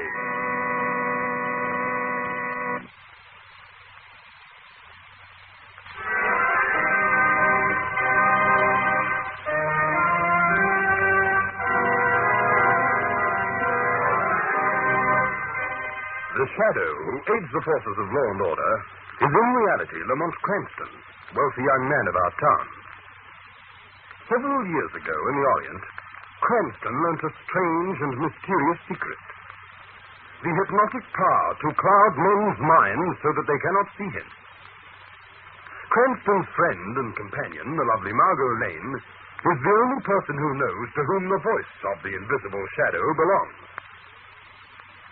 Today we feature the Shadow in an adventure out of this world.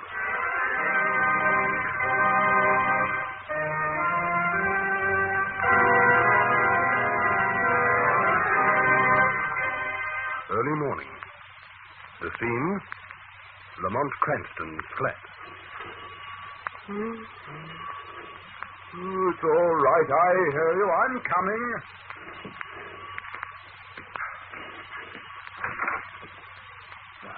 Commissioner Weston. Good morning, Cranston. Come in. Say. What are you doing here this hour of the morning? I was investigating a case in this building. Just dropped in for some coffee. All right, come into the kitchen. Thanks, sir. What case, Commissioner? Well, it's a strange business, Cranston. There's been a wave of assassinations hit this city that's got me confused. I don't know where I stand. Assassination? I haven't heard about any murders lately. Yeah, we've been keeping them hushed up. We've found 5 men murdered in the last 2 weeks. Each murder looks exactly like suicide. Except for one thing. What? On the palm of each dead man, we found a curious mark. A circle with a small cross under it, in some kind of purple ink. And by the way, do you know a Lester Smith on the 5th floor? He's the latest victim. No, I don't. Circle and cross. Where are the cups? Oh, in the cupboard over there. Oh, thanks. Almost been serving me to drink. And, where's the milk? Just open the service door there. Those are morning papers are left outside. Good. Hey, Cranston, what kind of paper do you subscribe to anyway? The Globe? Mine. No, not the Globe, this other one. The one printed in purple ink on grey paper. I thought it was an advertising station at first.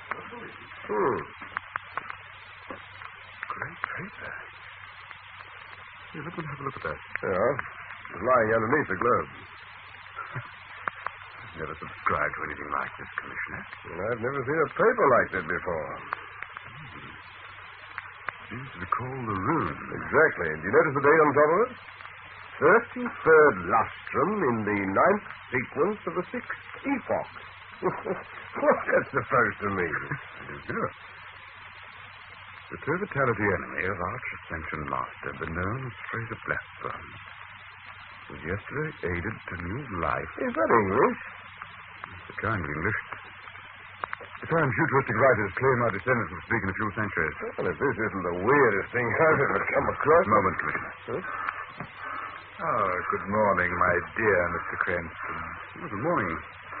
Apparently you know my name. Oh, yes, Mr. Cranston. I like to know my neighbors. My name is Bland. I am very much afraid you have my morning paper there, Mr. Cranston. Is this your paper? Look here, Mr. Bland, what's it all about? We're trying to make sense out of it. It's really quite a simple matter. I happen to belong to a lodge. This is our news bulletin. We write in such odd fashion merely to be different. Oh, I see. Well, here's your paper, Mr. Bland, only I don't see how anybody can understand it. Oh, it makes a great deal of sense for those who know how to read. Good morning, gentlemen. Commissioner, did you happen to see inside his flat? No, I was concentrating on the paper. It was weird. From what I could see, the furniture and decorations were something definitely not of this world. Now, Cranston, I tell you, I caught a glimpse of photographs on the wall. Hey, look out, the coffee's boiled. And those photographs could not have been taken anywhere on this earth. Now, forget about it, Cranston. And you heard that music, didn't you? That weird, unearthly, inhuman music. Oh, it's probably all something to do with his lodge, Cranston. Now, don't let your imagination run away with you. There's your phone. It's all right, I'll answer. Probably the department. They know I'm here. Oh, go ahead, Commissioner. Hello, this is Weston. What? Not again. All right, I'll be right over there. You want to exercise your imagination on something real, Cranston? Hmm? Well, get your clothes on and come with me. There's just been another of those assassinations.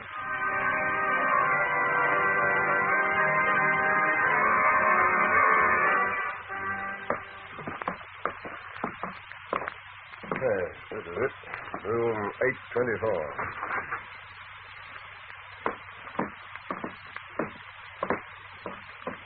Good morning, Commissioner. Hello, Shaughnessy. Where's the body? Right here, sir. All right, let's have a look at it. Just like all the rest. Seems like a bona fide suicide, doesn't it? Yes, it certainly does, Commissioner.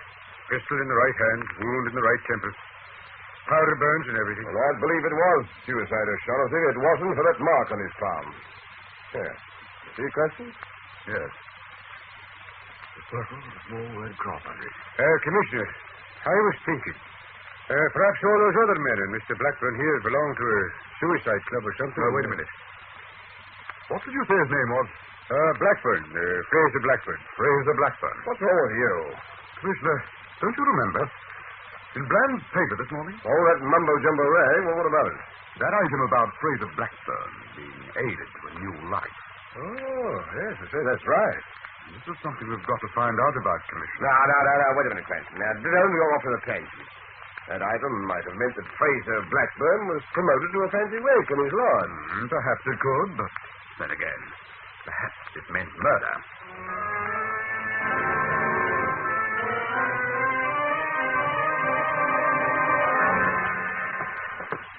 But, Lamont, why the hurry? I'm trying to beat Weston to the punch. I want to ask Bland a few questions before Weston sees him. Why did you bring me back with you? First, tell me what you think of my story, Margot. It's too fantastic, Lamont. Commissioner Weston was right. You are going off into a tangent. There must be some rational explanation. I hope so. And that's what I'm going to find out. Well, how? I want you to ring Bland's doorbell. When he opens the door, pretend you're looking for me. But you'll be with me. The shadow will be with you, Margot. I'll go into that flat with Bland. You go back to my place and wait for me. Oh, all right, Lamont. Well, this is it. Go ahead.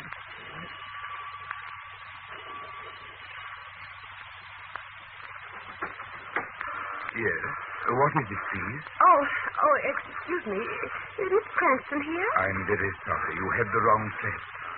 Mr. Cranston lives next door. Oh, thank you. Not at all, my dear. Good morning. Very strange. I have not... Go in here. Pull out. It is the shadow, Black. The shadow? Oh, yes, I've heard of you. They say no man can see you. Evidently, that is true. I've been expecting you. What are you doing at that instrument panel? You shall soon see, Shadow. We can discuss your visit while my machines operate. Operate? I must have started on you, my dear Shadow. I cannot permit your invisibility to handicap me. I must know with whom I am dealing. No man knows the shadow. But my machines will. And they will tell me. Listen. Position of subject north 2509. Biometric. Height of subject third group. Weight in second. Calibration. Anatomic analysis shows unilateral development to the right. Variation in bone and muscle in proportion of 1 to 1.003. Magnificent, Dave. In another 2 minutes, we'll have you indexed, x-rayed, and photographed. Subject human.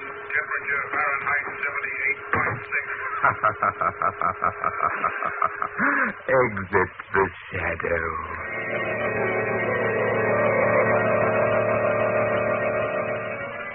Yes, it's perfectly true, Margot. When Bland's machine started operation, the shadow fled like a thief. But why, Lamont? Bland may have been bluffing or telling the truth. I don't know. But I can't risk the shadow's identity being known until I find out more about what we're fighting.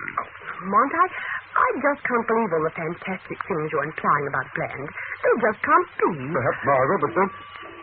Wait.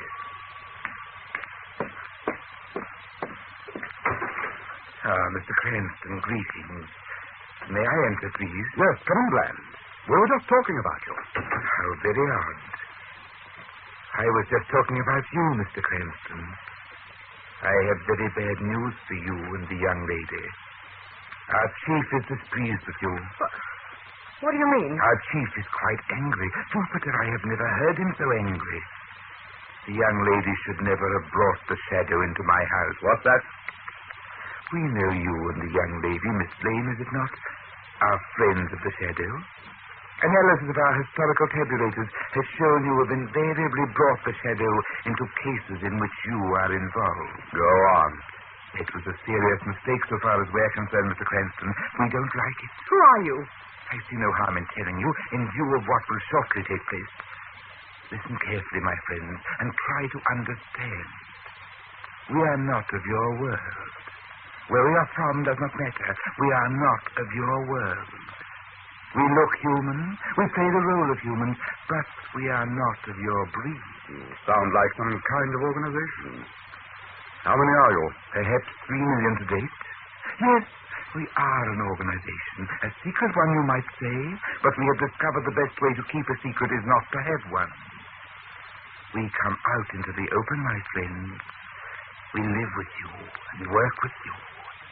While you ignore us with frank, smug innocence, we, who appear to be your friends, your brothers, your fellow men, are preparing to take your world away from you. And those assassinations? You deduced that from our paper, eh? Most unfortunate that it fell into your hands. Unfortunate for you. Yes. As the years pass, too many humans like you begin to ask embarrassing questions. Some we put off with reasonable explanations. Others, like yourself, must be answered more strictly. Like Fraser Blackburn. And you're so sure of yourself that you're warning me. Merely so that you will accept your fate gracefully, my friends. So that you will not put us to the bother of pursuing you. You are surrounded by us. You do not know which of your friends, your enemies, your acquaintances, your neighbors may be one of us. The chief is displeased and instructs me to end your curiosity. That means, as sure as this earth of yours will be ours, you will be dead in 1 hour.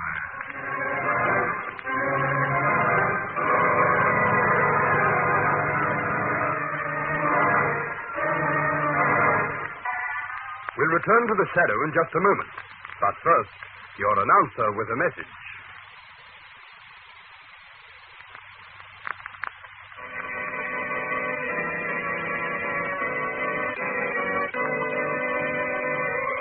And now, back to the shadow.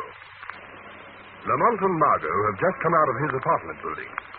A taxi is cruising past, and Lamont calls... Taxi? Hey, taxi, over here. Lamont, why are you rushing out of your flat like this? I feel like a fugitive. Get in, Margot. That's exactly what you are. 125 Park Road, driver. I'm taking you home right now. You don't believe that fantastic story Dan told us? I don't want to. But you do. Oh, Lamont. I've seen his flat, his fantastic scientific equipment. I'm confused, Margot. I don't know what to believe. What are you going to do? Fight. Millions of men? You may have been lying about that. I don't know. All I know is you don't have to fight an army. You'll fight its generals. If I can get Bland, we won't have to worry about his organization. How are you going to do it? The first thing is to get you home where you'll be safe. We'll work out a code signal so we can phone each other and be sure to whom we're talking. All right, people. Out you get. So soon? Hey, just a minute. You've made a mistake. There's no mistake. I said 125 Park Road. You've taken us to the middle of the park. And it's starting to rain.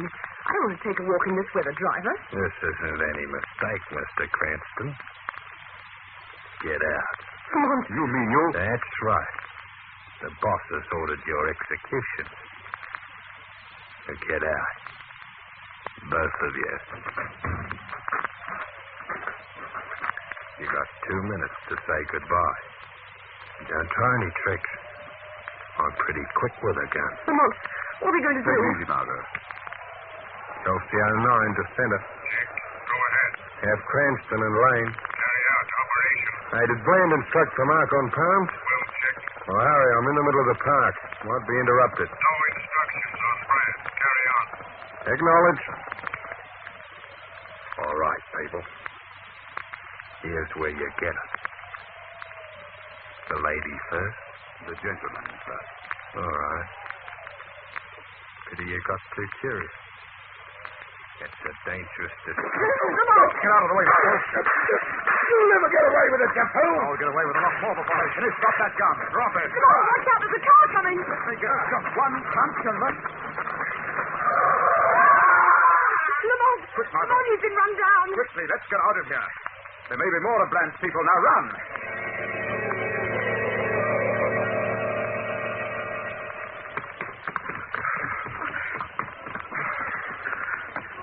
Here's police headquarters now.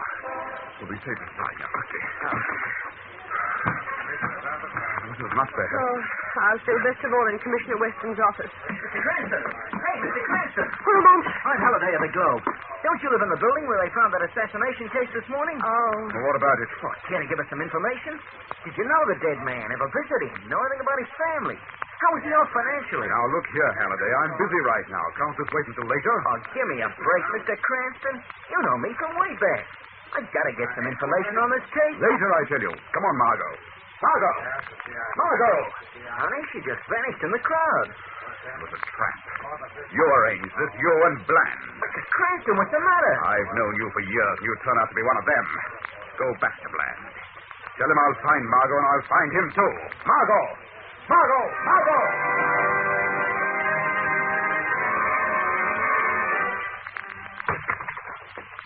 Hey, what in blazes do you... Oh, you, Cranston. Has Margot been in here? Miss Lane? No. What's up, Cranston? Bland's got hold of her. Bland? You mean that hocus-pocus character? Something a lot worse than that. Come along, Commissioner. We've got to get to his flat. First, now, for the love of heaven, wait a There's minute. a chance Margot may be there. Cranston, please don't rush me this way. What on earth has got you so excited? Nothing much. Nothing but kidnapping, mass murder, invasion, death, and destruction. Hardly anything at all. Come along, Commissioner. I'll explain on the way to Bland.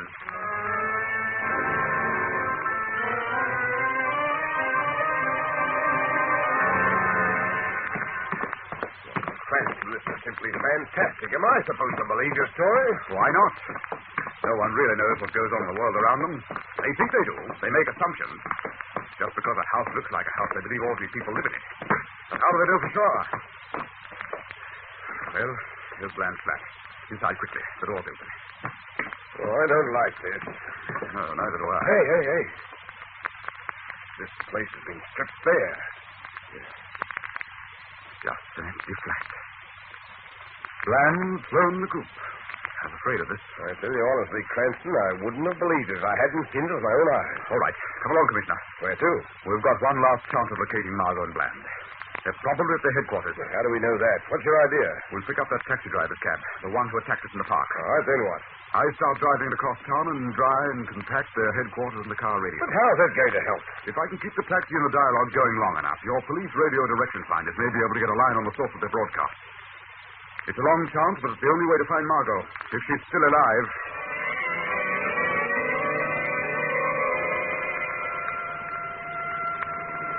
All right, Cranston, I've got you a police escort. I'm going to let this cab fly out, rain and all. Direction finders ready? Yep. Go ahead with your radio. Pray for me. I'm too busy worrying about my own skin. These streets are like glass. Chelsea 09 reporting. Continue. Reporting on death of Cranston and Lane. Report 1 hour late. Explanation. Cranston put up a fight. Continue. I got them both. 1 moment. Chelsea 09 reported killed in car accident 1 hour ago. Explanation. That's impossible. Margot Lane reported brought to headquarters half an hour ago. Explanation. I tell you, you've made some... Mr. Cranston, but not quite clear enough. Bland. You'll be interested to know we're going to use Miss Lane as a bargaining point of the shadow, since she seems to know that elusive person. Bland, listen to me. You'll also be interested to know you've forced us out into the open, Mr. Cranston. Your rash interference has precipitated our attack. It will begin very shortly. I am happy to say you will be one of the first victims of your breed. Switched off. Do you think the direction people had enough time, Commissioner? I'll stop the car. We'll find out from the direction patrol. They're right behind us. Come on. Well, how about this, Shaughnessy? Any luck? Yes, sir. We veered just enough to make a location, Commissioner. The broadcast seemed to come from a spot on the coast. The old Venus Island Carnival. Venus Island Carnival. Come along, Commissioner. This looks like it.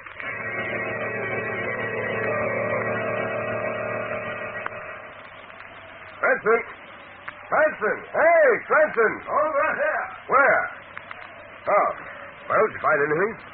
No, not yet.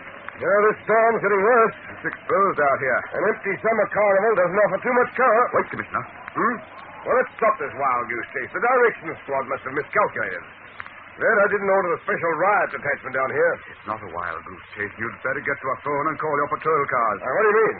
Look down towards the shore. That old freak exhibit. The men from Venus. You see it? Yes. And that mark on the sign, it's a circle with a cross under it. Yes. That's the astrological symbol of the planet Venus. It's the mark we found on the palms of those dead men. Send out that call for your cars, Commissioner. This is what we're looking for. You can see fresh tracks in the muddy ground leading into the place. All right, you wait here, Cranston. I'll be back in about 5 minutes. I'm afraid I can't, Commissioner. Because in 1 minute, Mr. Bland and Company is going to receive a visit from the Shadow.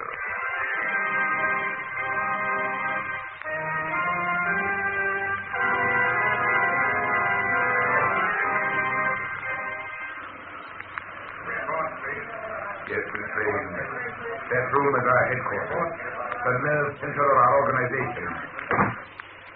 This room we're in now is our brain. Please, Mr. Blair. Oh, it will interest you, I'm sure.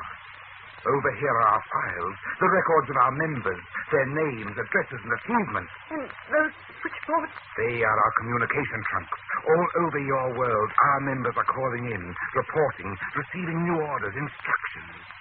Second by second, our work goes on in its minute detail, and second by second, the end of your world draws closer, closer, closer. I don't believe it. I won't. That does not matter. It is a fact. It will be. I don't believe you say what you are. From another world, you're private criminals masquerading as aliens. And what if we are, Miss Lane? What is the difference? You will lose your Earth, and we shall gain it. Who's that? We've met before, Bland. A shadow?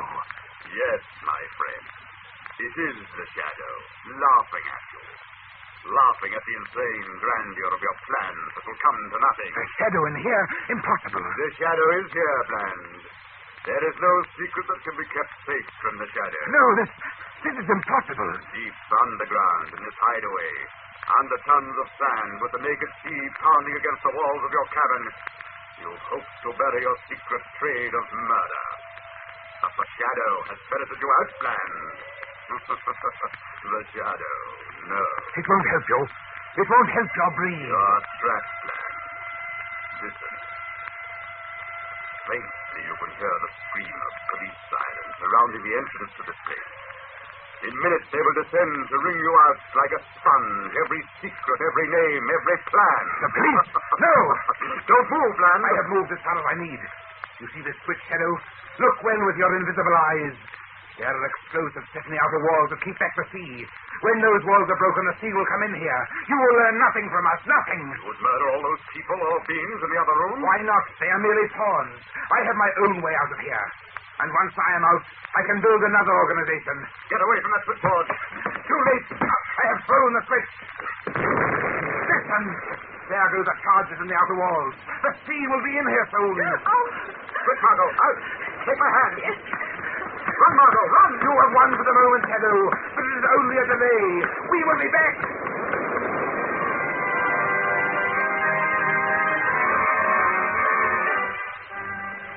How you ever got out of that place with Miss Lane is a miracle to me, Cranston. No, not a miracle, Commissioner, but certainly a close call. And you say everything down there was destroyed? Yes. Equipment, records, all those people. Everything is lost in a morass of sand 100 feet beneath the ocean. Everything but Bland. He said he had a way out. That's all right. We've got men posted all along the beach. Commissioner, look! Over there's someone running. It's Bland. He did get out. Stand! As soon as he gets the men after him. He's down. Come on. This way, Doctor.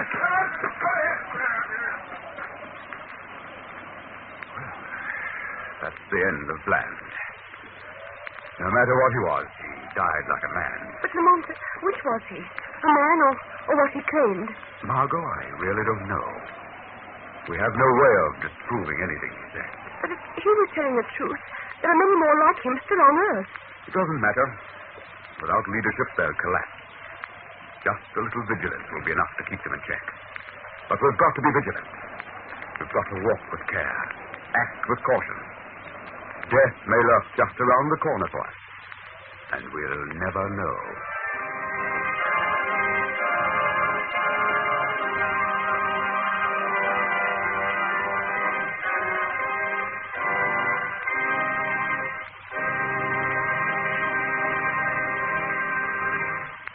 In a moment, I'll return with further news of the Shadow. But first, your announcer.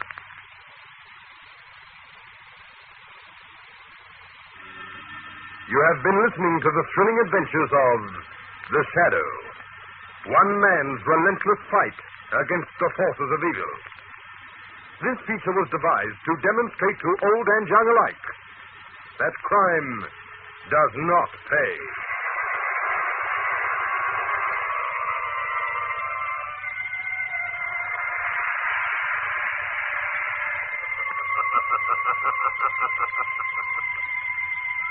As you sow evil, so shall you reap evil. Crime does not pay. The Shadow knows.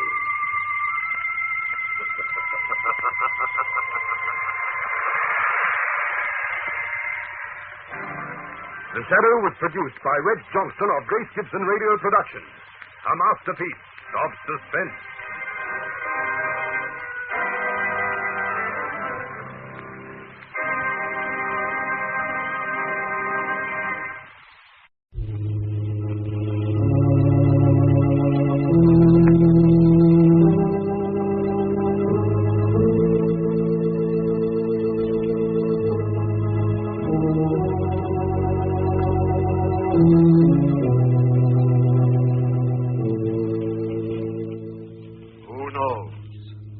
What evil lurks in the hearts of men?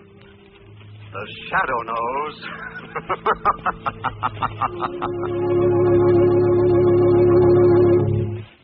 Once again, the Mutual Network brings you the thrilling adventures of the Shadow, the hard and relentless fight of one man against the forces of evil. These dramatizations are designed to demonstrate forcibly to old and young alike that crime does not pay. The shooting war is over, but your Red Cross is still in there fighting, planning new invasions against suffering, hunger, and loneliness. And speaking of loneliness, let's not forget the Low Point boys still overseas. There are more than 1,500,000 of them spread out all over the world, including God-forsaken islands in the Pacific. Many of us already have forgotten, but your Red Cross never forgets. It's still there with our rear guard, helping to make life a little brighter, helping to ease the burden. Yes, the job of the Army of Occupation, according to both Generals Eisenhower and MacArthur, would be 10 times tougher if it were not for the Red Cross activities overseas. Now, the Shadow.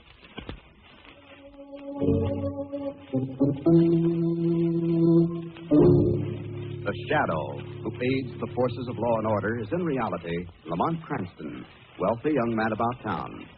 Years ago on the Orient, Cranston learned a strange and mysterious secret, the hypnotic power to cloud men's minds so they cannot see him.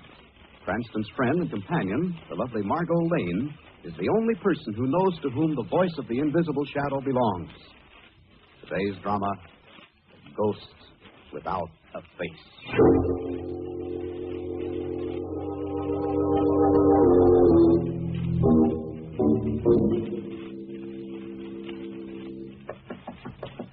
Third act, Mr. Johnson. Curtain going up. Third act, Mr. Johnson. Is anything wrong? Door's not locked. Maybe he's not in his dressing room. Oh, I'd better have a look. Mr. Johnson. Oh, there you are, sir. That's your dressing table. You're still in your dressing robe. Third act curtain is up, sir. Raise it high, Billy.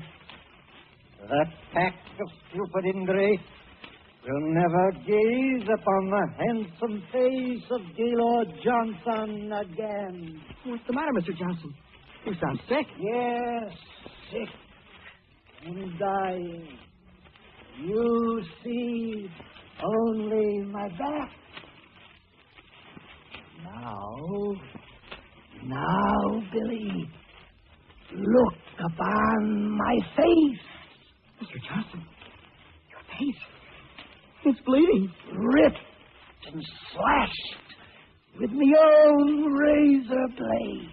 There's blood on your arms. Your wrists are cut. I cut them. Yes, I died. No. But they killed me. They spurned me off. Let me go. But they can't escape the horror that will return to them after death. Let me go. Let me go. You'll see me again. I'll return from the dead to haunt this theater for eternity. Help somebody. Mr. Johnson killed himself. Mr. Johnson's dead. He killed himself. Help.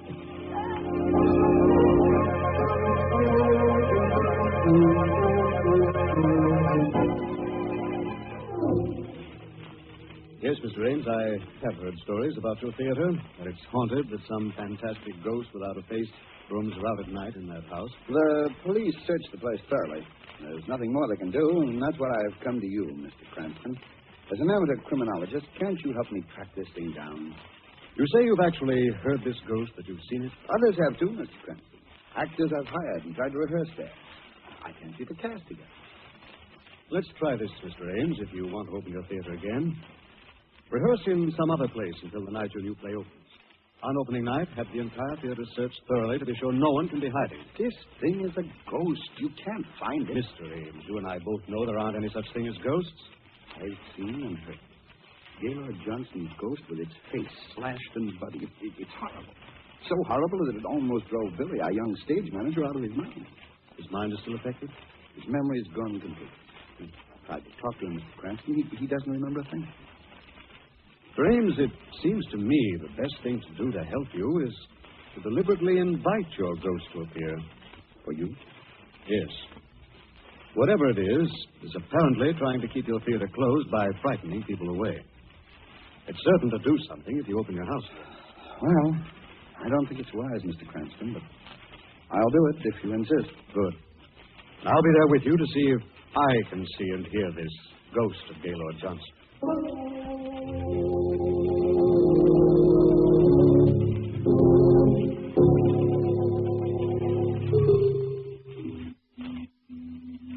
The musty, dark old place is backstage, isn't it, Lamont? Mm-hmm.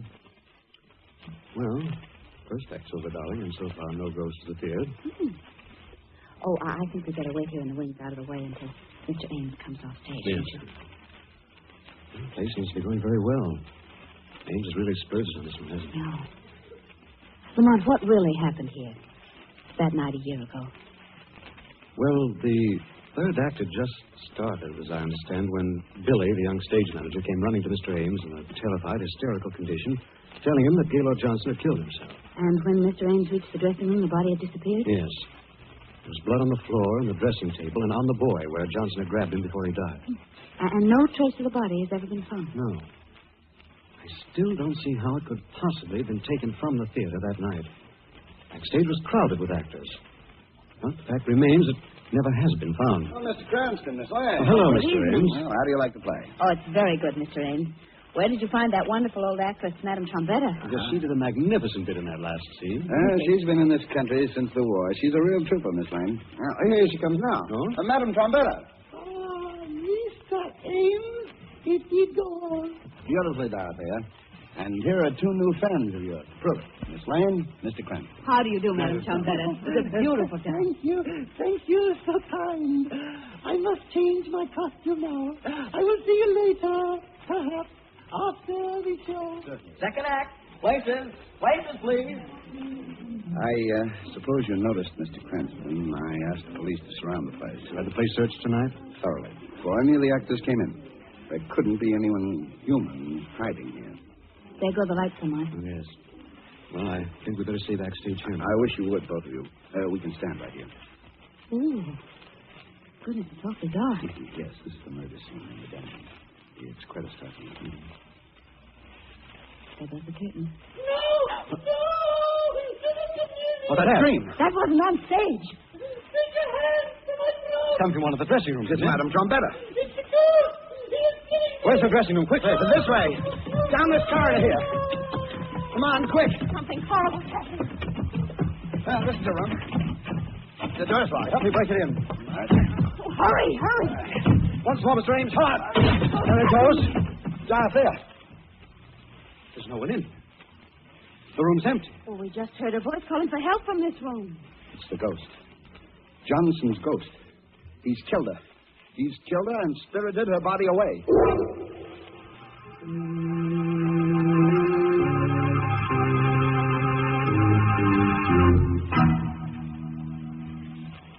Lamont, what's happening in that theater?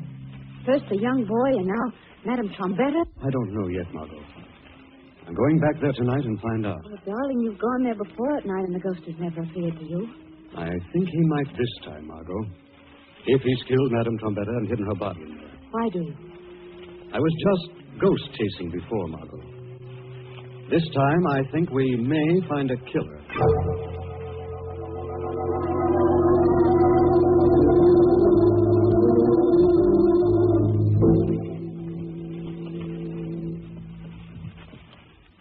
Oh, Lamont, look at that old theater. So dark, so ugly. It's almost as if it was challenging us. It's probably hidden plenty of secrets. It's been standing there for years. Darling, I'm suddenly very afraid. Let's wait. Come on, darling. You stick close to me. Now, we'll go down this alley here to the stage door. Well, all right, I guess I'd go through most anything to get even with whatever it was that harmed poor Billy and the old actress. Yes. Well, here's the door. So dark, I can't see a thing. What? Come on, the door's open. I haven't touched it yet. And who are you? Who's coming into this theater? Go away. Get away quickly. I'm Lamont Cranston. Who are you? What are you doing here? Well, I'm Pops the Nightman and the janitor. Hey, I've seen you two before. Now, you best keep away from here. Mr. Ames has given us permission to come here any time, Pops. Well, tonight maybe you've come once too often. Why do you say that? I heard the voice tonight. In there. Louder. Angrier. Angrier than before. You've heard the ghost, too? It tells me to follow. But I know that there is death and madness where it leads. Well, why do you stay here then, Pops? Well, there's not many a job open for an old fellow like me. I'm safe if I don't listen. But now don't you two be going in there. We've got to tonight, Pops. You stay here at the door. Don't let anyone else in. We'll call you if we need you, Pops. All right, but remember I warned you. I can't see a thing here. Here, take my hand. Oh, have you got the flashlight? No, Lamont, I thought you had. Great. really in the dark now. Oh, I'm sorry. Darling, just what do you expect to find wandering around in here in the dark? I want to take a look at Johnson's dressing room first. That was where Johnson died and Madame Trombetta was killed. I wish I'd waited outside with Pops. This old theater is certainly the perfect background for a ghost story. Yes, I wouldn't be surprised if... Oh! What's the matter, darling? Come on. There's a body hanging by its neck. I just bumped into it. Good stuff. There is something. What is it? You bumped into one of those big sandbags that's suspended from the rack. Oh, no. Come on, darling. We'll get this over with as fast as possible. Oh. I see the dressing room that Johnson used is just down here, I think. Yeah. That's it right there, isn't it? Yes. Come in, my friend. Wait. There's a voice coming from inside the dressing room. It's the ghost. It is. We're going to have a look at it. But... Come in, my friend, and gaze upon death. Lamont, there's someone sitting there at the dressing table. It does look like someone. My face, a ripped and bloody face. Voice. Speaking of Johnson's voice. Horror of my face will drive men mad. I'm going after that thing. Lamont is falling! What is... Nothing but a stage dummy, Margot. What? Used in that dungeon scene. Someone threw it on this dressing table chair. But there was a voice in this room, Lamont. I heard it. Yes, I heard it too, Margot, but there's no one in here but us. Go! Before the horror strikes. Well, now the voice is coming from somewhere on the stage. Stay here, Margot. I've got to go after it. Lamont, don't leave me. Lamont, take me with you. Doom! Blundering fool! Lamont, where are you? Over here, Margot. Come here. Take my hand. No madness. Margot. You shall look upon terror and death. Look out, Margot. Margot. Look. Well, darling, it's so dark I can't see you. Just reach out your hand and I'll... Oh, there you are. What's going... Lamont. This isn't you, is it? No. Lovely lady. You are holding the hand of a ghost.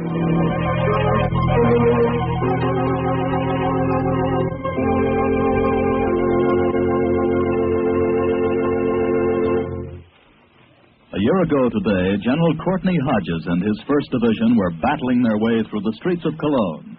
Your Red Cross girls were there, directly behind the lines, dispensing cheer and donuts to the battle-weary GIs. Today, your Red Cross is still there with the Army of Occupation. We have silenced the Wehrmacht, but your Red Cross still fights a battle against loneliness. For the men now overseas, the warmth and hospitality of the Red Cross Recreation Club is the one bright spot in their arduous task yet to be completed. At home, their comrades in the hospitals and other veterans struggling to adjust themselves to civilian life are also benefited by your Red Cross. More than 4,300 Red Cross hospital workers assisted servicemen in our veterans' hospitals during the year of 1945. And 450,000 veterans' claims were handled by local Red Cross chapters during the same period. So, give generously to your American Red Cross for its wide and diversified program of service to humanity. Now, back to the shadow.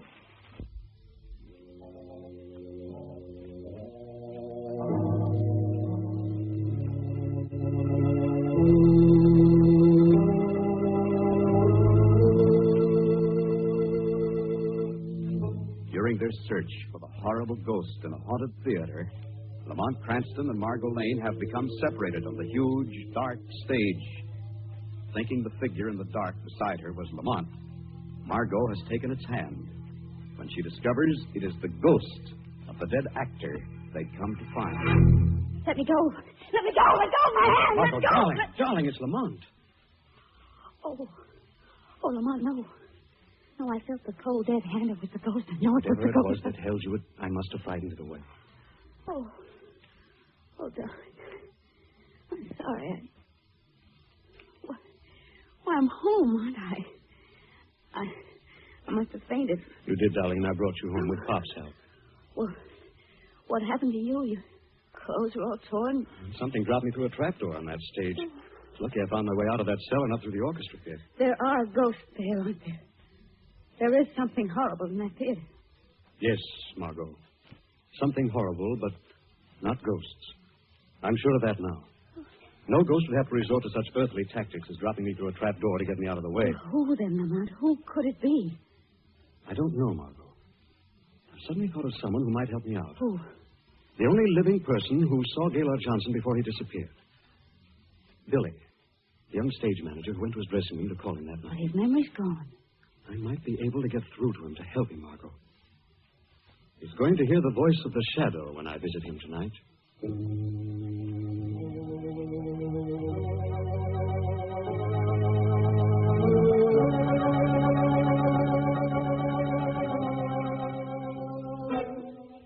Billy, are you sleeping, or is it only your mind that sleeps tonight? Voice. Is it a voice? Can you hear me, Billy? I am your friend. Friend? Yes, Billy.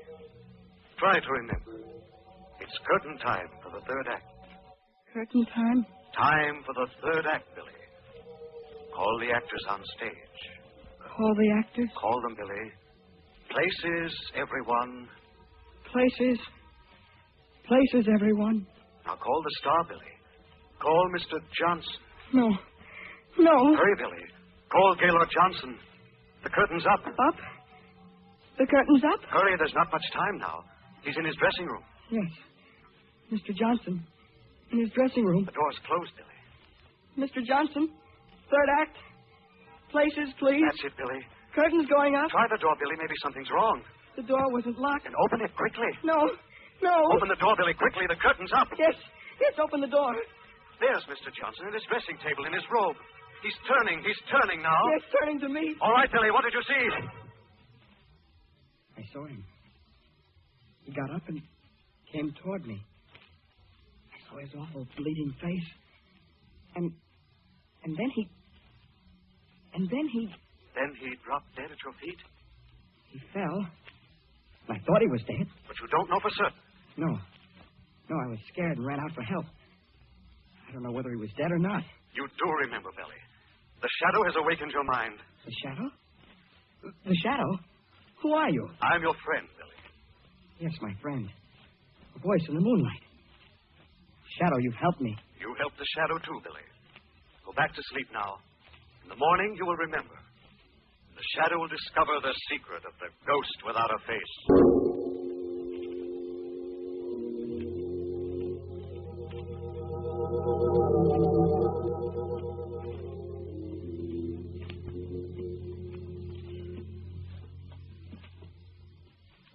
I don't care what Billy told you, Lamont. Even if Gaylord Johnson is alive, just the sight of it there gives me a chill. I'm sure we're on the right track this time, Margot. It is the stage door. Who is there? That you, Mr. Haynes? No, Pops, it's Mr. Cranston, Miss Lane again. No, not tonight. They can't let you go in this place tonight. Why, Pops? Well, I'm going. I'm leaving here. I can't stand this job anymore. What happened, Pops? It's that voice. It's the ghost again. It's stronger and stronger each night. Tonight I nearly followed. Now, Pops, buck up. You'll be able to keep your job. I think we can put the finishing touch on your ghost tonight. You just watch the door. If I need you, I'll call. Come on, Margot. Hang on to me this time. Give me the flashlight, Doc. Here you are. Are we going back to that dressing room again? No. I shall look around here for a moment on stage. Oh, what a dark, ghastly place this is. And it's so big. Look, shine the light up there, Lamont. And just look how high that ceiling is. Mm-hmm. And way up there, there's a little wooden balcony running all the way around. You see it? It's a catwalk, Margot. The stagehands hang the sets from there, I guess. Oh. Well, come on, darling.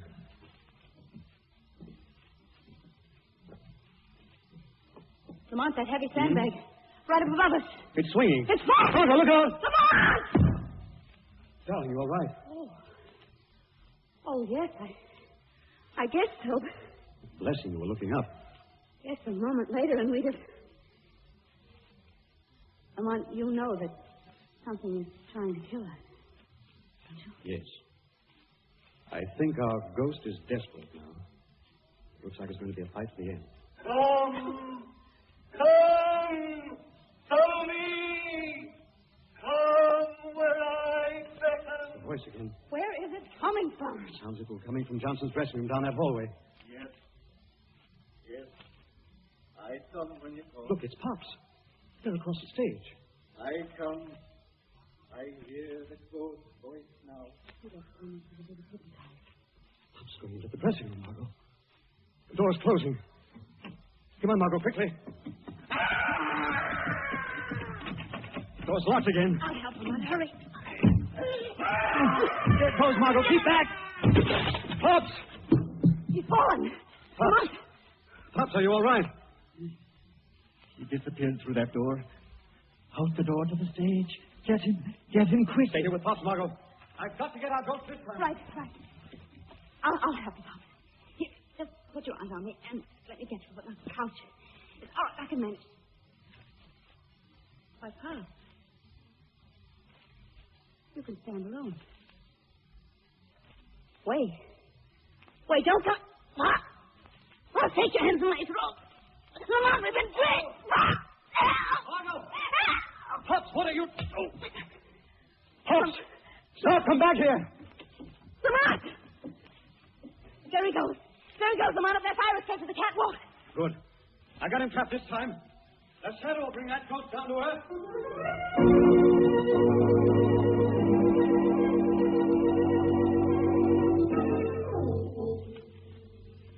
They'll never get me. They'll never find me up here. Shadow finds all evil. There's someone coming up the fire escape. Put down that revolver. You cannot escape the shadow. I can't see anyone, but I hear him coming up on the catwalk with me. Yes, Pops. Up on the catwalk. The shadow comes closer to you. Where are you? Who are you? Closer and closer. The shadow comes to you. It's a ghost. Another ghost. You won't get me. I'll find you and kill you. You'll never find the shadow. I will. If you're up here, I'll find you. Now take that gun. Something's grabbed hold of me. Oh, it's a ghost. Drop it. Let me go. Drop that gun. Now you're getting down off this catwalk. I don't know what you are, but if I find you, I'll throw you over that rail. Come back here, you fool. Come back, that rail's breaking. If I find you, I'll kill you. Get away from that rail. It's breaking. Look out.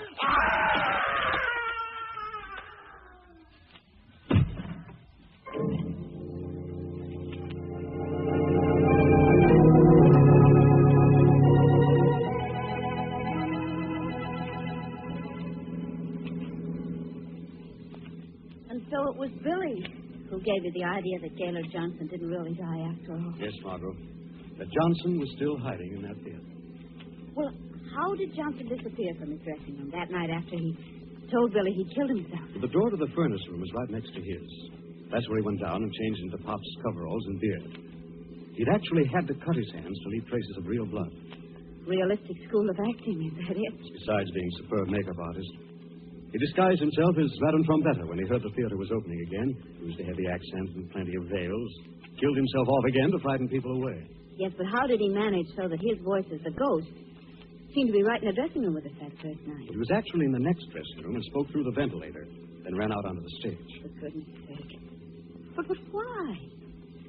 Why did Gaylord Johnson want to keep that theater closed? Mr. Ames told me that by the second act of Johnson's play, he knew it was a flop. He told Johnson he was going to close it that night. Ames said Johnson threatened him, seemed actually unbalanced with rage, and swore that no one else would ever star in that theater again. That's a strange, twisted ego, playing the starring role of a ghost. Yes, and what a fantastic performance. Playing the parts of Madame Trombetta, Old Pops, and the ghost. Then there weren't any murders after all, were No, there? Margot. The only life Gaylord Johnson took was his own, when he tried to kill the shadow and fell through that broken railing tonight.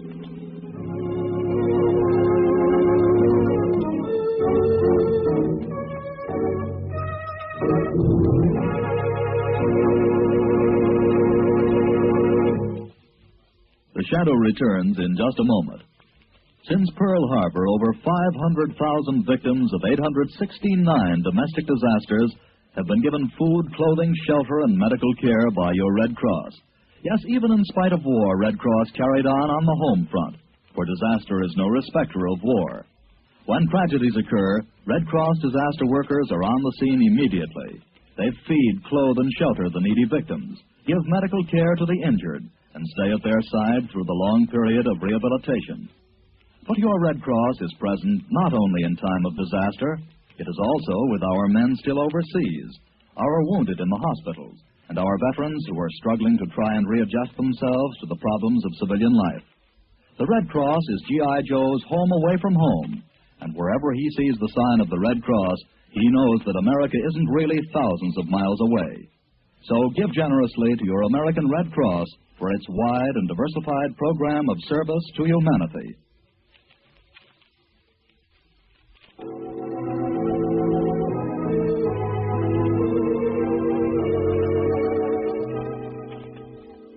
This story is copyrighted by Street and Smith Publications, Incorporated. The characters, names, places, and plot are fictitious. Any similarity to persons living or dead is purely coincidental.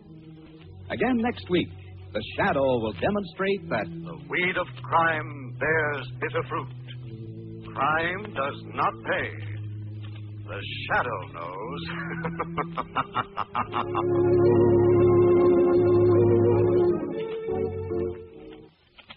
Next week, same time, same station, the Mutual Network will bring you another strange and thrilling adventure in the Shadow's daring battle against the forces of evil. Be sure to listen.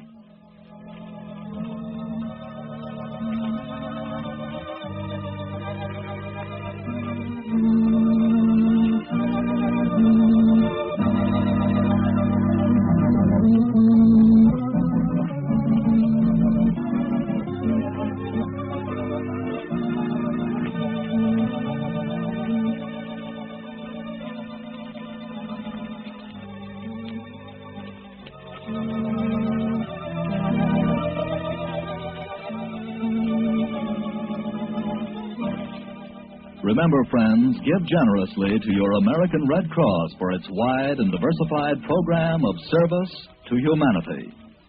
This is the Mutual Don Lee Broadcasting System.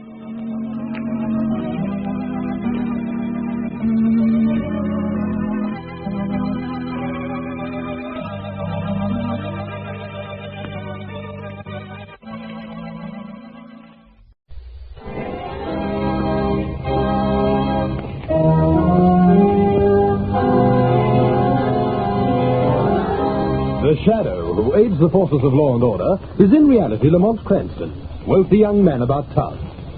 Years ago in the Orient, Cranston learnt a strange and mysterious secret: the hypnotic power to cloud men's minds so they cannot see him. Cranston's friend and companion, the lovely Margot Lane, is the only person who knows to whom the voice of the invisible Shadow belongs. Today's drama, The Case of the Burning Skull.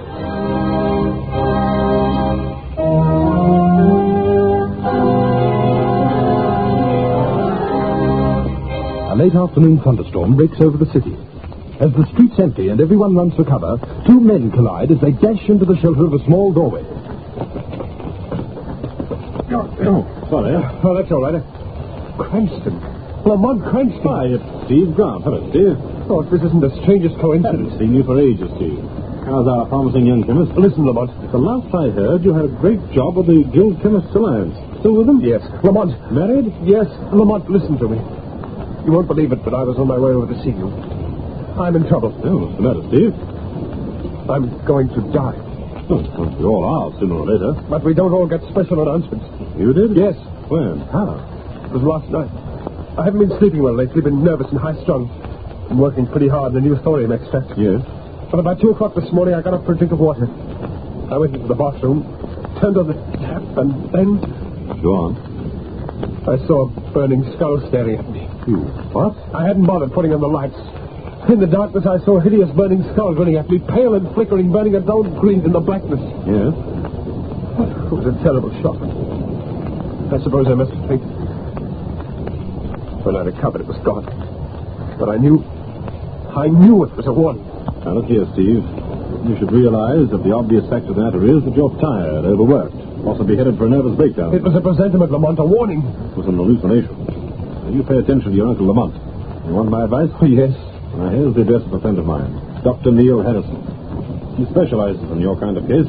Too much work and too much imagination. You go and see him at once. Then you don't think that skull... My dear Steve, the most horrible presentiment in the world can be dispelled with bicarbonate of soda and 2 weeks in the country. I know.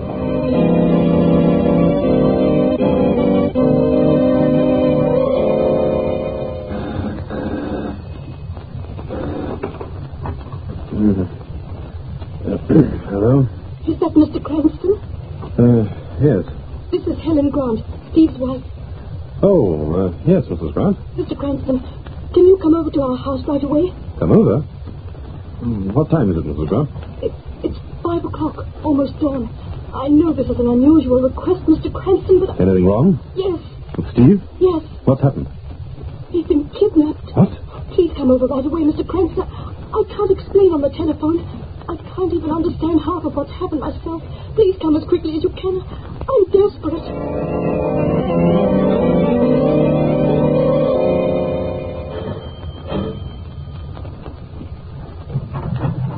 Oh, Mr. Cranston, I'm so glad you're here. I've been half out of my mind with worry. No, Mrs. Grant. Suppose I come in and you tell me all about it. Yes. Yes, you come in. Please sit down, Mr. Cranston. Thank you. Now, Mrs. Grant, from the beginning. Well, it was about midnight. I'd gone to bed and had been asleep a few hours. Suddenly I awoke. I'd heard a sound, an awful sound. What was it? It was a kind of sobbing. Seemed to come from Steve's bedroom across the hall. What did you do? I got up and went to the door of my room. I opened it. It was dark in the house. In the blackness, I saw... What? A burning skull. You're sure of that? Yes, it was just a little distance away. It was coming out of Steve's room, floating in the air, burned with a green, flickering flame. Oh, it was ghastly. What did you do? I screamed, then I fainted. When I came to, it was gone. I rushed into Steve's room to tell him. Steve was gone, too. I see. All his clothes were still in his room, everything. He hadn't packed and left. It's obvious he was taken away. Taken by that horrible skull. We're going to find Steve, Mrs. Grant. You know, I believe in the existence of murder, burglary, kidnapping, crime, clever criminals. I believe in almost anything. But I don't believe in ghosts.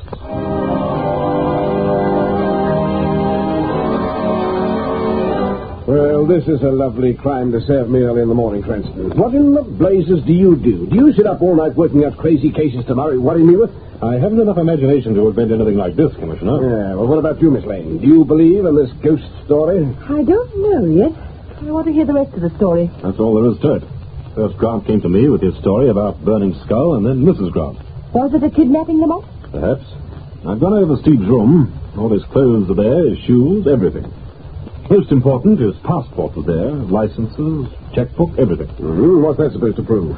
Nothing much, except the fact that Grant doesn't seem to have walked out of the house voluntarily. A man might think up an ingenious plan like this to leave his wife, but he doesn't leave all his money and papers and important documents behind. Yes, that's right. But what about the sobbing noise Mrs. Grant heard? Well, I couldn't find anything to account for that. So it all boils down to this. A chap disappears. He and his wife tell a crazy yarn about burning skulls, and we're supposed to believe the said skull kidnapped the man. That explanation will do until a better one comes along. Have you a better one, Commissioner? Certainly I've got a better one. The obvious one. Grant and his wife thought up the scheme between them to defraud the insurance company. He isn't insured. Well, he's trying to get publicity for some crazy invention he's made. He was a research chemist working for the Guild Chemist Alliance. He made no invention, and if he did, it would belong to the Guild Company and not to him. Well, then I don't know. It's beyond me, Cranston. But I'll tell you one thing. I don't believe you or Grant or his wife. I don't believe that Grant saw anything, either of them. And if they did, it wasn't a burning skull. You can think that over for a while. Hello, Weston speaking. Yes? What? What was that? Well, all right. I'm coming right over. Oh, what is it, Commissioner? You look Startled, to say the least. That phone call has just dropped a bomb into my lap, Miss Lane. Well, now let's have the explosion. Adam Edwards, the broker, has just reported a burglary in his home. 15,000 in cash was stolen. Why, Commissioner, a robbery of that size is no explosion. No? Well, perhaps you'll sing a different song when you know the money was stolen by a burning skull. I suppose you tell us your story, Mr. Edwards. Well, it's quite simple and quite frightening. I was awakened this morning about 3 o'clock by the sound of somebody moving about in my study. Yes? It's a well-known fact that I keep large sums in cash in the house. I assumed that some ill-advised burglar was trying to relieve me of my money. Why ill-advised?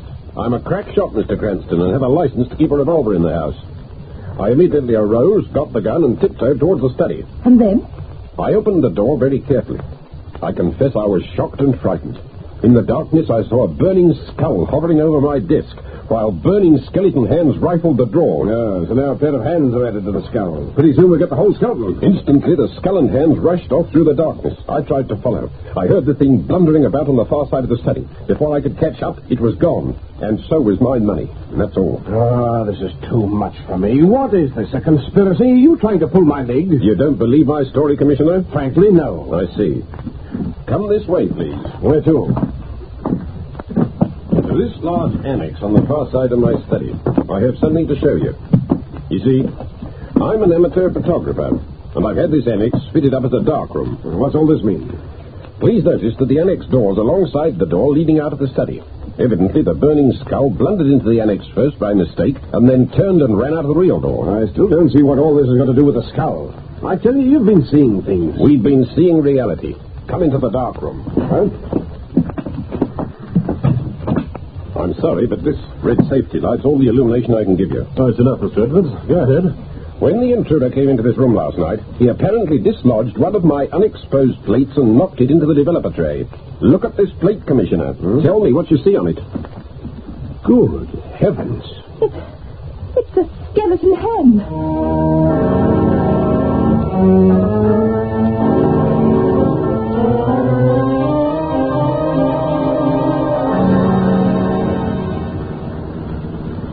This is a fine thing, Mr. Cranston, a fine thing indeed.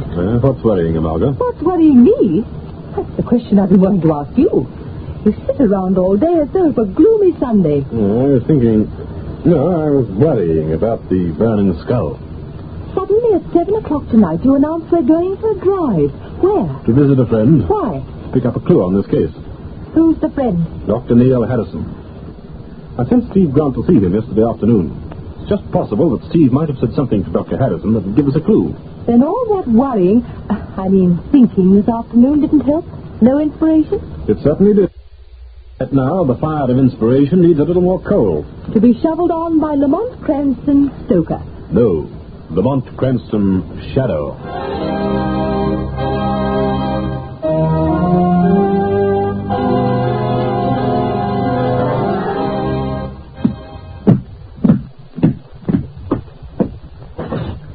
Next patient, please. Oh, that's odd. Waiting room's empty. Could have sworn I heard a patient coming. Who's that? Your patient, Dr. Harrison. Patient? Where? An invisible patient, Doctor. Oh, this is absurd. It's some trick. Who are you? Men call me the Shadow. The Shadow? You've heard of the Shadow, Dr. Harrison. The Shadow seeks only one thing, the truth. The truth? About what? The truth about all things. The truth about Steve Grant. Grant? Oh, yes. He came to see you yesterday. Yes, Lamont Cranston sent him. You treated him? No, I didn't. Why not? The truth, Dr. Harrison. Yes, I'll tell you the truth. I couldn't treat him. He was... Dr. Harrison.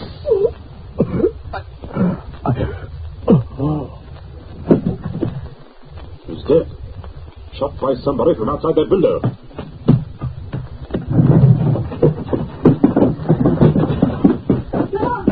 Lamont, where are you? Lamont! Right here, Margot. Outside this window. I heard shots while I was waiting in the car and Yes, someone fired through the window while the Shadow was questioning Dr. Harrison. The doctor is dead. Now, come on. We've got to find that murderer if we can. But it's pitch dark, Lamont. Careful. He must have run off his way. Do you know who killed the doctor? No. But I'm afraid we'll never find out now. Lamont! Yes, Margot? Look! Running down the street. Way up there, Lamont. Yes, I see it, Margot. It's a burning skeleton.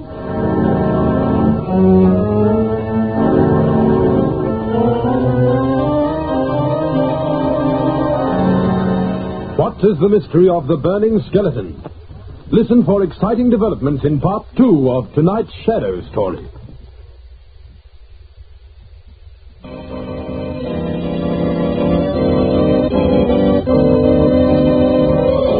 And now, back to the Shadow. We pick up our story as Commissioner Weston is interviewing Margot and Lamont at police headquarters. Cranston, this is the most insane case I've ever heard of. Well, there's nothing insane about it. Harrison was shot dead. The murderer fired through that window. It was a .38 caliber slug that pierced Harrison's heart. What could be more realistic than that? Nothing. Outside of the fact that you claim a glowing skeleton finger pulled the trigger. We saw the skeleton, Commissioner. Oh, I believe you, Miss Lane. Too many people have seen it for me to hold on to the hallucination theory. But I only wish I could see it just once. Commissioner. Yes, what is it, Muldoon? We've just picked up a message from one of the patrol cars. Yes? They've located a burning skull just break into the Zircon jewel store on High Street. He's in there now. If we rush, we can get over there in time to trap him coming out. Let's hurry, Commissioner. This time it looks like you're going to get your wish.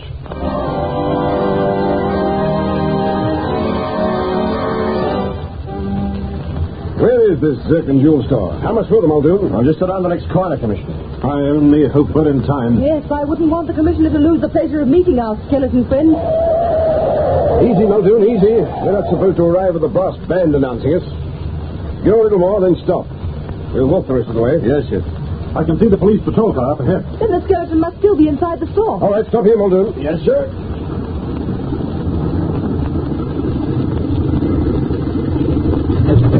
Now, come on. And remember, let's keep quiet. This is our big chance to know. Commissioner! Who in blazes are those maniacs? Look, he's coming out. It's a burning skeleton, Commissioner. Good heavens. Well, come on, let's get after him. Throw him, you men. Don't let him get away. They're shooting wild, Commissioner. I can't blame our at all. The saints preserve me. But that's a nasty thing to be seen in the dark. He's getting away. Faster. It's no use, Commissioner. We'll never get him. No one will ever get him. Now, don't start any superstitious nonsense, Muldoon. Muldoon's right, Commissioner. The skeleton's vanished. We couldn't hold him, sir. We did the best we could. He got our plan. This is a fine thing. What's the matter with you? Are you a lot of babies afraid of skeletons? All right, then. Let's get back to the Zircon store and see how much the skeleton got away with this time. Wait. All right, what now? Apparently our thief did not get away with all he took. Look on the ground there. Lamont, there's 3 unset diamond brilliants. I've got them. Here you are, Commissioner. But... Hold. Smoke. What's the matter? Have a close look at these diamonds. Look at the color. Color? They've turned blood red.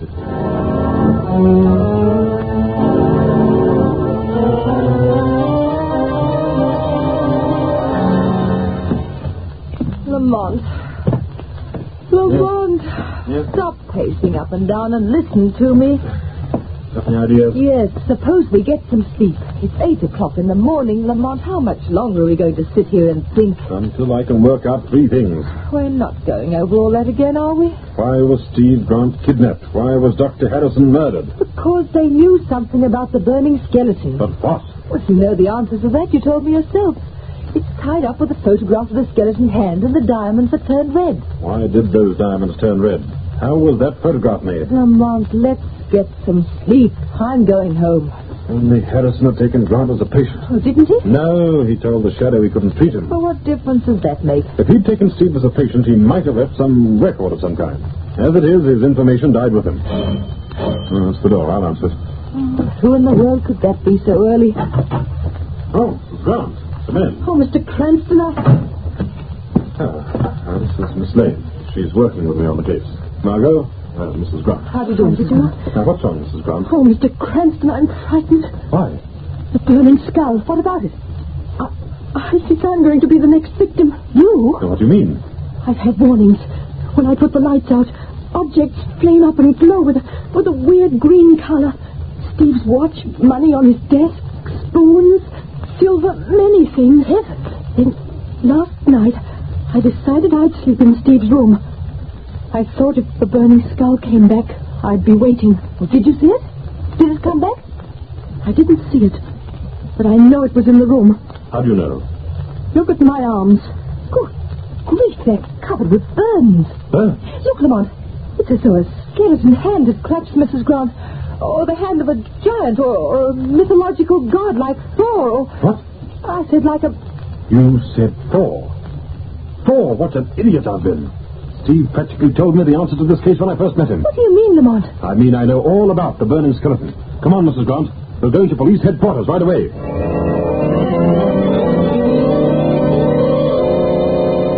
Now, just a minute. As I said before, don't all talk at once. All right, then. Now, what do you want me to do about Mrs. Grant, Cranston? Here's the idea. You're to take Mrs. Grant into protective custody. It's to be kept secret. Why? You'll find out soon enough. At 6 o'clock tonight, I want you to give this news item to the paper. I've written it out for you. Oh, Cranston, break it down a bit, will you? Look, you're making me dizzy. Now, listen, Commissioner. Do you want to get your hands on the burning skeleton? What a question. Then do exactly what I've told you. And what in blazes are you going to do? I'm going to trap the burning skeleton.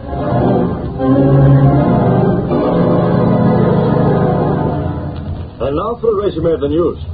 In an attempt to protect the wife of Steve Grant, the police have taken Mrs. Grant into protective custody. She's being held under close guard at the old mansion house outside the city.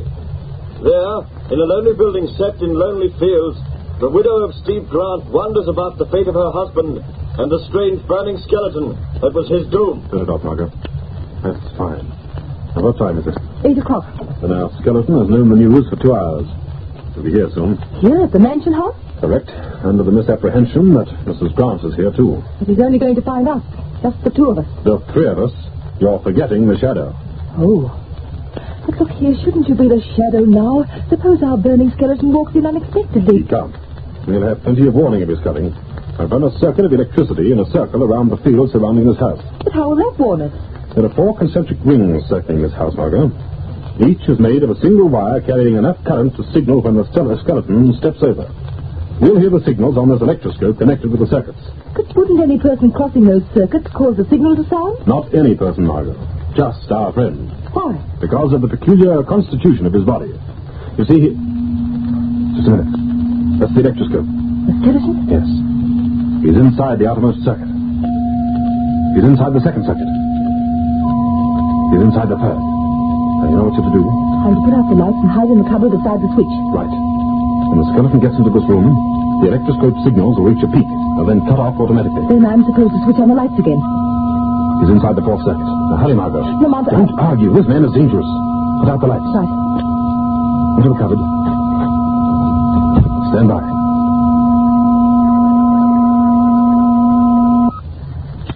What's that? Who's there? Don't move. Good evening, Steve Grant. Who's that? The shadow. Shadow? I can't see you. No man sees the shadow, but all men see you, skeleton. You know Shadow. The shadow knows everything. You were a foolish man, Grant. A fool. I was desperate. When Dr. Harrison told me I'd caught radium poisoning, that the salts were in my blood and bones, that there was no cure, that there was death waiting 2 months off. You sought to revenge yourself on the world. No, I thought only of my wife. She had nothing. There was no money, no insurance, nothing. I had to raise something for her. I couldn't leave her penniless. You had no right to rob. There was no other way to raise money. You had no right to murder. There was no other way to keep my secret. I couldn't let her discover her husband was a thief. She'd never have kept the money I was raising for her. You were insane. I was desperate. Oh, for heaven's sake, you can't betray me. The shadow seeks justice. Justice. There will be justice for your wife. There must be justice for those you have robbed and those you have killed. No. Now, listen, I'm going to die anyway. I'll pay for the debts, pay with my own. There must be justice, Grant. You'll never take me. I warn you, I've killed before. I'm not afraid to kill now. You're mad, Grant. You must pay in full. No!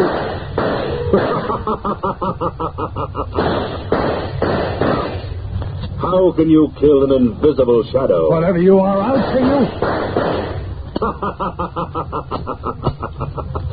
Kill the shadow? With what? Not now, perhaps, but another time. I'm powerful, Shadow, as powerful as you. These burning salts in my bone and flesh give me a power no man has ever realized before. I'll return for you soon. You will never leave. Try and stop me. You can't escape the shadow, Grant. Try and stop me. Stop, Grant. Shadow! Stay there, Margot. Keep out of this. I'm going with you. There he goes, across the field. You can see the glowing skeleton running. Keep back, Margot, if you value your life. Why, what's the matter? Grant is running towards the high-tension wires on the road. If he gets too close to that tremendous current... Stop, Grant! Stop running! No one will ever stop me! No one will ever stop me! If you value your life, don't move another step! Stop! Shadow, He's dead.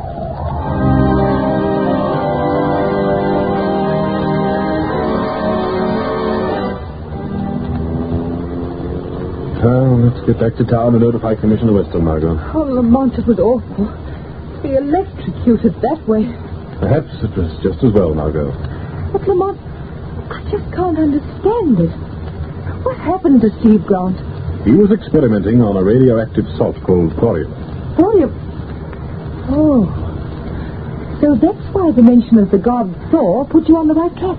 Yes, Margot. Grant apparently became infected with enough radium salt to poison him. He first saw the skull grinning at him. It was his own face he saw in the bathroom mirror. Oh. Dr. Harrison must have explained the truth to Grant. Grant turned desperate and tried to raise money to leave to his wife. And he killed Dr. Harrison before the doctor could tell the police the truth about the burning skeleton. Yes. But I should have realized the truth sooner. Naturally, radium emanations are the only thing that can make a man's bones shine in the dark. Radium explains how Edwards' photographic plate was exposed. Radium accounts for the diamonds that turn color.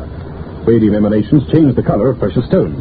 So when you had that news broadcast made about his wife being at Mansion House, you knew it would track him. Of course. His only thought was for his wife. That's the explanation of the sound she heard that night he vanished. She heard poor Steve crying hysterically. When she got up and opened her door, she didn't see a skeleton kidnapping Steve. She saw poor Steve leaving. I don't think it's poor Steve. Poor Mrs. Grant. Don't worry about her, Margot. The shadow may be just, but he is also merciful. So the shadow is going to temper his justice with mercy? Yes. And the name of that mercy is Cranston's bankroll.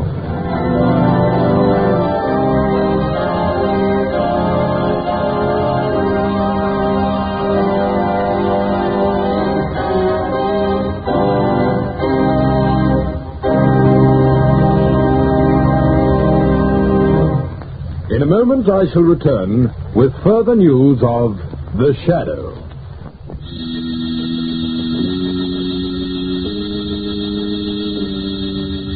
Next week, same time, same station, we bring you another strange and thrilling adventure in The Shadow's daring battle against the forces of evil. Be sure to listen.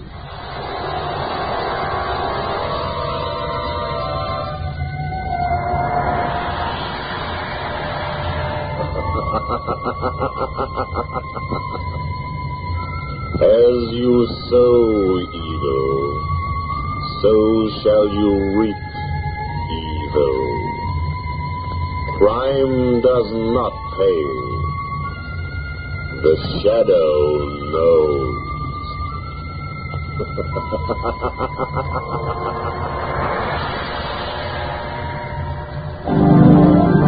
This feature is produced by Rex Johnston for Grace Gibson Radio Productions, a masterpiece of suspense.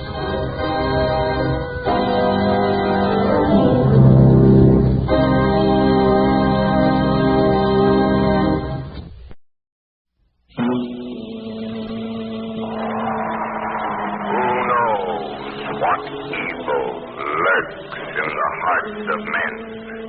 The shadow knows.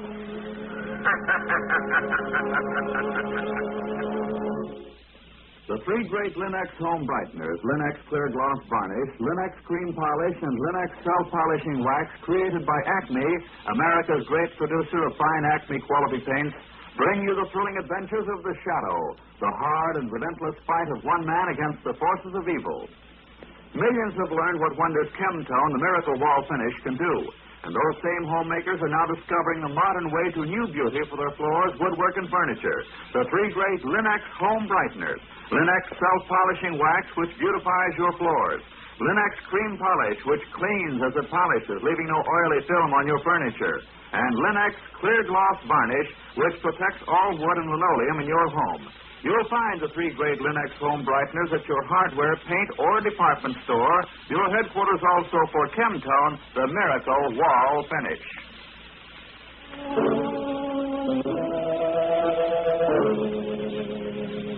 The Shadow, who aids the forces of law and order, is in reality Lamont Cranston, wealthy young man about town. Years ago, in the Orient, Cranston learned a strange and mysterious secret, the hypnotic power to cloud men's minds so they cannot see him. Cranston's friend and companion, the lovely Margot Lane, is the only person who knows to whom the voice of the invisible shadow belongs. Today's drama, The Destroyer.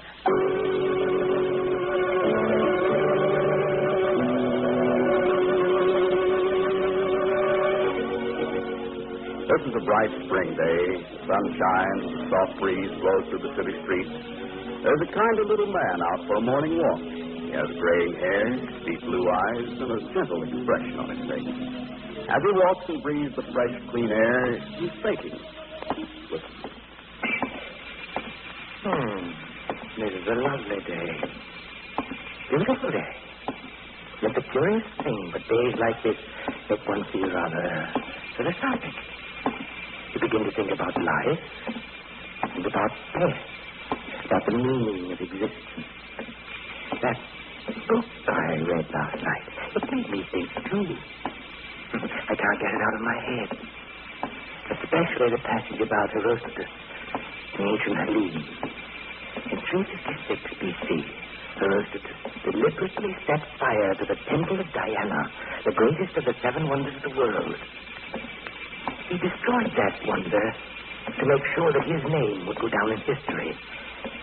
And although the mention of his name was forbidden for centuries by the ancient Greeks, it is remembered to this day, while the name of the man who built the temple has long been forgotten. It is the destroyer who's remembered throughout history, not the creator. Who were the famous men of the age? The destroyers. Alexander, Caesar, Genghis Khan, Adolf Hitler. These are the names no man will ever forget. The names of the destroyers. The man who smashed, burned, destroyed, ruined. I could do the same thing. I could make the name of Foster Merrill blaze to the world for all time, merely by destroying. There is a warehouse I'm passing. Empty. Dry kindling. How beautiful its destruction would be. Fire is a beautiful thing. Fire is lovely. Flames, embers, smoke, fire. Blazing the name of Foster Merrill to the skies. Merrill, the greatest destroyer of all time. Burn, burn, fire, fire!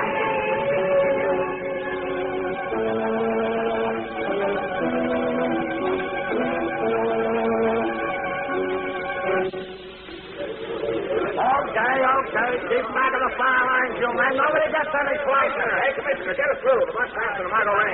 Back, Mr. Cranston, Miss Lane through. It's all right. Thanks a lot, Commissioner. This is a fine mess, isn't it? Fine mess. 5 stories of warehouse burned to the ground. Every fire engine in the city called out. Traffic jammed for hours, and all you can say is fine mess. Well, isn't it? Yeah. Guess that's just what it is. How'd the fire start? Oh, we don't know, Cranston. The experts got a hunch it was set off by an arson gang, but that doesn't make sense. Why not, Commissioner? Look, Miss Lane, the place was empty. Nothing in it. Wasn't insured. What's the point of burning it down? Nobody makes anything out of it. I see. All it did was to make headlines in the papers and a lot of grief for the police and fire department. It also made a fire. You're telling me something I don't know? I'm telling you something you may have overlooked, Commissioner. Such as what? This is a case of a man who commits a crime not for money or power or revenge or jealousy, but out of a sheer love of destruction. Malicious felony, huh? Somewhere in the city, there's a man walking around with a warped, diseased mind. He's the most dangerous kind of criminal because he'll strike anywhere, any time, without reason. His mind operates under a crazy logic that makes it impossible to trap him. And yet he's got to be caught. Look, let us dull, unimaginative police work about that, will you? You go home and write a book. You've got your worries cut out for you, Commissioner. How do you know where he'll strike next? How do you know who he is, where he is? That kind of criminal is the deadliest menace and the worst enigma. Lord, if we only knew what he's thinking now.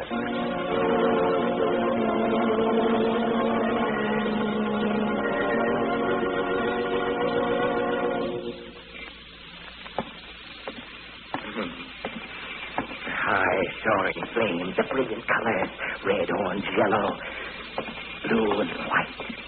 Fire is a lovely thing. It was beautiful to see that great black building enfolded in flames, to watch it slowly crumble into ruin.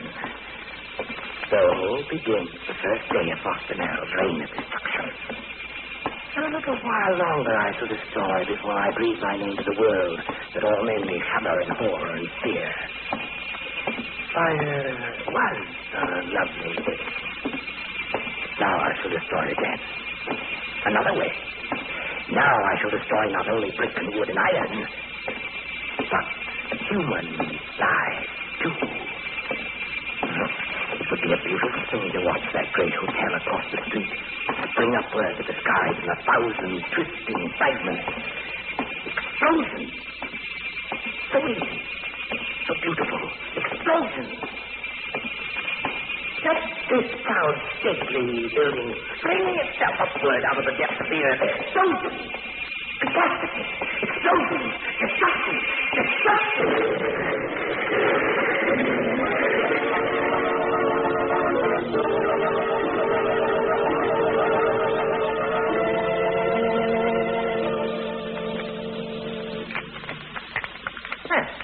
The 8 ball in the side pocket.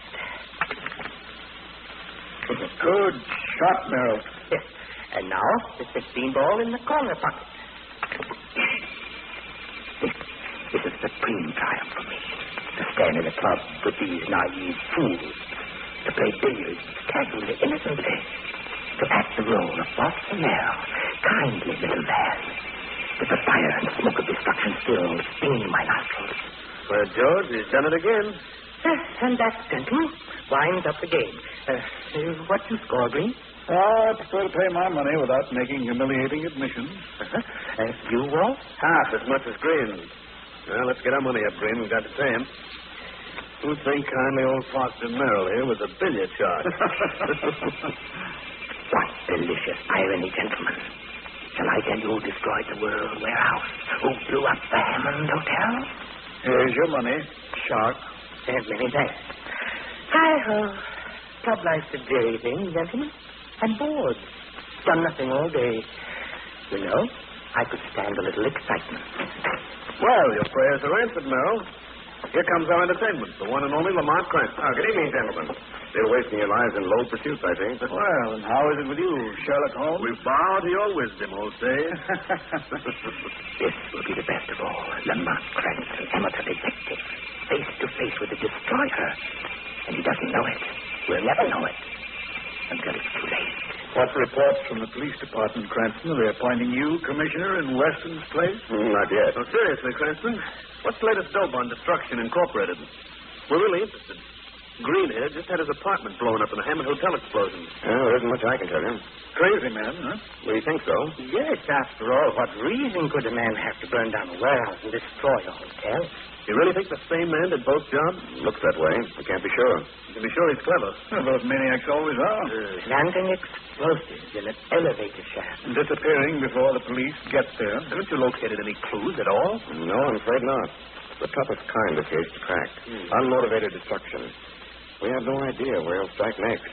We don't know why he destroys. We do know this much. He must be a man who has access to explosives because... What's the matter, Cranston? Gentlemen, I've just come to a shocking realization. What do you mean? Which one of you said that? What? Well, what's the point? Let's understand each other, please. The fact that the explosive was placed in the elevator shaft at the Hammond Hotel is a strict secret, known only to the police and myself. What? Good Lord. It means that one of you three, John Green, Richard Wall, or Foster Merrill, is closely linked to the destroyer. Maybe the destroyer himself. Cranston, you're joking. I'm very serious. Two of you men are innocent. One of you knows what I mean. Sooner or later, I'm going to remember who let that remark slip. When I do, your number is up. Good night, gentlemen.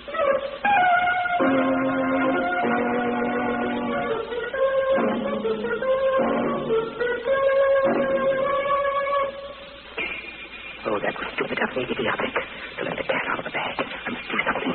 Yes, I want the world to know my name, but not yet. I'm not ready yet.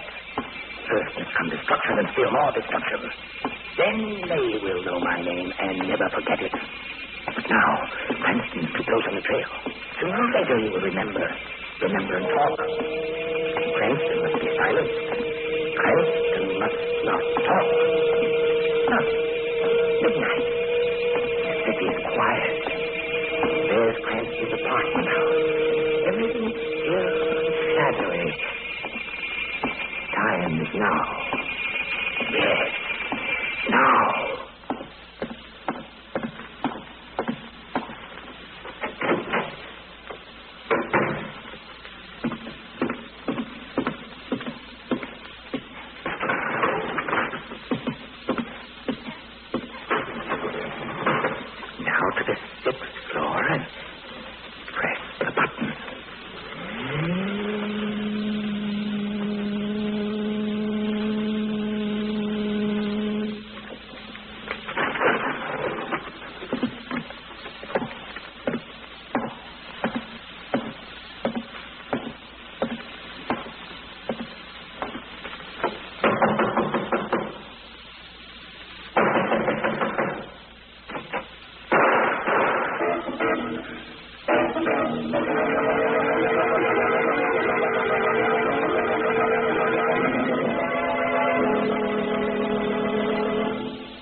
Whatever your family's preference may be in home decoration, your home is bound to be more beautiful when its floors are well kept and shining.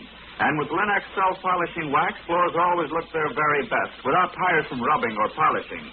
Yes, with Linux self-polishing wax, which is simply wiped on, your floors are handsome for a long time because Linux self-polishing wax dries to a rich, satiny finish that really lasts, thanks to its high content of genuine carnauba wax. And the finish may be renewed wherever and whenever you like without re-waxing the whole floor. What's more, Linux self-polishing wax is easy to keep lovely, for you whisk surface dirt away in a twinkling with a damp cloth. And Linux self-polishing wax is the anti-skid floor finish, for the underwriters' laboratories have proved by tests that wood, linoleum, and rubber tile floors are actually less slippery after Linux self-polishing wax has been applied. Depend on Linux self-polishing wax, the quick, skid-resistant finish, to give your floors beauty plus protection. Be sure to ask for Linux, Lin-X, Linux self-polishing wax. You'll find all three great Linux home brighteners and Chemtone at your hardware, paint, or department store.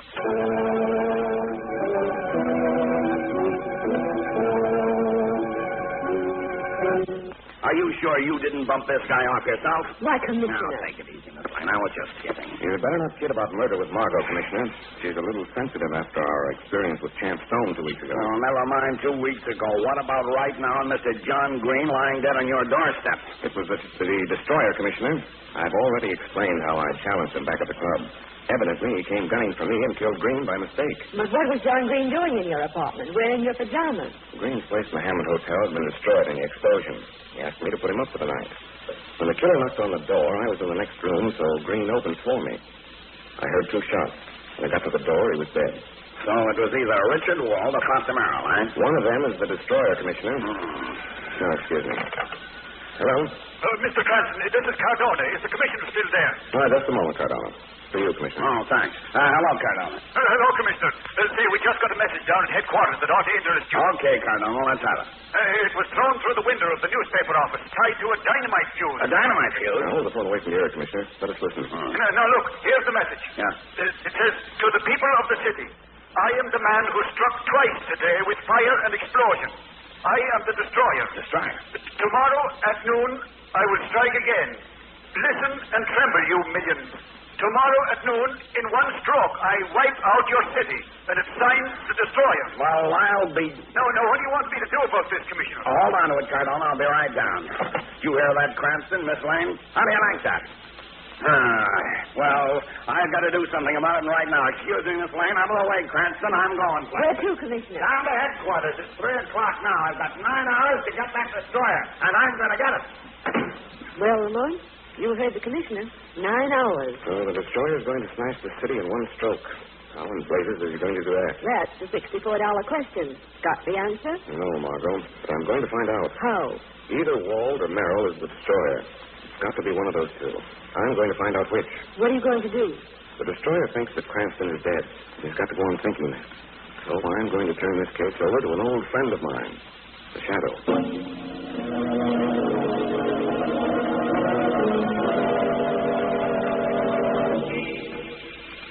destruction is on the march. But my name shall not be known yet. Oh, no, it's not time. Cranston is silenced. But the others, John Green and Richard Wall, they were at the club. They heard Cranston's words. Perhaps they, too, may remember that one slip. They must be silenced. Richard Wall and John Green must be silenced before they remember. And Wall will be first.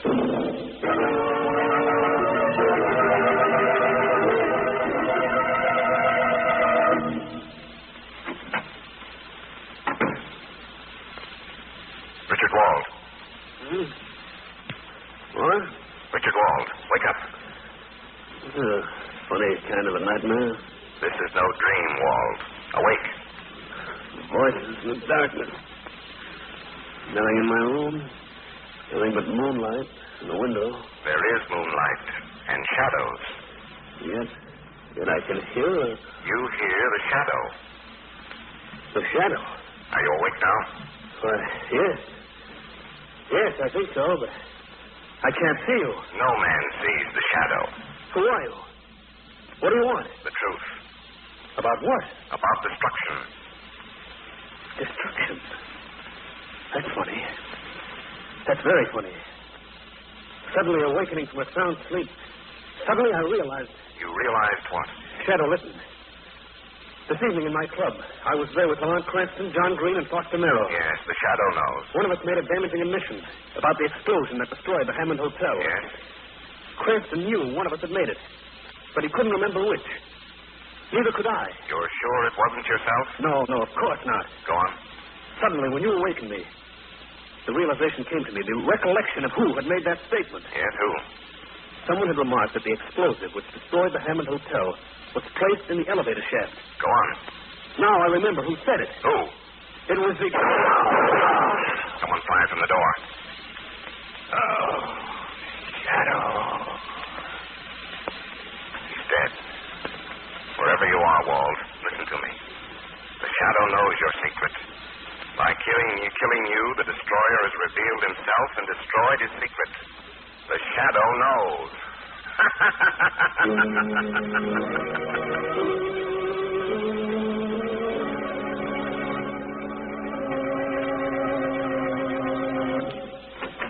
Cranston, Miss Lang. What are you doing in my office? Good morning, Commissioner. Had breakfast today? You don't look it. I've been too busy for breakfast, Miss Lang. We're time for lunch soon. It's almost 12. And I haven't located that destroyer guy yet. How can I think about eating with that on my mind? Listen, Commissioner, I know who the destroyer is. Oh. Foster Merrill. How do you know? Richard Wald was murdered a few hours ago. What? That's right, Commissioner. So, how does that prove Merrill is the destroyer? By elimination. The destroyer had to be either Green, Wald, or Merrill. Green was killed in mistake for myself. Now Wald is killed. That leaves Merrill or me. You can't suspect Lamont.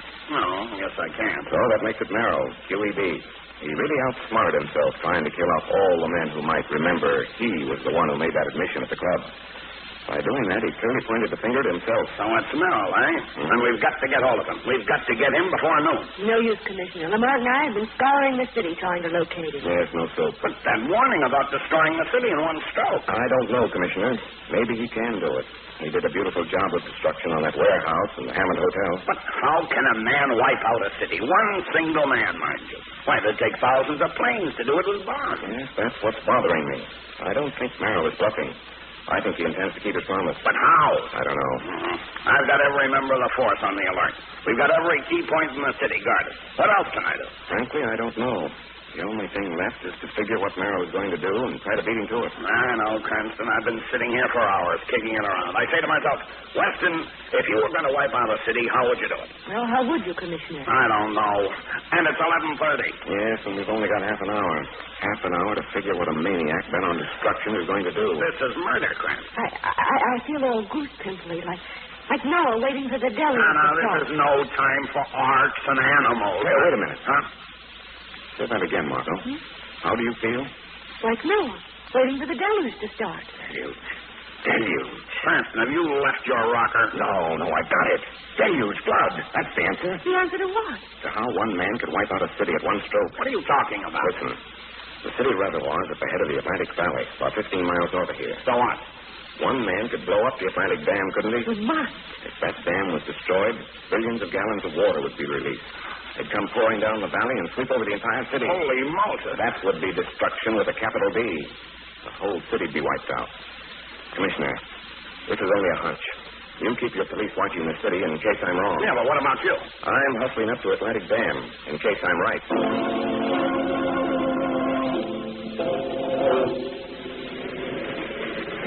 What time is it, Lamont? Nearly 12. Are you sure we've come to the right place? I don't know, Margot. Just a hunch. I'm playing this for all it's worth. Suppose he's planning something else. Suppose he doesn't come at all. I think he will. What are you going to do, Lamont? Turn Mr. Merrill over to the Shadow. What's the Shadow going to do? Something he's never done before. What's that? Appear before Merrill's eyes. You're going to let Merrill see the Shadow? No, I'm going to let Merrill see someone he never expected to see again. Merrill's a madman, Margot. He'll probably have pounds of explosive on him. I can't take any chances. I've got to paralyze him with a violent shock before he has a chance to use his dynamite. If he shows up. If he shows up. Right now, we just wait. Let's go. Just wait and pray.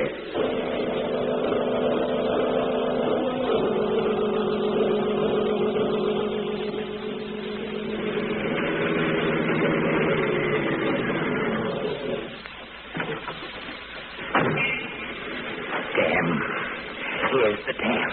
Yes, the place in the hour. 12 o'clock, time for destruction. The dynamite sticks. Safe in my pocket. Now, time. It will be a beautiful thing to watch the giant flood sweep down through the valley, down over that proud, boastful city. It will be the first sign work of the artist of destruction. This will be the first act that will immortalize my name. Off the mill. Destroyer of the city. And after that, who knows? The state, the country, the world.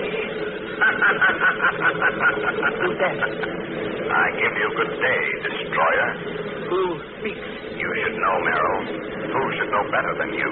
But there is no one, nothing. Nothing but the bright sun. The sun and shadows. Laugh again. You recognize my laugh, Merrill? No.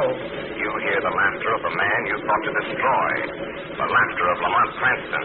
Possible. He's dead. He's dead, I tell you. I killed him last night, 2 bullets into his heart. He cannot live. You fool, you blind, destroying fool. There's no such thing as destruction. You can destroy nothing. That is a lie. I am Lord of Devastation. I destroy everything. You destroy nothing but your own illusion. You have smashed nothing, Merrill. That warehouse still stands. The Hammond Hotel still stands. Richard Wall still lives. Lamont Cranston still lives. No. Look here. Look closely. Open your eyes at the bright sun and see the man you thought you killed. Here is Lamont Cranston. No, impossible. This is impossible. I saw him die. I killed him and watched him fall.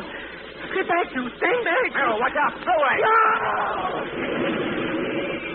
Blood. Water from me. Soaking like I see it. I see fire. Let go. Run for that glory down there. Dying if you should. Destruction.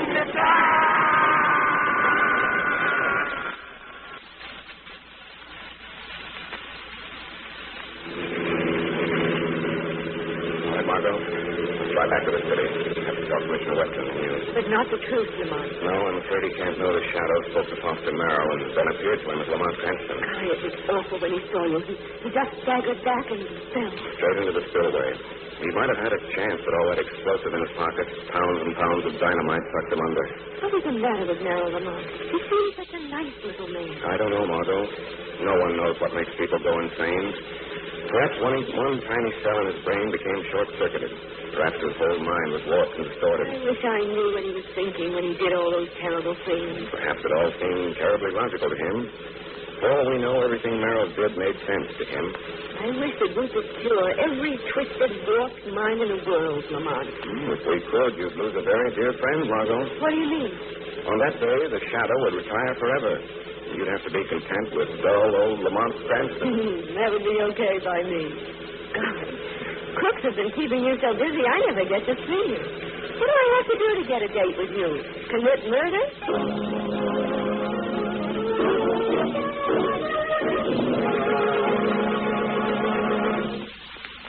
Everybody's days are busy.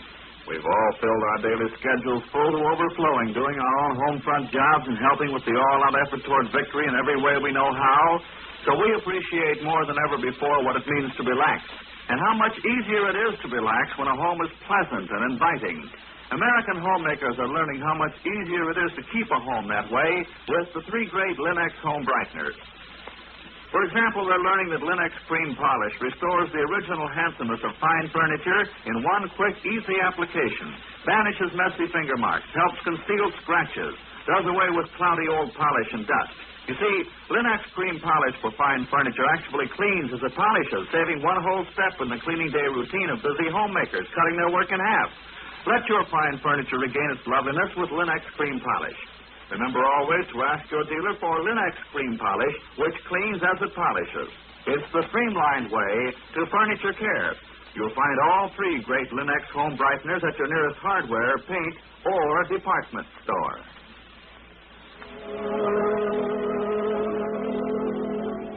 The Shadow program is based on a story copyrighted by Street and Smith Publications. The characters, names, places, and plots are fictitious. Any similarity to persons living or dead is purely coincidental. Again next week, the Shadow will demonstrate that...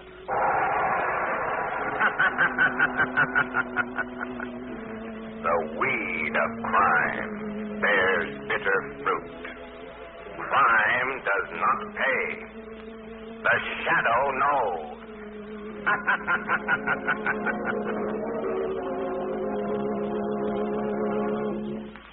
Listen again next week, same time, same station, for another strange and thrilling adventure in the Shadow's daring fight against the forces of evil. The Shadow is brought to you by the three great Linex home brighteners, Linex Clear Gloss Varnish, Linex Cream Polish, and Linex Self-Polishing Wax, created by Acme, America's great producer of fine Acme quality paints, enamels, and varnishes.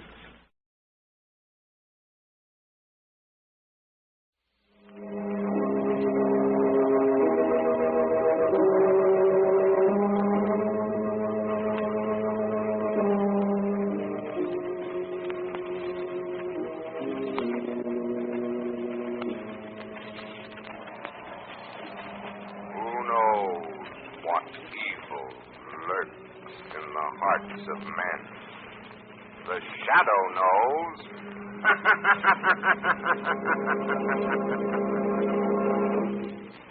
The three great Linex home brighteners, Linex Clear Gloss Varnish, Linex Cream Polish, and Linex Self-Polishing Wax, created by Acme, America's great producer of fine Acme quality paints, bring you the thrilling adventures of the Shadow, the hard and relentless fight of one man against the forces of evil. Millions of American homemakers have discovered how Chemtone, the miracle wall finish, keeps their walls fresh and lovely. Now they're discovering how the three great Linex home brighteners bring sparkling cleanliness to furniture, woodwork, and floors. Linex Clear Gloss Varnish gives lustrous, longer-lasting protection to every wood and linoleum surface. Linex Cream Polish renews the sleek, gleaming beauty of fine furniture. And Linex Self-Polishing Wax lends rich, satiny loveliness to any floor, wood, linoleum, or tile. Take the modern shortcut to new home beauty with the three great Linex home brighteners. You'll find them all at your hardware, paint, or department store, your headquarters also for Chemtone, the miracle wall finish.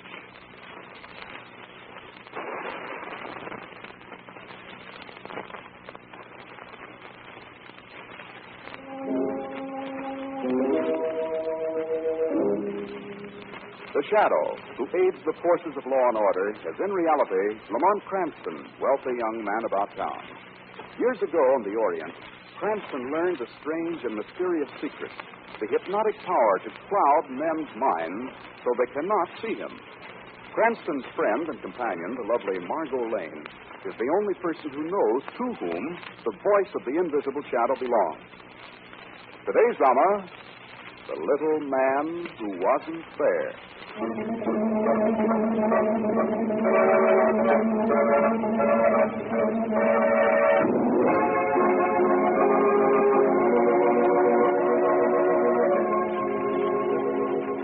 Intermission at the opera.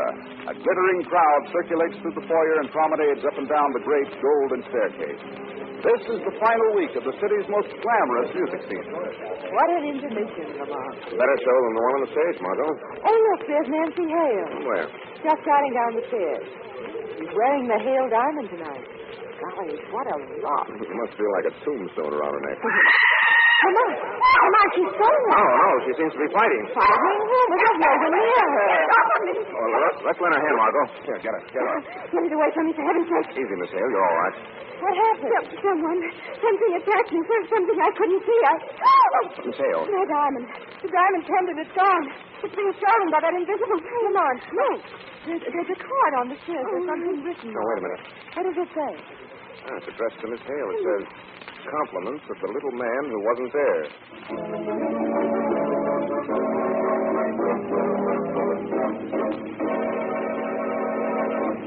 Compliments of the little man. Now listen, Cranston, it's bad enough I have to hang around opera houses at midnight. Don't play games. Who's playing games, Commissioner?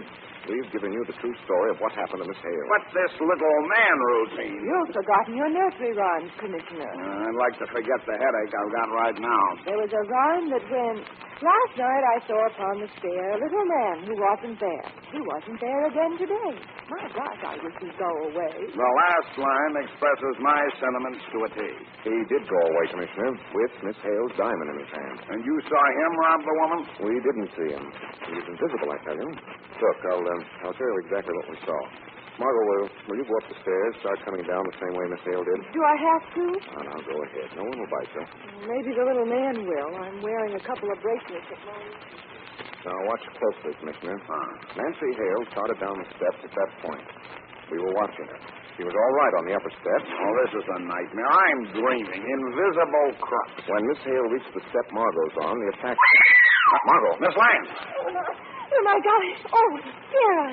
Oh, what a scare we had. What happened? Not the little man again. I thought at first that it was, but I guess I just tripped. I'm glad you're all right. Well, there you are, Commissioner. That's the way it happened. Fine. Some little guy out of Mother Goose that nobody can see starts to steal diamonds, and I'm supposed to catch him. Well, where do I begin? I don't know, Commissioner. I only hope the little man doesn't try another invisible crime. If he does, I'm going back to kindergarten.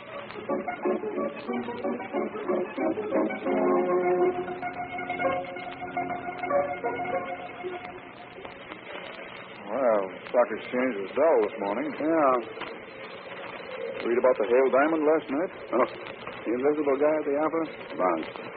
No such thing as an invisible man. Oh, you think so, huh? Oh, wait a minute. There's Carter Gates. Where? He's coming down the stairs from the balcony. He was at the opera last night. We'll ask him. Terminate. Hey. Gates took a fall. That's bluff. Nothing. Look, he's fighting out of the air. Yeah. Get him away. Come on, let's give him a hand. Hurry up. Did you see him? Did anyone see him? Let's see. Who, Gates? My wallet. Gone, taken out of my pocket. $10,000 in American bonds stolen. See, there's the invisible man again. Hey, there's a card here on the steps. Yeah. Take a look. Let me see it. Why, it's addressed to you, Mr. Gates. What? It's compliments of the little man who wasn't there.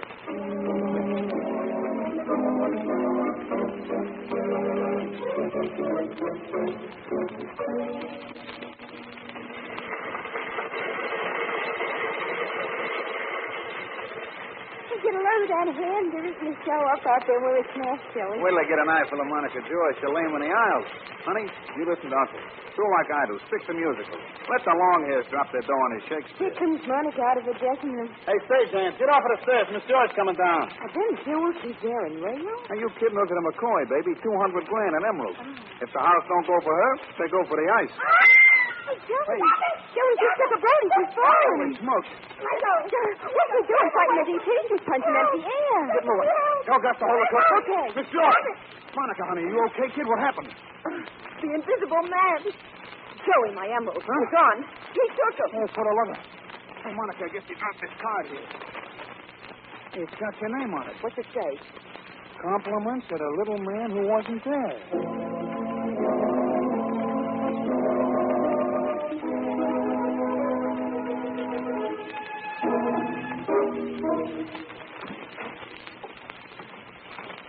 Morning, Commissioner. Good morning, Mr. Weston. What's good about it? Uh-oh, better turn around and run for it, Margot. The Commissioner looks pretty sour. What you see on my face is 8 hours sleep I didn't get.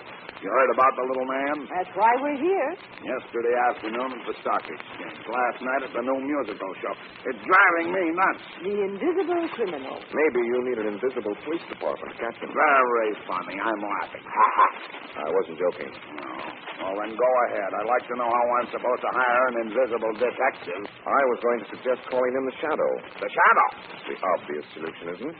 Use an invisible man to catch an invisible man. What you're suggesting is to set a thief to catch himself. I don't understand. Cranston, I've just about made up my mind. Our little man is our old friend, the Shadow. Oh, no. Yes, I've been afraid of this for a long time. The Shadow's the only man who knows the secret of invisibility. He's always been outside the law. Now he's really gone in for crime. That's impossible. How do you know, Miss Lane? Well, I just feel that the Shadow couldn't turn crook. He couldn't. Well, your heart's in the right place, Miss Lane, but your brain works wrong. It's the Shadow, I know. He's always been a potential danger to law and order. Now the danger's turned real. And I'm going to get him if it's the last thing I do. You've got to let us help with this case, Commissioner. No, you better not, Cranston. The Shadow's dynamite. For your own good, stay out of the way. Thanks for the tip.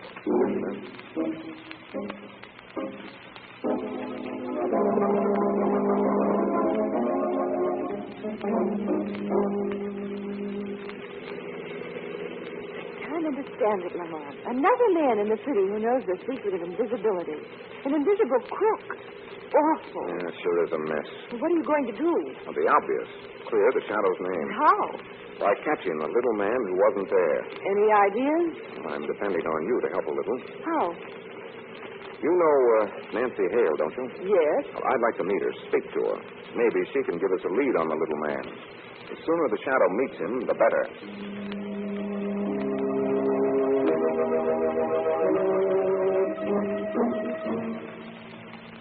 Most kind of you to try to help, Mr. Cranston, but I'm afraid it's useless. You can't tell me anything about the little man? Think, Nancy. I've tried, but I can't. I was too frightened to notice anything. Well, have you talked to the others who were robbed? Monica Joy and Carter Gates? I don't know them. Well, do you think the little man might be a friend of yours in real life? I don't know that either. Sometimes I think yes, other times no. Isn't there any lead at all you can give us? Any point which might account for the fact that the little man singled out you and the other two? I'm sorry, but I can't think of a thing. Miss Hale, was your necklace insured? Well, yes, of course, by Gabriel Hodge. Well, that might lead to something. What address? Top floor of the Cannon Building, but you don't think that Mr. Hodge is in Well, I can't answer that question, Miss Hale. I'm hoping Mr. Hodge can. Come on, Margot. Let's go talk insurance.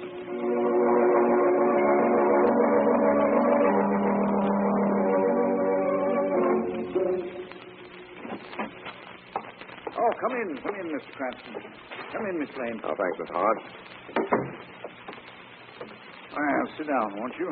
And pardon me if I don't get up. I'm pretty well stuck behind my desk from 9 to 5. Arthritis. Sorry to hear it.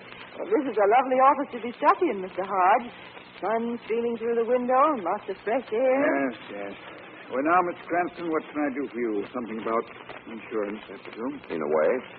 Seems like everyone's taking an interest in insurance since that little flurry of the past few days. The little man who wasn't there. Yes, that's so, exactly. That's the reason we're here, Mr. Hodge. Really? Go on. I understand that you insured Nancy Hale's necklace. Well, that's right. As a matter of fact, I insured all three of the people who were robbed. For what amount? Well, now, sorry, that's confidential. I see.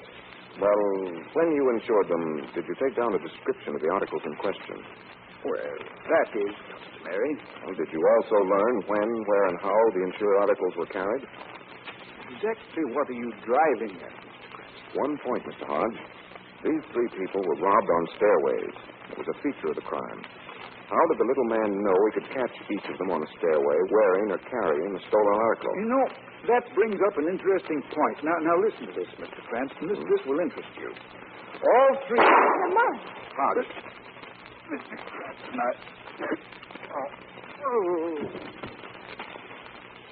Dead. Lamont, that shot. He was fired in this room, fired right over my shoulder. Steady, Margot. It's the little man. He's here now. He's in this room, invisible. Whoever you are, wherever you are, speak up.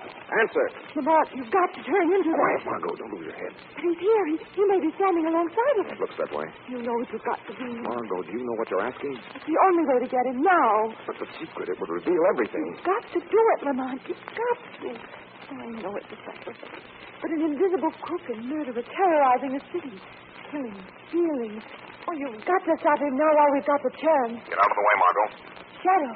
Yes, this is the Shadow, speaking to the little man who wasn't there. I know the trick of invisibility, my friend. I know every hypnotic trick invented in the Orient. Can you see him, Shadow?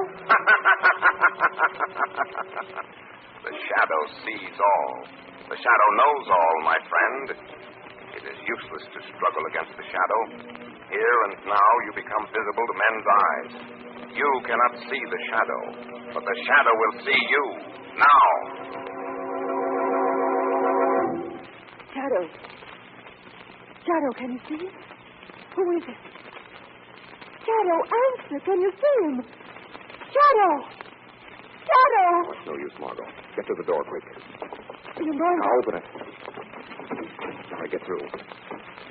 Lamont, did you... I don't know. He may still be in there. He may be alongside us now. I couldn't see him, Margot. Do you understand what that means? I couldn't see him. Even the Shadow couldn't see him. Margot, we're licked.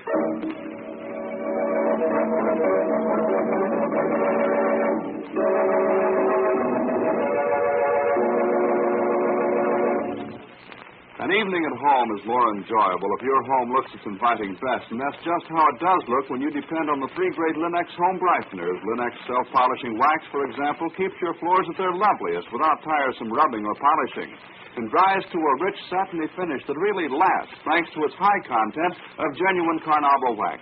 The finish may be renewed whenever and wherever you like without re-waxing the whole floor.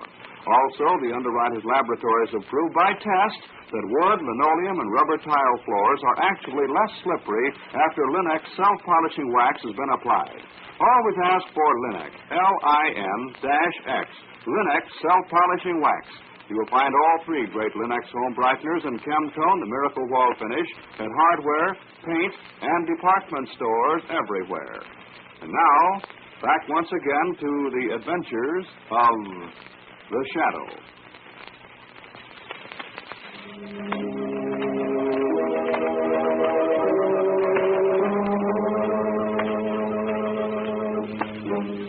Well, this is a fine mess. You notice the size of that bullet wound, Cranston? Enormous. Looks like he was killed with a .55 caliber slug. They don't make a gun that size, Commissioner. I know. Now, let's get this straight, Cranston. The Shadow killed Hodge while you were in the room? It was not the Shadow. Please, Miss Lane, quit carrying the torch to the Shadow. You got any proof he wasn't the killer? Well, no, but you proved he was. Easy.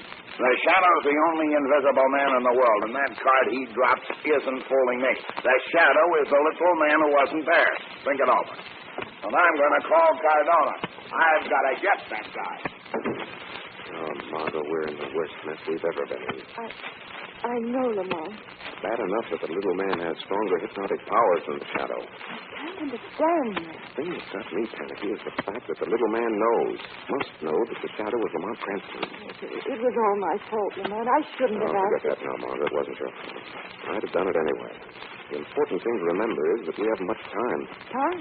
Yes, don't you understand? We've got an hour or two at the most before the little man checkmates me completely by publishing my secret. No. So let's get busy fast. Now, that shot came over your shoulder, right? Uh-huh. Then the little man must have been standing right in front of this open window. Maybe he didn't sneak in with us. Maybe he climbed in through that window. Oh, that's what I want to check. Careful with the plant boxes. Don't knock them out. No, it's impossible, Margot. No human being could have climbed to the window, either from the roof or anyplace else. Watch out, Lamont. I must have come in with... Oh. Now you've done it. There go 5 hyacinths in a 30-story dodge. Very interesting. What's interesting? This is glass on the windowsill. It's like a broken piece of magnifying glass. Magnifying glass? Come on, Margot. We've got to hustle down to the courtyard under this window. I think I know how Hodge was killed.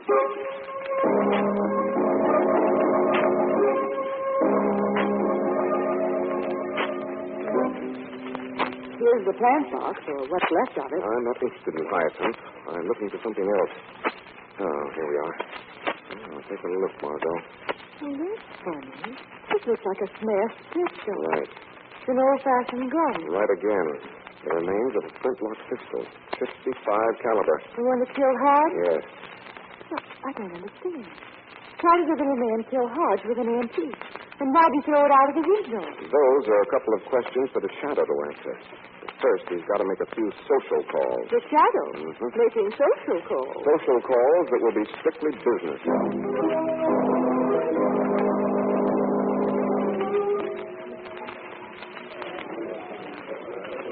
So brave of you, Nancy, dear, to give this tea. Sugar, my dear? Hardly. I mean, considering the dreadful experience you had with that ghastly invisible thief, you're positively gallant, my dear. So kind of you to say so. Anyone else who hasn't been served yet? You've forgotten me, Miss Hale. So sorry, I really... Who said that? I did, Miss Hale.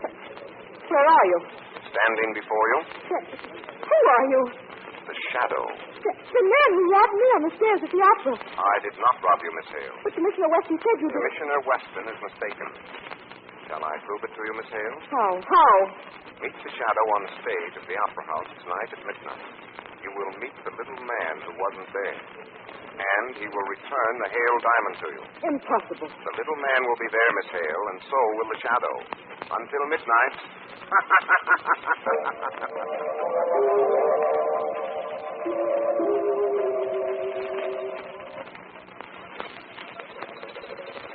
U.S. Borax, 186, up 3/4.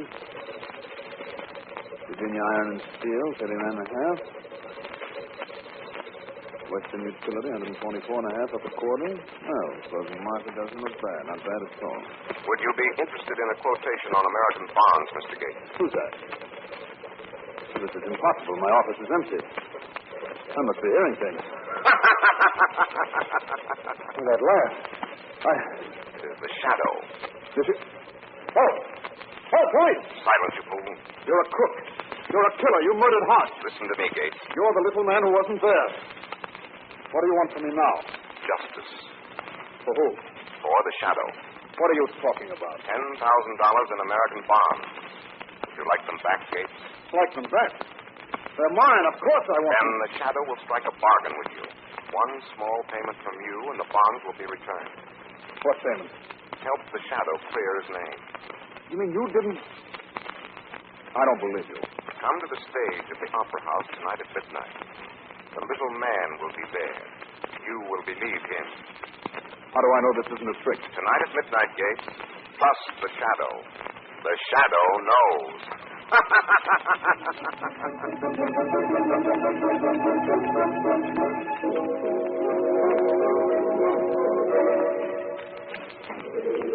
Be out in a minute. Got to fix my makeup for the last act. Good evening, Miss Joy. Who's that? Who's in my dressing room? The Shadow. Don't raise your voice. Don't scream. Listen to the Shadow. To a crook and a gunman? Not much. Do you want your emeralds back, Miss Joy? What do you mean?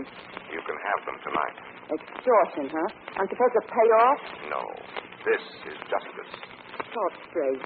After your performance tonight, come to the stage at the Opera House at 12. For what? To meet the little man who wasn't there. You're crazy. That's you. And receive your emerald. I don't believe you. Come to the opera stage, Miss Joy, for a performance of the Shadow that will astonish you.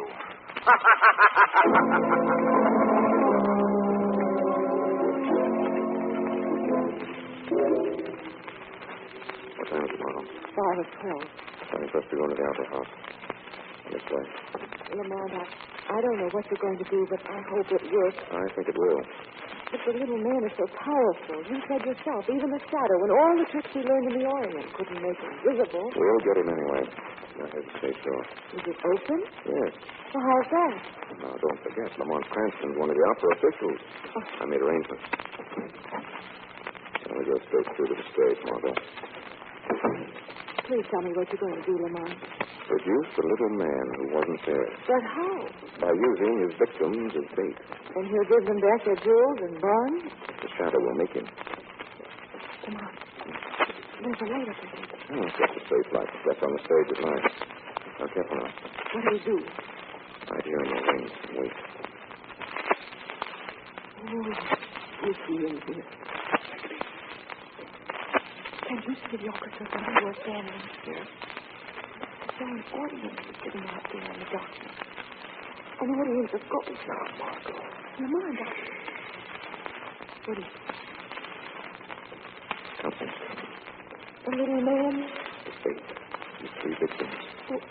When he gets here, are you sure you can fight him? I mean, is the shadow strong enough? Now, you wait here and see, Margot. Don't show yourself no matter what happens.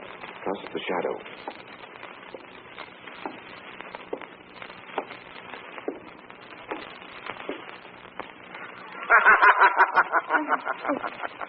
Is that the shadow? Good evening, Mr. Gates. Good evening, Miss Hale, Miss Joy. Come, we followed your instructions. I tell you, this is a crooked deal. I don't trust him. But you are here. That's the important thing. Little man. Where are you? Standing alongside the stage light. Too bad you can't see me. But no man sees the shadow. We shouldn't have come, I tell you. He'll play dirty. Shadow, please, if you can. Wait. Our mutual friend is coming. You see him? The man's insane. It's the little man walking down the stage toward us. I can't stand it. Look there. He takes your purse, Miss Joy. Take your hands off me. Your wallet, Mr. Gates. Let go of me. Your bag, Miss Hale. How dare you? What's going on here? This is fantastic. I won't stand for it. What do we find in them? It's amazing. The little man has slipped your stolen jewels back into your purses. Your diamond, Miss Hale. Your emeralds, Miss Joy. Your bonds, Mr. Gates. What? This is a frame-up. You couldn't have my emeralds. No one could. They were all valuable. No, let her talk. The emeralds were never stolen, It's all up. He's wise to it, Nancy. Let's get out of here. You're not leaving me here to take the rock gate. Get out then. Run quick. No, not yet. Let go of me. Run. I'll stop him. Stop me. Let go. Let go. Let me out of here. Pretending to fight an invisible man who never existed. Now fight a man who is really invisible. Fight the shadow. Very nice show, Shadow. Very nice indeed. Entertaining and educational. Commissioner West. I'm obliged to you for the confession, Mr. Gates. I was sitting out in the orchestra with the plainclothes squad enjoying the show. You can quit fighting. You're through. Frick. Outsmarted by that lousy shadow. Okay, Shadow, I gotta hand it to you. You squirmed out of this rap, all right. But don't think you're in the clear. I still got you, brother. It's a small charge, Shadow, but enough to put you away for a while. Long enough for us to look you over and find out what makes you tick. You going to come quietly? Shadow. Hey. Shadow. Gone. Got away again. How do you like that, Cardona? Just when I was going to give him 90 days in the clink for giving a public performance without a light.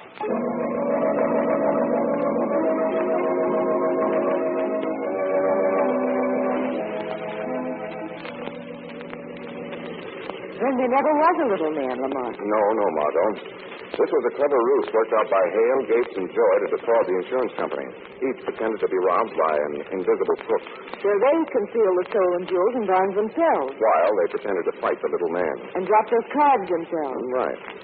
Hodge was killed because he knew one important fact. Although each claims not to know the other, Hodge knew that all three had met in his office. That pointed to collusion. Yes, but how was Hodge killed? No one was in the office. Now, that was the cleverest trick of all. That morning, they had the flintlock pistol in the plants on Hodge's windowsill. A magnifying glass was attached to the pistol. The gun was aimed at the chair where Hodge always sat. But how was it fired? By the sun. Concentrated sun rays ignited the powder in the powder pan and fired the pistol. The recoil knocked it out of the window and broke the magnifying glass. So it was just an accident that we happened to be there at the time. Yes.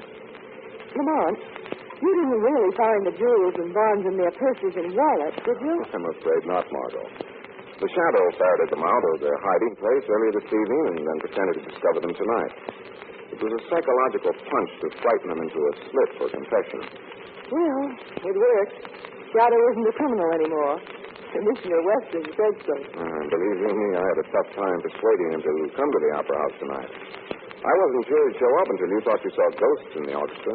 It's all over now. Let's forget about it. Isn't it? Just diving in the moonlight. No. Stop cuddling, Margot. Don't you remember what Weston said about the shadow? I'm dynamite. Are you, Lamont? Someday I wish you'd prove it.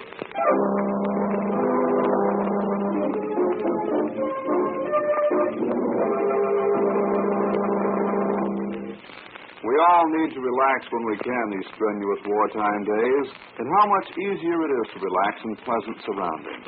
Keep your home more pleasant every day in the year with the 3 great Linux home brighteners.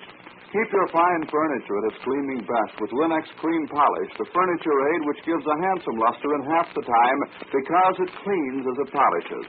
Yes, Linux Clean Polish saves you one whole step in your cleaning routine, for it removes cloudy old polish and dust, erases blurry finger marks, and renews the loveliness of the wood itself, all in one quick, easy application. And Linux Cream Polish dries to a hard and bright finish, leaving no oil on the surface. Protect your fine furniture the easy, modern way. Always ask your dealer for Linux Cream Polish. You'll find all 3 great Linux home brighteners, Linux self-polishing wax, Linux clear gloss varnish, and Linux Cream Polish at your nearest hardware, paint, or department store. And now a word from your government. When American paper goes to the fighting fronts, it doesn't come back. Home front labor shortages have prevented the cutting of timber to make new paper. So the reuse of waste paper is the only way our paper mills can be kept running. Save paper for victory. The Shadow program is based on a story copyrighted by Street and Smith Publications. The characters, names, places, and plot are fictitious. Any similarity to persons living or dead is purely coincidental. Again next week, the Shadow will demonstrate that...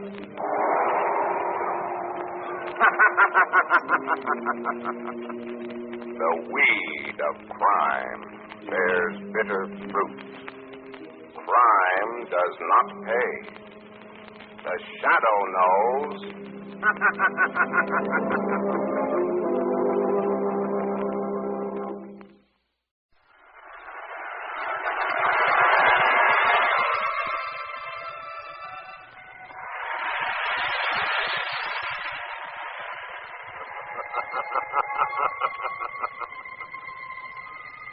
Who knows what evil lurks in the hearts of men? The Shadow knows.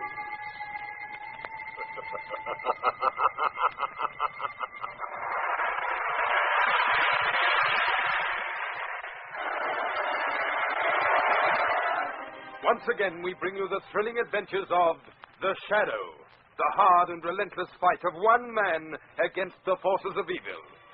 These dramatizations are designed to demonstrate forcibly to old and young alike that crime does not pay.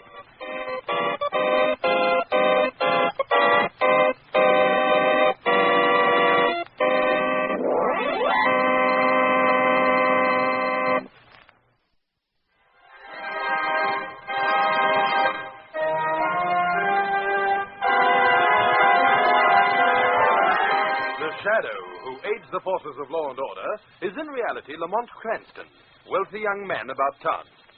Years ago in the Orient, Cranston learnt a strange and mysterious secret: the hypnotic power to cloud men's minds so they cannot see him.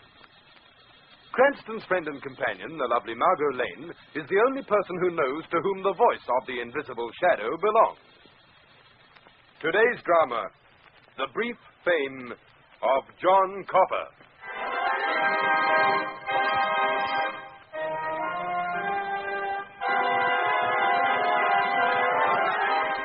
In a large sub-cellar room, illuminated by flickering lanterns, a group of tough-looking men take chairs. One man mounts a dais, raps for order, and a strange meeting begins. The 33rd meeting of the Royal Mob is called to order. Order, please. Order. And now let us proceed with the meeting. Miss Harsh will call the roll. Snowy Allen? Here. Louis Brady? Louis Brady. Mark him absent, Miss Harsh. Effie Herman? Here. Con Crandall? Con Crandall. Dear me, this is very strange. I believe I instructed all members to attend this meeting. There can be no excuse for Brady and Crandall not to show up. There is, boss. What's that? Why? Brady's dead, boss, and Crandall's in jail. What? It's that Emmett, the detective fella, Lamont Cranston, boss. He's been working with the police. He fixed Brady and Crandall. Ah, yes, Mr. Cranston. That gentleman has been extremely annoying lately. You've got to do something about it, Chief. This makes 7 members of the Cranstons removed in 2 months. Gentlemen, there is an old saying. Always meet an unusual problem with an unusual solution. I believe I have an idea that might work. Yeah? Let's hear it, boss. It is simply this, gentlemen. I propose to have Mr. Cranston accused of a crime. But the police are his friends, Chief. Even if they were convinced, they'd think it was only a temporary lapse and they'd let him off lightly. True, and that is why I intend that the evidence against Mr. Cranston shall be watertight. Therefore, I'm going to see to it that he is captured and convicted by the shadow. You're surprised, gentlemen? My thought is this. Even if the police help Cranston, when it reaches the ears of the shadow, he will see that he pays the full penalty. The shadow has always menaced crime. Now let him help us. You can't do it, boss. Mr. Happy Herman has the floor. You're not in your right mind. Nothing but trouble will come from getting mixed up with a shadow. You're out of order, Happy. But I'm not out of my head. What are you trying to do? Send us all to prison? I've done a lot of crazy things for you, but I'm not going to play around with a shadow. Where's your gun, Happy? Huh? What are you talking about? We always have to leave our guns outside. You know that, Chief. Yes, Happy. But mine isn't outside. No, boss. You don't trust your president, Happy. That's no good. I'm afraid you can't belong to us if you lack confidence. No, boss. No, for the love of chair God. hereby declares you stricken from the rolls. Miss Harsh will appoint a committee to dispose of the body. Meeting adjourned.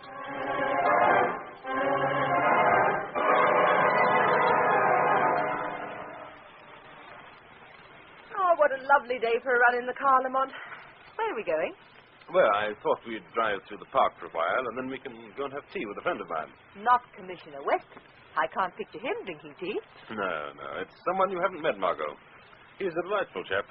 Polished, suave, connoisseur of arts, literature, and fine living. Really? What's his name? Robert Stone. Robert Stone, eh? He sounds like a fascinating man. Yes, he is. I've met sophisticated men of the world, but nothing to equal Robert Stone. I'd call him the epitome of civilization.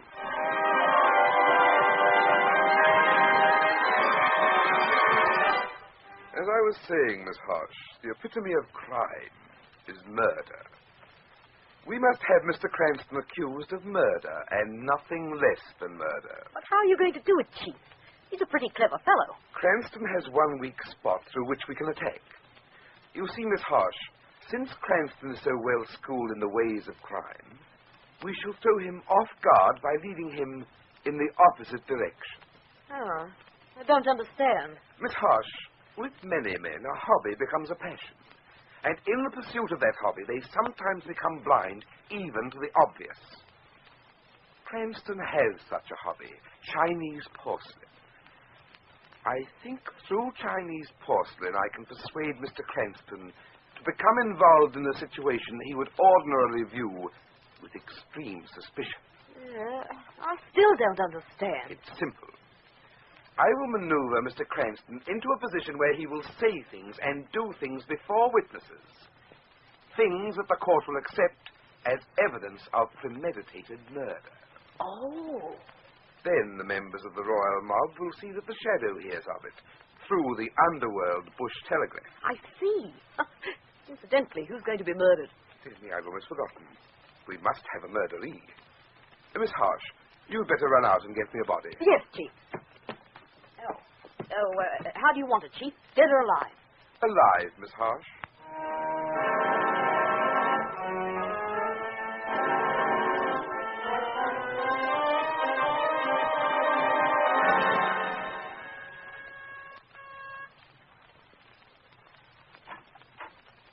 Lamont, come in. So glad you could come. Thanks, Bob.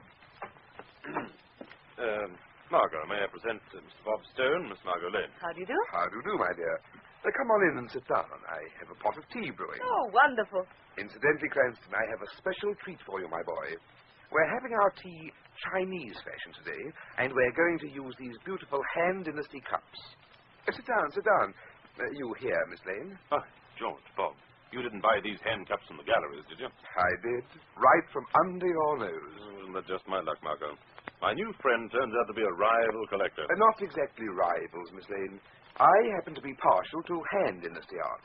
Lamont, unfortunately, tends toward the Ming Dynasty. Oh, now look here, Bob. You don't claim the Han art to be superior to the Ming. Certainly it was. Nonsense, no comparison. There's much to be said for both sides, my boy. However, I will grant you one superiority, and that's the immortal Ming chalice. Oh, the Ming chalice. Heavens, what a thing of beauty that is. I never heard of it. It's an exquisite blue chalice, my dear, the only piece of its kind. It disappeared about 15 years ago. It was destroyed in the fire of a Chinese temple. So they say. Such a pity. Every collector in the world is itching to get his hands on it. You too, eh, Lamont? I certainly am. Ask him how much he'd pay for it, Miss Lane. I'd pay a fortune for it. And you'd steal it if you couldn't buy it. Yes, I think I would.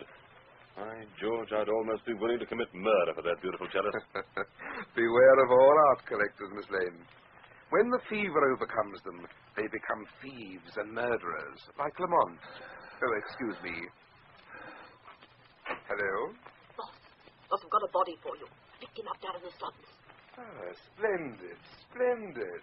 Well, what do I do with him? What's your opinion of the merchandise? He's a tramp. He's not very bright. We can do anything we like with him. Very well.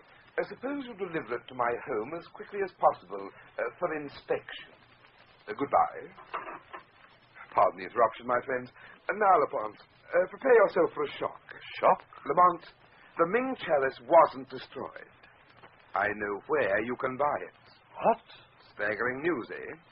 Yes, it's true. I found the Ming chalice for you. Suppose you meet me tomorrow at the Oriental Art Gallery, Civic Street. Say around 3 o'clock. The Ming chalice there? No, I'll say no more. Just meet me, my dear friend. I promise you we'll have quite a surprise in store for you tomorrow. Quite a surprise.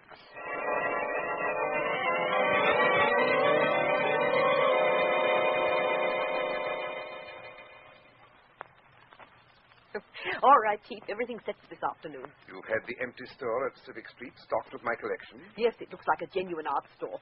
Makes a perfect setting for the Cranston killing. Indeed, yes. Is the future victim happy? Happy as a lark, Chief. He's had a wash and plenty of solid food and a good night's sleep. We certainly fattened him up for the slaughter. Don't let's be coarse, Miss Harsh. We must be solemn in the face of death. Please bring the happy gentleman in. Oh, right away. Come in, Mr. Copper. Mr. Stone wants to speak to you. Mr. Stone, you're awfully nice to an old man like me. I got to thank you. Nonsense, my friend, nonsense. Frankly, I did this because I want you to do something for me. Oh, what? Help me play a practical joke on a friend. I suppose we go along to my shop in Civic Street and I'll tell you all about it. I'll be glad to help you any way I can, mister. Only I must warn you, I haven't much humor inside of me. I've never been able to see a joke. Ah, but you will when I tell you, Mr. Copper. I pledge you my word. It'll kill you.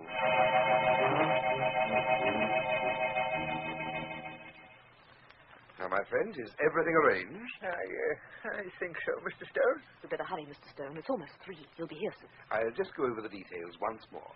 You pretend to be the owner of this store.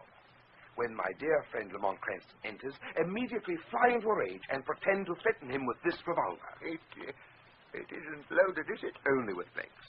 Do everything you can to frighten him. It's rather dark in here. He won't be able to see that you're pretending. Yes, I understand, Mr. Stone. The whole idea is to frighten him to death. Miss Harsh and I will be concealed behind these curtains. Watch. Mr. Stone, quickly. I can see Cranston driving up the street. Margot Lane's at the wheel. Right. Cranston's getting out. Lane's going to park the car. Splendid. That will delay her just long enough. All right, we'll hide now. The joke's just about to begin.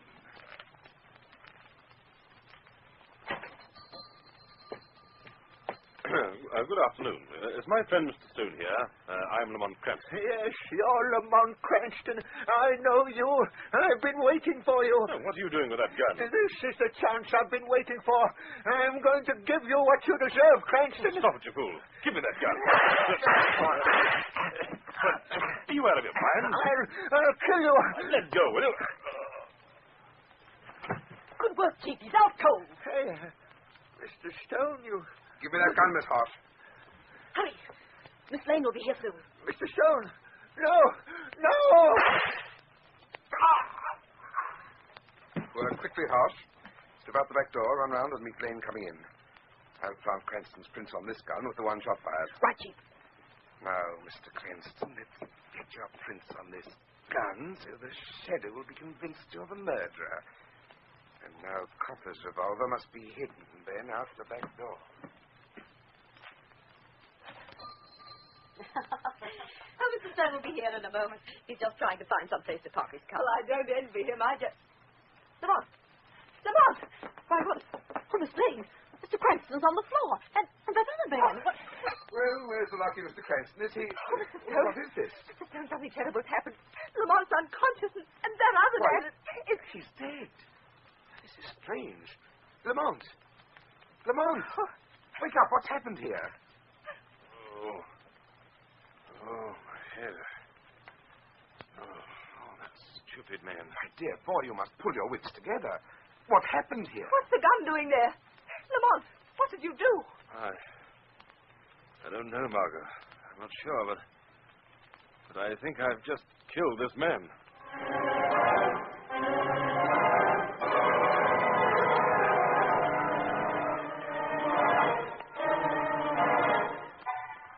It looks as though Robert Stone's evil plan will succeed, but the Shadow is certain to take a hand in affairs. But first, let's listen to our announcer.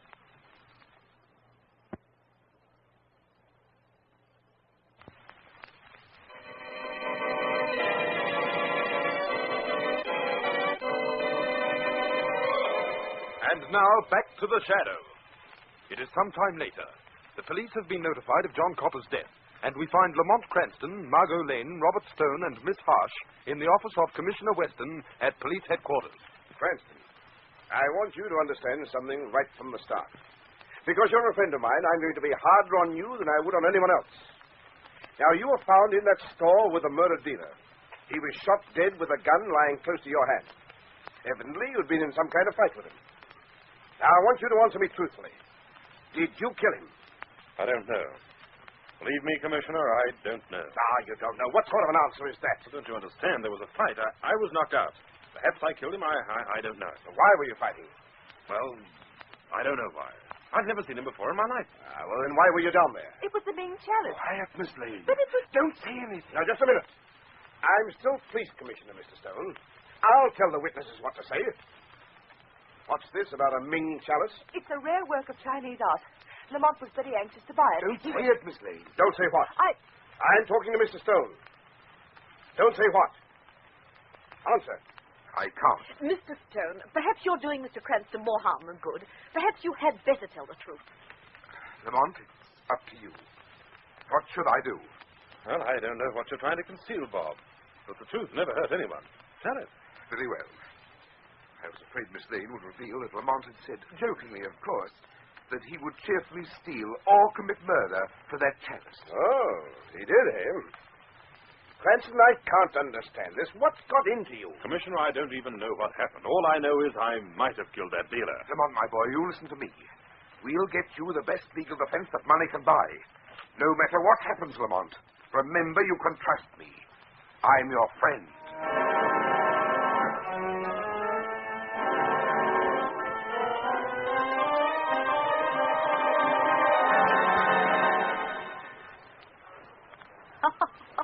You played that scene beautifully, Chief. Too loud, Miss Harsh. Even the entrance of police headquarters may have ears. Oh. Miss Lane will be along soon. What do we do now? Two things. First, have Joe the penman take care of Cranston's claim that he never knew the dead dealer. And we'll have Joe forge complete correspondence. Plant some letters in Cranston's flat and in the store. Uh-huh. Make the subject The purchase of the Ming chalice. Right you are, Chief. Is there anything else? Yes. We've got to make sure the Shadow gets interested in the case. To do this, we'll have to arrange Cranston's escape from jail. Escape? Isn't that step obvious? The Shadow must assume that Cranston is escaping justice because of his friendship with the police. He will. The newspapers are already saying that. In fact, one paper is asking why the Shadow hasn't come into the picture. Fine. Eventually, we arrange it so that the Shadow hears I wish to see him. Wait, here comes Lane. Look sympathetic. Oh, not me, Chief. I've got work to do. I'll see you later. Oh, Mr. Stone, this is awful. They put Lamont in a cell. There, my dear. Oh, you were wonderful inside. I can't thank you enough. My dear, I've got bad news for you. What do you mean? It was all bluff inside. Lamont is in a very bad position. I doubt if the best lawyers in the world could help him. Oh, no, you can't mean it. We've got to take strong measures if we want to help Lamont. What do you mean? We've got to get him out of jail and out of the country. It's his only hope. But how? I'll arrange the details. Go back, Miss Lane. Try and see Lamont. Tell him that escape is his only hope. Tell him to hold himself ready. Tell him that I'm arranging an escape for him. Tell him that his friends will never let him down.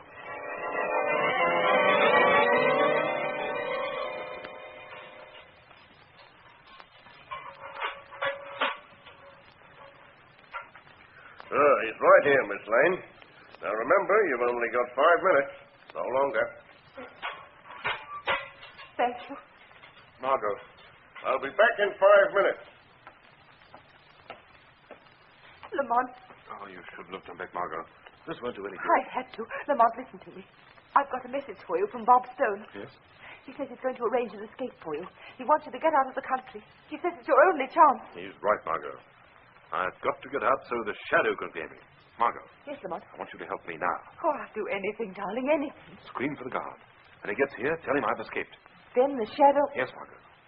When he opens the door to let you out, the Shadow will leave too. Now go ahead, yell. Right. Help! Help! Guard! Help! For heaven's sake, what's happening here? Stop shouting like that. Lamont Cranston's escaped. You left the door unlocked and he escaped. You're mad, lady. I'm not. He locked me in and then escaped. I don't know what the idea is, but that smart Alec's probably hiding under his cot. I'll teach him. Lots of clever ones try that. Come on there, Cranston. Come on. Holy mackerel. This place really is empty. You see, I told you so. Yes, but how am I going to tell the commissioner?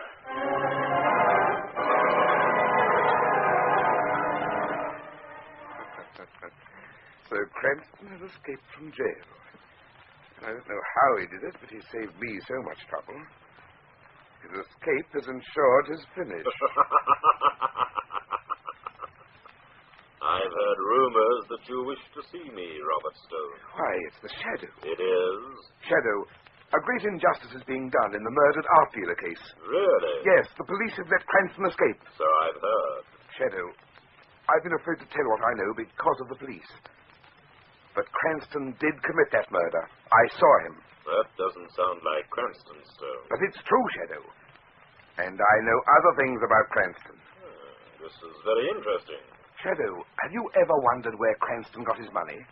Has it ever occurred to you that being so friendly with the police, he's in a unique position to blackmail criminals or to take money from the police for information? You think that that's how he got his money? I'm positive of it. Shadow, Lamont Cranston is nothing but a thief, a blackmailer, a police informer, and now I'm afraid a murderer. I think you should check up on him, Shadow. Why are you telling me this? I want to see justice done. Mr. Stone, many thanks from the Shadow to you. And I promise justice will be done.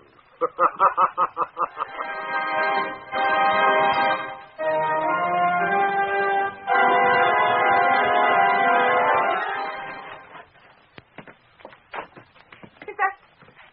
Oh, Lamont. Yeah, take it easy, darling. I had an idea you'd be waiting for me in your flat. Oh, where have you been? Having a very interesting talk with Bob Stone as the Shadow. Listen, darling, you've got to act quickly. I've just spoken to Commissioner Weston. The case looks worse than ever. They found out you were lying about not knowing that dealer. Lying? Yes, they found letters in your flat and in the store. I might have expected that. And the gun that killed him. Now, what about it? Well, they found your fingerprints on it, sharp and clear as crystal. You're sure of that? On the .45 revolver? Yes, I'm sure. That's the best news I've had in a long time. Lamont, why? Because that's the proof which will clear me. I don't understand. You'll understand when I tell you that my very dear friend, Bob Stone, is behind this whole scheme to ruin me.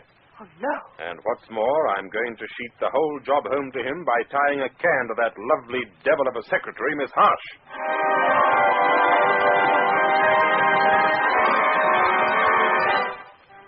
Everything's fine, Chief. We planted the letters just in time. Yes, the police must have found it by this time. Splendid work, my dear, splendid. What do I do now? Hold the fort, my dear. I'm going to an informal meeting of the gang right now. I'll be back in a few hours. Right. Goodbye, Chief.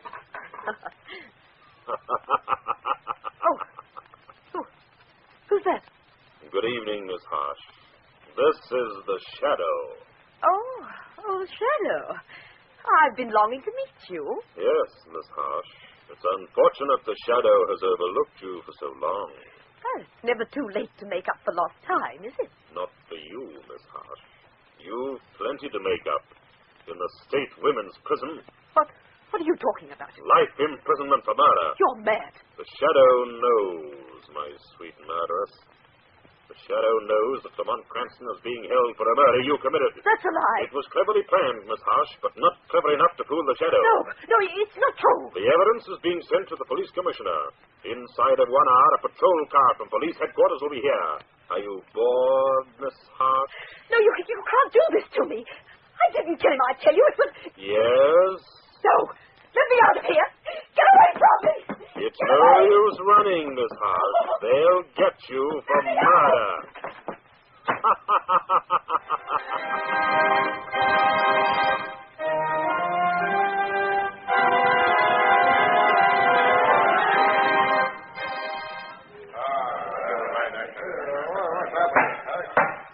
Take your seats, gentlemen. Order, please. Order.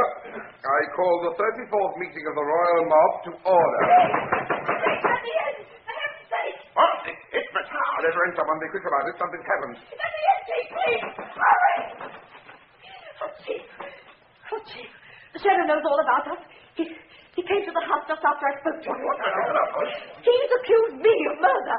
Said I was going to be sent to jail for it. You've got to help me, Chief. You can't let him do this to me. Who rapped for order? Boss! Look! The gavel on your table. It's moving by itself. This is impossible. I call this meeting of the Royal Mob to order. We will begin the meeting with the calling of the roll. Robert Stone. It's the Shadow. Robert Stone, accused by the Shadow of leading the Royal Mob, planning and executing innumerable crimes, attempting to have Lamont Cranston convicted of murder. Get hold of it, somebody, quickly. Jean Harsh. No! Accused by the Shadow of aiding and abetting Robert Stone in each and every crime. Stop him, someone, for heaven's sake! The Shadow demands order, gentlemen. Order. Joe the penman, counterfeiter, thief, and confidence man. Pat Murphy, gunman and murderer. The Shadow will mark the remaining members of the Royal Mob as present or accounted for. The Shadow announces that all of you will shortly be accounted for by the city police. Listen, do you hear, members of the Royal Mob? The police have arrived for an accounting. The reign of the Royal Mob is ended by the Shadow. Gentlemen, your meeting is adjourned.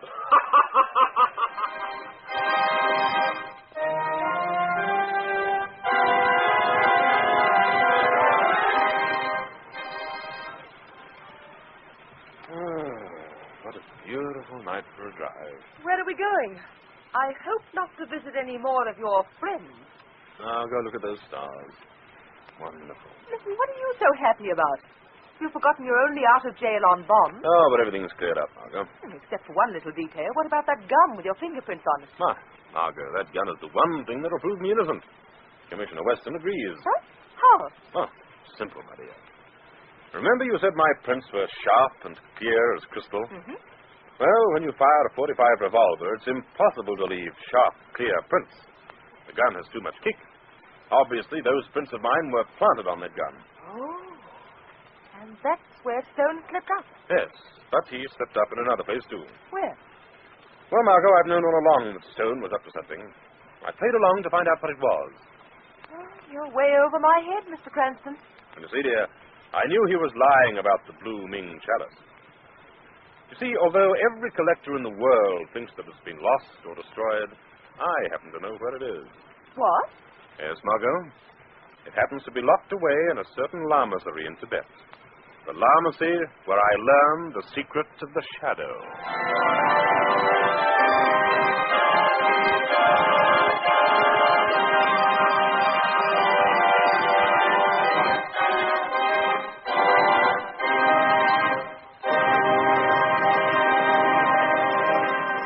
In a moment I shall return with more news of the shadow. But first, your announcer.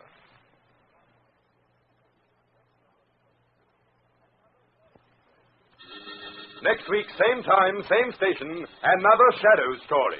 Crime does not pay.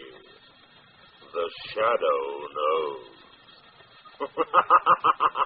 Be sure to listen. This feature was produced by Reg Johnston for Grace Gibson Radio Productions. A masterpiece of suspense.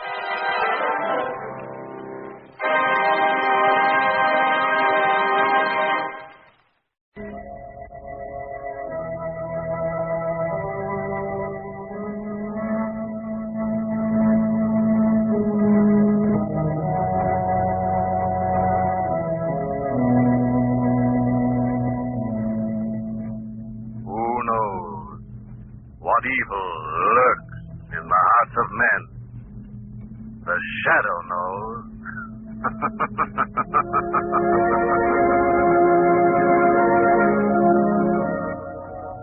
Once again, your neighborhood blue coal dealer brings you the thrilling adventures of the Shadow, the hard and relentless fight of one man against the forces of evil. These dramatizations are designed to demonstrate forcibly to old and young alike that crime does not pay. Friends, war has driven the demand for anthracite coal to an all-time high. Yes, anthracite is pitched in to do 5 big, extra wartime heating jobs, of which replacing wood is just one. That's right, friends. Wood, cordwood, was an important peacetime fuel, but suddenly it disappeared. All over rural America, wood piles vanished. The cutters were off to war, or to work in war plants in the city.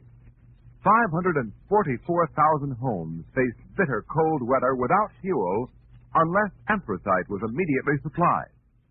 But you can bet it was supplied, friends, and not just meet this missing wood emergency, but to meet other wartime demands, too. To fill Uncle Sam's huge new military coal bins, to replace oil shipped to Africa, and coke now making steel in Pittsburgh mills. True, to meet these tremendously increased demands, you have been limited to 87.5% of last year's coal. But knowing how vital the coal thus made available is to victory, we know you are accepting this war invitation cheerfully.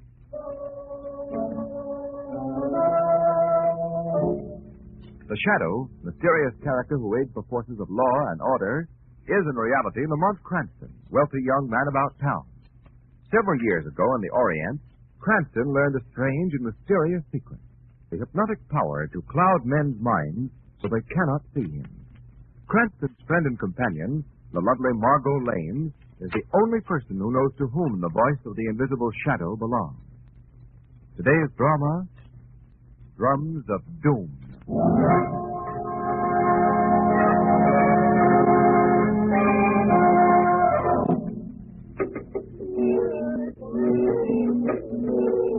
The monk? Have you ever seen such dancing? She's wonderful. Unbelievable, Martin. She's all over the stage at once. Oh, those tom-toms give me the shivers. Most amazing bit of interpretive dancing I've ever seen. nice part of Louise Ronaldo's career, all right. This is a macabre number, isn't it, Lamont? Yes, based on a native sacrificial dance of Haiti. According to the program, no white man's ever seen it before. Look, Lamont. She's actually frozen in the middle of the stage, staring up as though she was hypnotized. Something's wrong, Lamont. The curtain's coming down. Yes, I wonder what it... Oh, Lamont, what could have happened?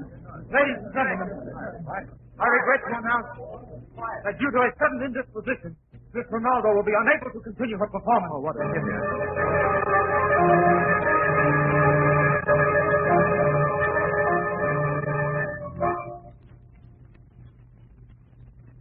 Yes, Miss Lane? Yes, I'm Miss Lane. What? You're Louise Ronaldo, the dancer. Yes. They told me I might find Mr. Cranston here. It is terribly important on evening. Oh, well, I'm expecting him shortly. Won't you come in? Thank you. Well, that was a brilliant performance you gave last night. I hope your sudden illness was not serious. Illness? Is that unfortunate interruption in your performance last night? Oh, yes. Yes, it was most unfortunate. In the midst of life, there is always death. What? It is nothing. An old proverb. Oh, that's probably Mr. Cranston now. Will you excuse me? Of course, Miss Lane. Hello, Margot. Lamont, Louise Ronaldo, the dancer's here to see you. She wants me? Yes, and she's terribly frightened about something. Let's go and find out what this is all about. Hello, Miss Ronaldo. Miss Lane tells me you wanted to see me. Oh, yes, Mr. Cranston. It is very important. Could I speak to you alone? Speak freely in front of Miss Lane. Oh, very well. I wanted to show you this. I know you have made a study of these things, Mr. Cranston, and I hope you would be able to help me. Where did you get this? I found it in my dressing room last night. And then, during the performance, I happened to look up in the scenery loft. A larger one hung up there, suspended in midair, like an omen of the devil. And that's when I screamed. Oh, Mr. Cranston, you've got to help me. I'm in terrible danger. Why, it's just a piece of black satin cut out in the shape of a little hand. You have a scissors, Margot? Why, yes. Just a minute. Oh, Mr. Cranston, I don't know what to do. They are after me. Come now, Miss Ronaldo. You've got to pull yourself together. Yes. Oh, thanks, Margot. I will cut open this hand.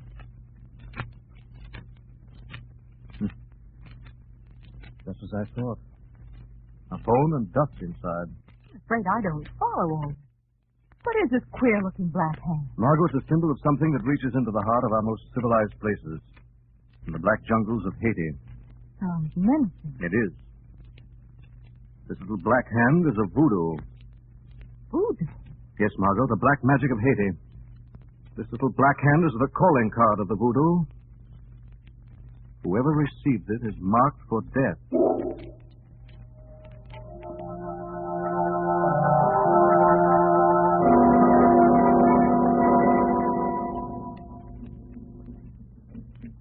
Lamont, Miss Ronaldo found the black hand right on this dressing room table, didn't she? Yes, Margot, and I...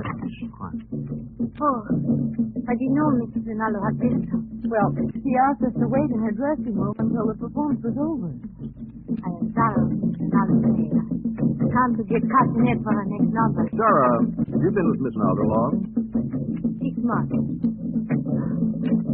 I must go. Mrs. Ronaldo was cutting in. Not very talkative, is she? The look on her face, Margot, when she saw this little black hand? Yes, it's either fear or guilt. Margot, I think we'd better watch the rest of this show from the wings. Come on.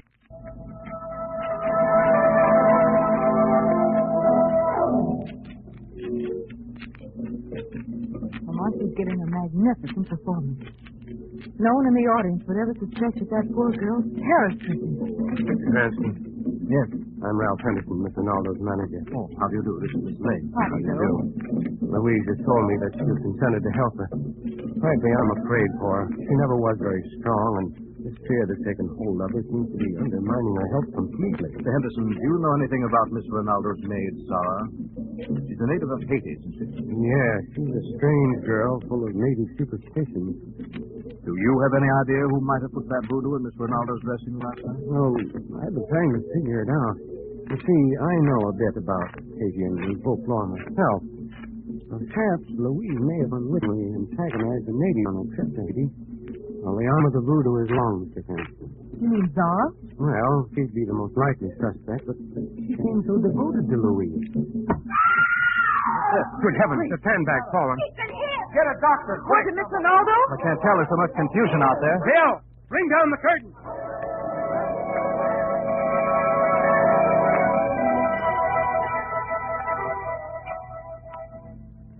How is Louise? She's not injured, Mr. Henderson. She just fainted when the sandbag fell so close to her. She's still unconscious. We'll need some water. Oh, Zara, get some water. Oh, yes, Mr. Henderson. That other dancing girl was killed, wasn't she, Lamont? Yes, it was a terrible death. I think she's coming out of it. Mr. Water, miss. Oh, thanks, Zara. Here, Miss Ronaldo. Try to swallow a little bit. There. That's fine. Drum. What is she talking about? I want to hear what she's saying. Grave. Tombstone. Grave. It is them. It is them. Papaluba. What are you gibbering about? Listen to drum. A voice. It is zombie. A voice of walking dead. Zombie. Yeah? It is zombie. Miss Ronaldo needs to quiet. Come on, taking Zara outside. Oh, all right. Zombie. Come on, Zara. Zombie. I wanted to get them out of here, Margot. I think this may be a chance to find out some things we want to know. Lamont, she seems to be in a trance. Yes, I know. It'll help. What are you going to do? I'm going to try hypnotism. Louise Ronaldo, listen to me. You're going to tell me everything. Everything that has frightened you from the beginning. Yes, from the beginning. It's burning high. We were walking through the woods one day. Oh, Ralph, this Haitian countryside is beautiful. It has been fun exploring it, but it's getting dark, Louise. I think we ought to be starting back. Oh, Ralph, look over there. Those tombstones. Why, it is a native burial ground. Louise, come back here. Oh, Ralph, come and look at the exquisite trinkets on these graves. Don't touch them, Louise. Those ornaments are put on the graves by the natives to ward off evil spirits. The natives are very superstitious. Listen. Tom-toms in the hills. Oh, it is just a ceremonial dance, Ralph. Oh, look. Here's a curious-looking bracelet on his headstone here. Hey. Why, that must be centuries old. A relic of the old slave trading days. I want it. No, Louise. I'd stir up trouble with the natives. I don't care. I want it for my collection, and I'm going to take it. Louise, we'd better get out of here quick. There's someone watching us from behind that tombstone. Oh, Ralph, there is no one behind that tombstone, only under it. And he will never miss the bracelet. Once again, from the moment I took that bracelet from the grave, I had no peace. I did not sleep.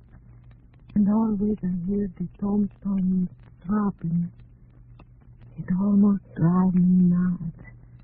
Finally, my husband suggests we cut our visit short and return to the stage. Her husband. I didn't know she was married. Your husband? Yes. Ralph Henderson. Ralph Henderson? Why, that's a manager. Let it go on, Mark. The twist back was uneventful. The symptoms disappeared. I thought I was cured. After we got here, I began rehearsing for my recital. And then it started again. What started again? Visions. Visions in the night. I would wake and see a figure standing by my bed, pointing at me. And then the drums would begin. She's coming out of the quiet room. Where am I? Oh, Mr. Cranston, Miss Lane. Telling us a very interesting story, Miss Ronaldo. What did I say? A good deal. Why were you keeping your marriage to Ralph Henderson a secret? Oh, did I tell you that? He thought it would interfere with my career if it were known. Please, do not let him know I told you. We'll keep your secret. One more question, Miss Ronaldo. Yes. That slave bracelet you took from the grave, you have it with you? No. No, it has been missing for several days now. Could you describe it to me? I have a picture of it here in my bag. Good. I was going to sell the bracelet to a dealer. I had it photographed so he could distribute copies among his clients. Ah, here's the picture. Thanks. Very unusual looking. Shouldn't be hard to identify. Lamont, isn't it all? Later, Margot. Well, Miss Ronaldo, I think you'll be all right for tonight. Miss Lane and I have to be running along now.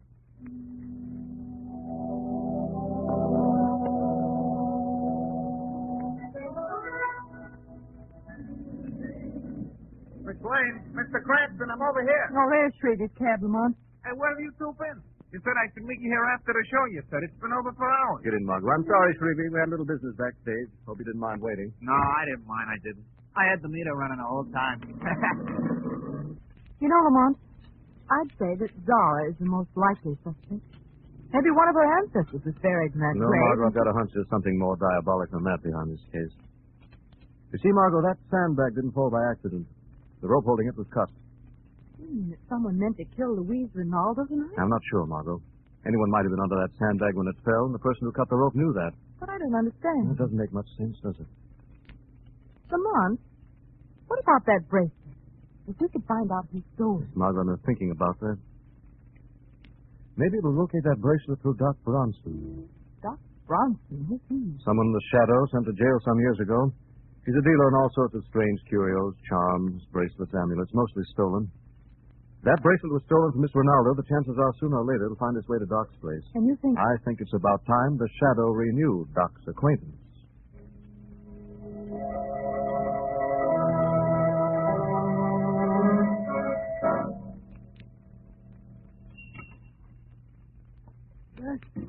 What can I do for you? Well, that's fine. There's no one here. I could have sworn I heard the door open. Who's that? You forgotten your old friend, Doc? That voice. It's the Shadow. So you do remember me. What do you want with me this time, Shadow? I ain't done nothing. Little black hand I've just thrown on the counter. Do you recognize it? No, I never saw it before. Haven't you, Doc? What about that bracelet you're fingering so nervously? Where did you get it? Oh, a friend gave it to me. That bracelet was stolen from Louise Ronaldo, the dancer. It's a collector's item worth a fortune. Worth even murder. I know what you're talking about. You're lying, Doc. I remember receiving stolen goods is one thing, murder is another. Murder? I ain't mixed up with no murder, Shadow. Where did you get that bracelet? All right, I'll tell you. Nobody's got a pin a murder rap on me. Some customer gave it to me as payment for a job I done. What job? That little black hand. This customer asked me to make him another one, just like the one I made for Gloria Nelson. Gloria Nelson? Gloria Nelson died under mysterious circumstances a few years ago. Or maybe she was murdered, Doc. Honest, I had nothing to do with it. All I did was... Where'd you make those voodoo, Doc? It was... Doc! Doc! He's dead.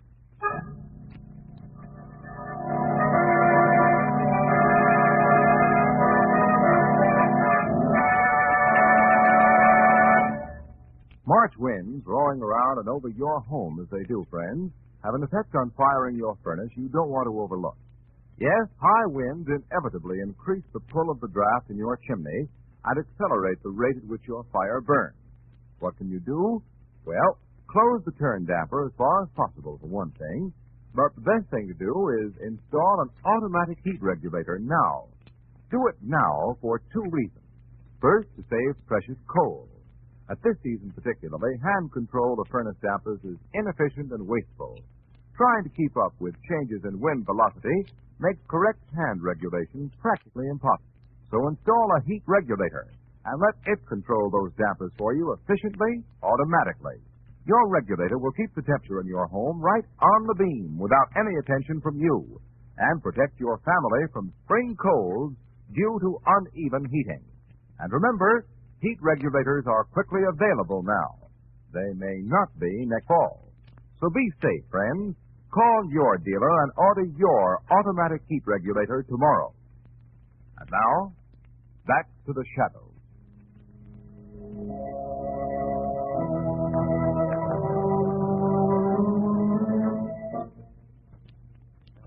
Commissioner Weston will see you now, Mr. Cranston. Oh, thanks, officer. Well, hello, Mr. Cranston. Oh, Mr. Henderson. Were you just in talking to the commissioner? Yes, that unfortunate accident at the theater. Police have been conducting an inquiry. Oh, that's so. I hope you're not one of the suspects. No, I'm afraid my visit here is purely social. Commissioner's a good friend of mine. Well, how is Miss Ronaldo? Well, Mr. Cranston, I'm afraid her health won't stand up under the strain.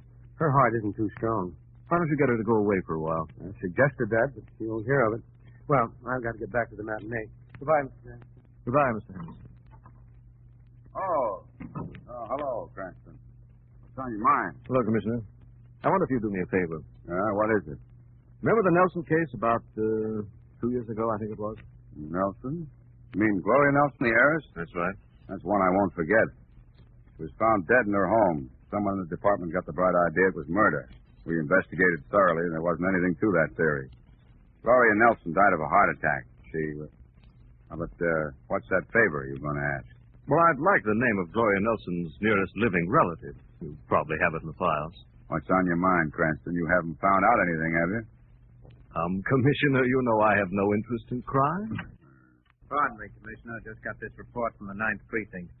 Old Doc Bronson's been found dead in his curio shop. Doc Bronson, huh? Looks like the underworld is settling accounts again.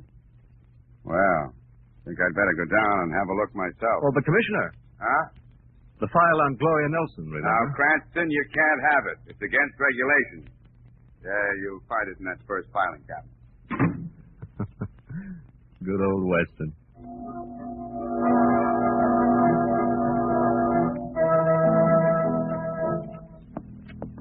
Lamont, we've got to do something. Louise Ronaldo just about got through her performance tonight. I never saw anyone so frightened. Yes, I know, Margot. Lamont. My door. It's open. Margot, wait out here. Be careful, Lamont. No one here. It's all right. Come in, Margot.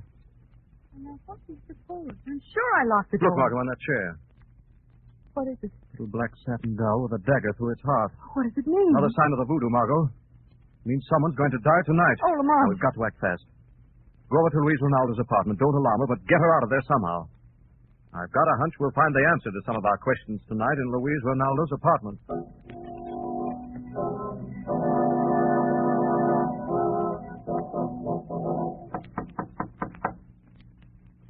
Good. There's nothing in the way. Pick this up. Someone's opening the door. Help me. Zara, what happened? You're hurt.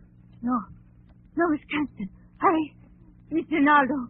Miss Lane in danger. Theater. Hurry.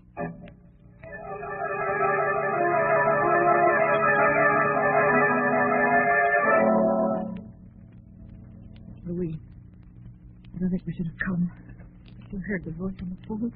It said I must come here to the theater because I want us in this horror. I'd like to know who made that call. There's nothing so menacing as a dark, empty theater. If only we could put on a few lights. No. The voice. In darkness, the terror came. In darkness, it must go. It said we must find the center of the stage and wait there. I don't like this. Suppose it's a trap. I think we have to leave at once. The drums are back in my head again. They're following me. True. Louise, we're getting off the stage right now. The light. Someone has turned the spotlight on us.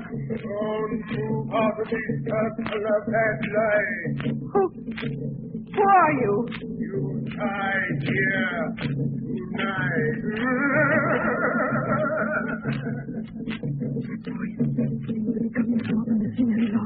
I can't see them.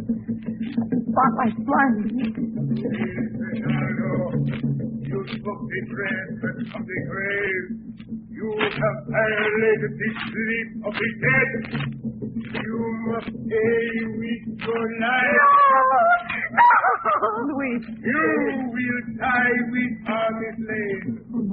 I will come down. Down.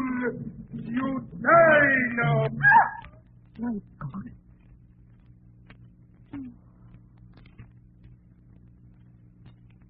Oh, Shadow.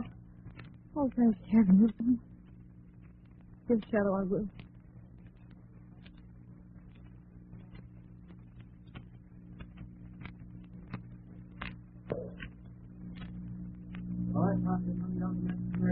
Why don't you come up and get me?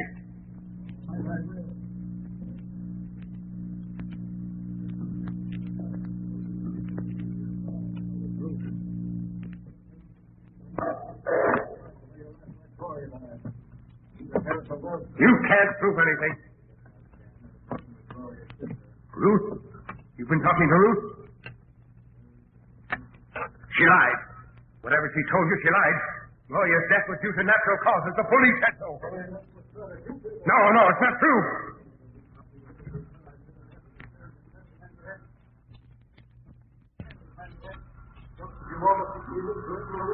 You know too much. Who are you? You won't be a shadow when I get the spotlight focused on you. There. I've got the spotlight on. I'll just swing this beam around until I can see you. Then you'll be a perfect target for my knife. I hear you coming, but I can't see you. The light's right on you. I can't see you. I can't see you. I can't see. Voodoo! Voodoo!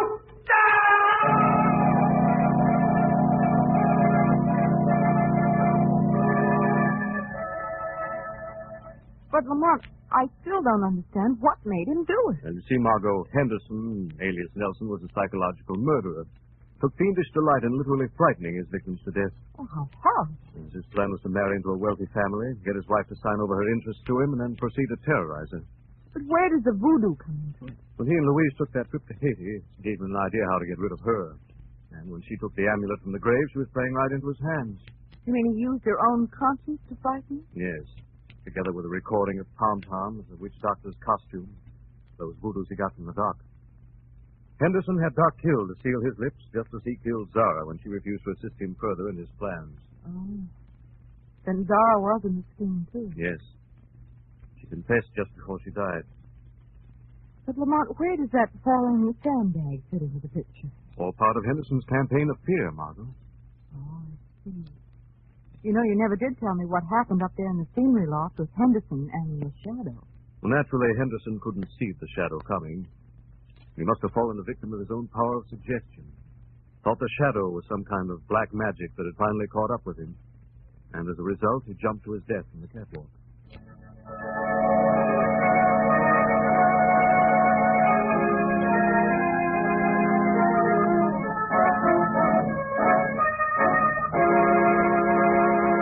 And now, friends, let me introduce Blue Coal's distinguished heating expert, John Barclay.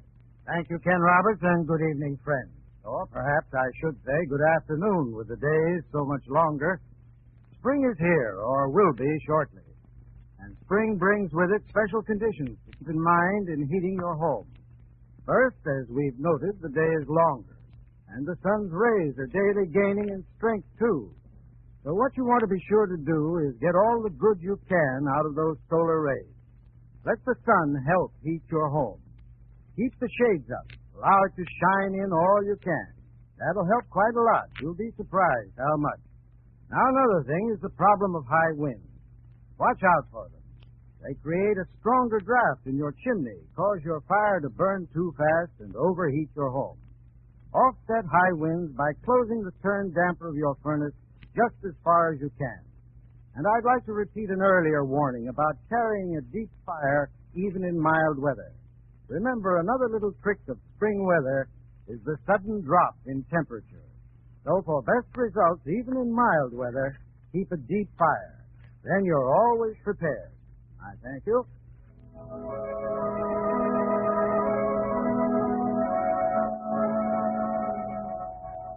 The Shadow program is based on a story copyrighted by Street and Smith Publications. The characters, names, places, and plot are fictitious. Any similarity to persons living or dead is purely coincidental. Again next week, the Shadow will demonstrate that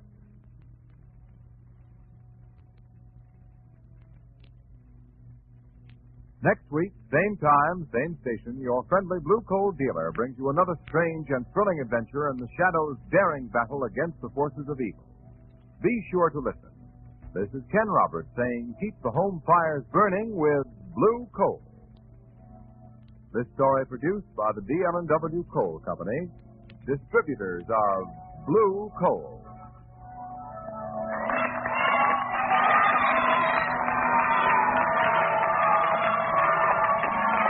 This is Mutual. The first nighter will follow.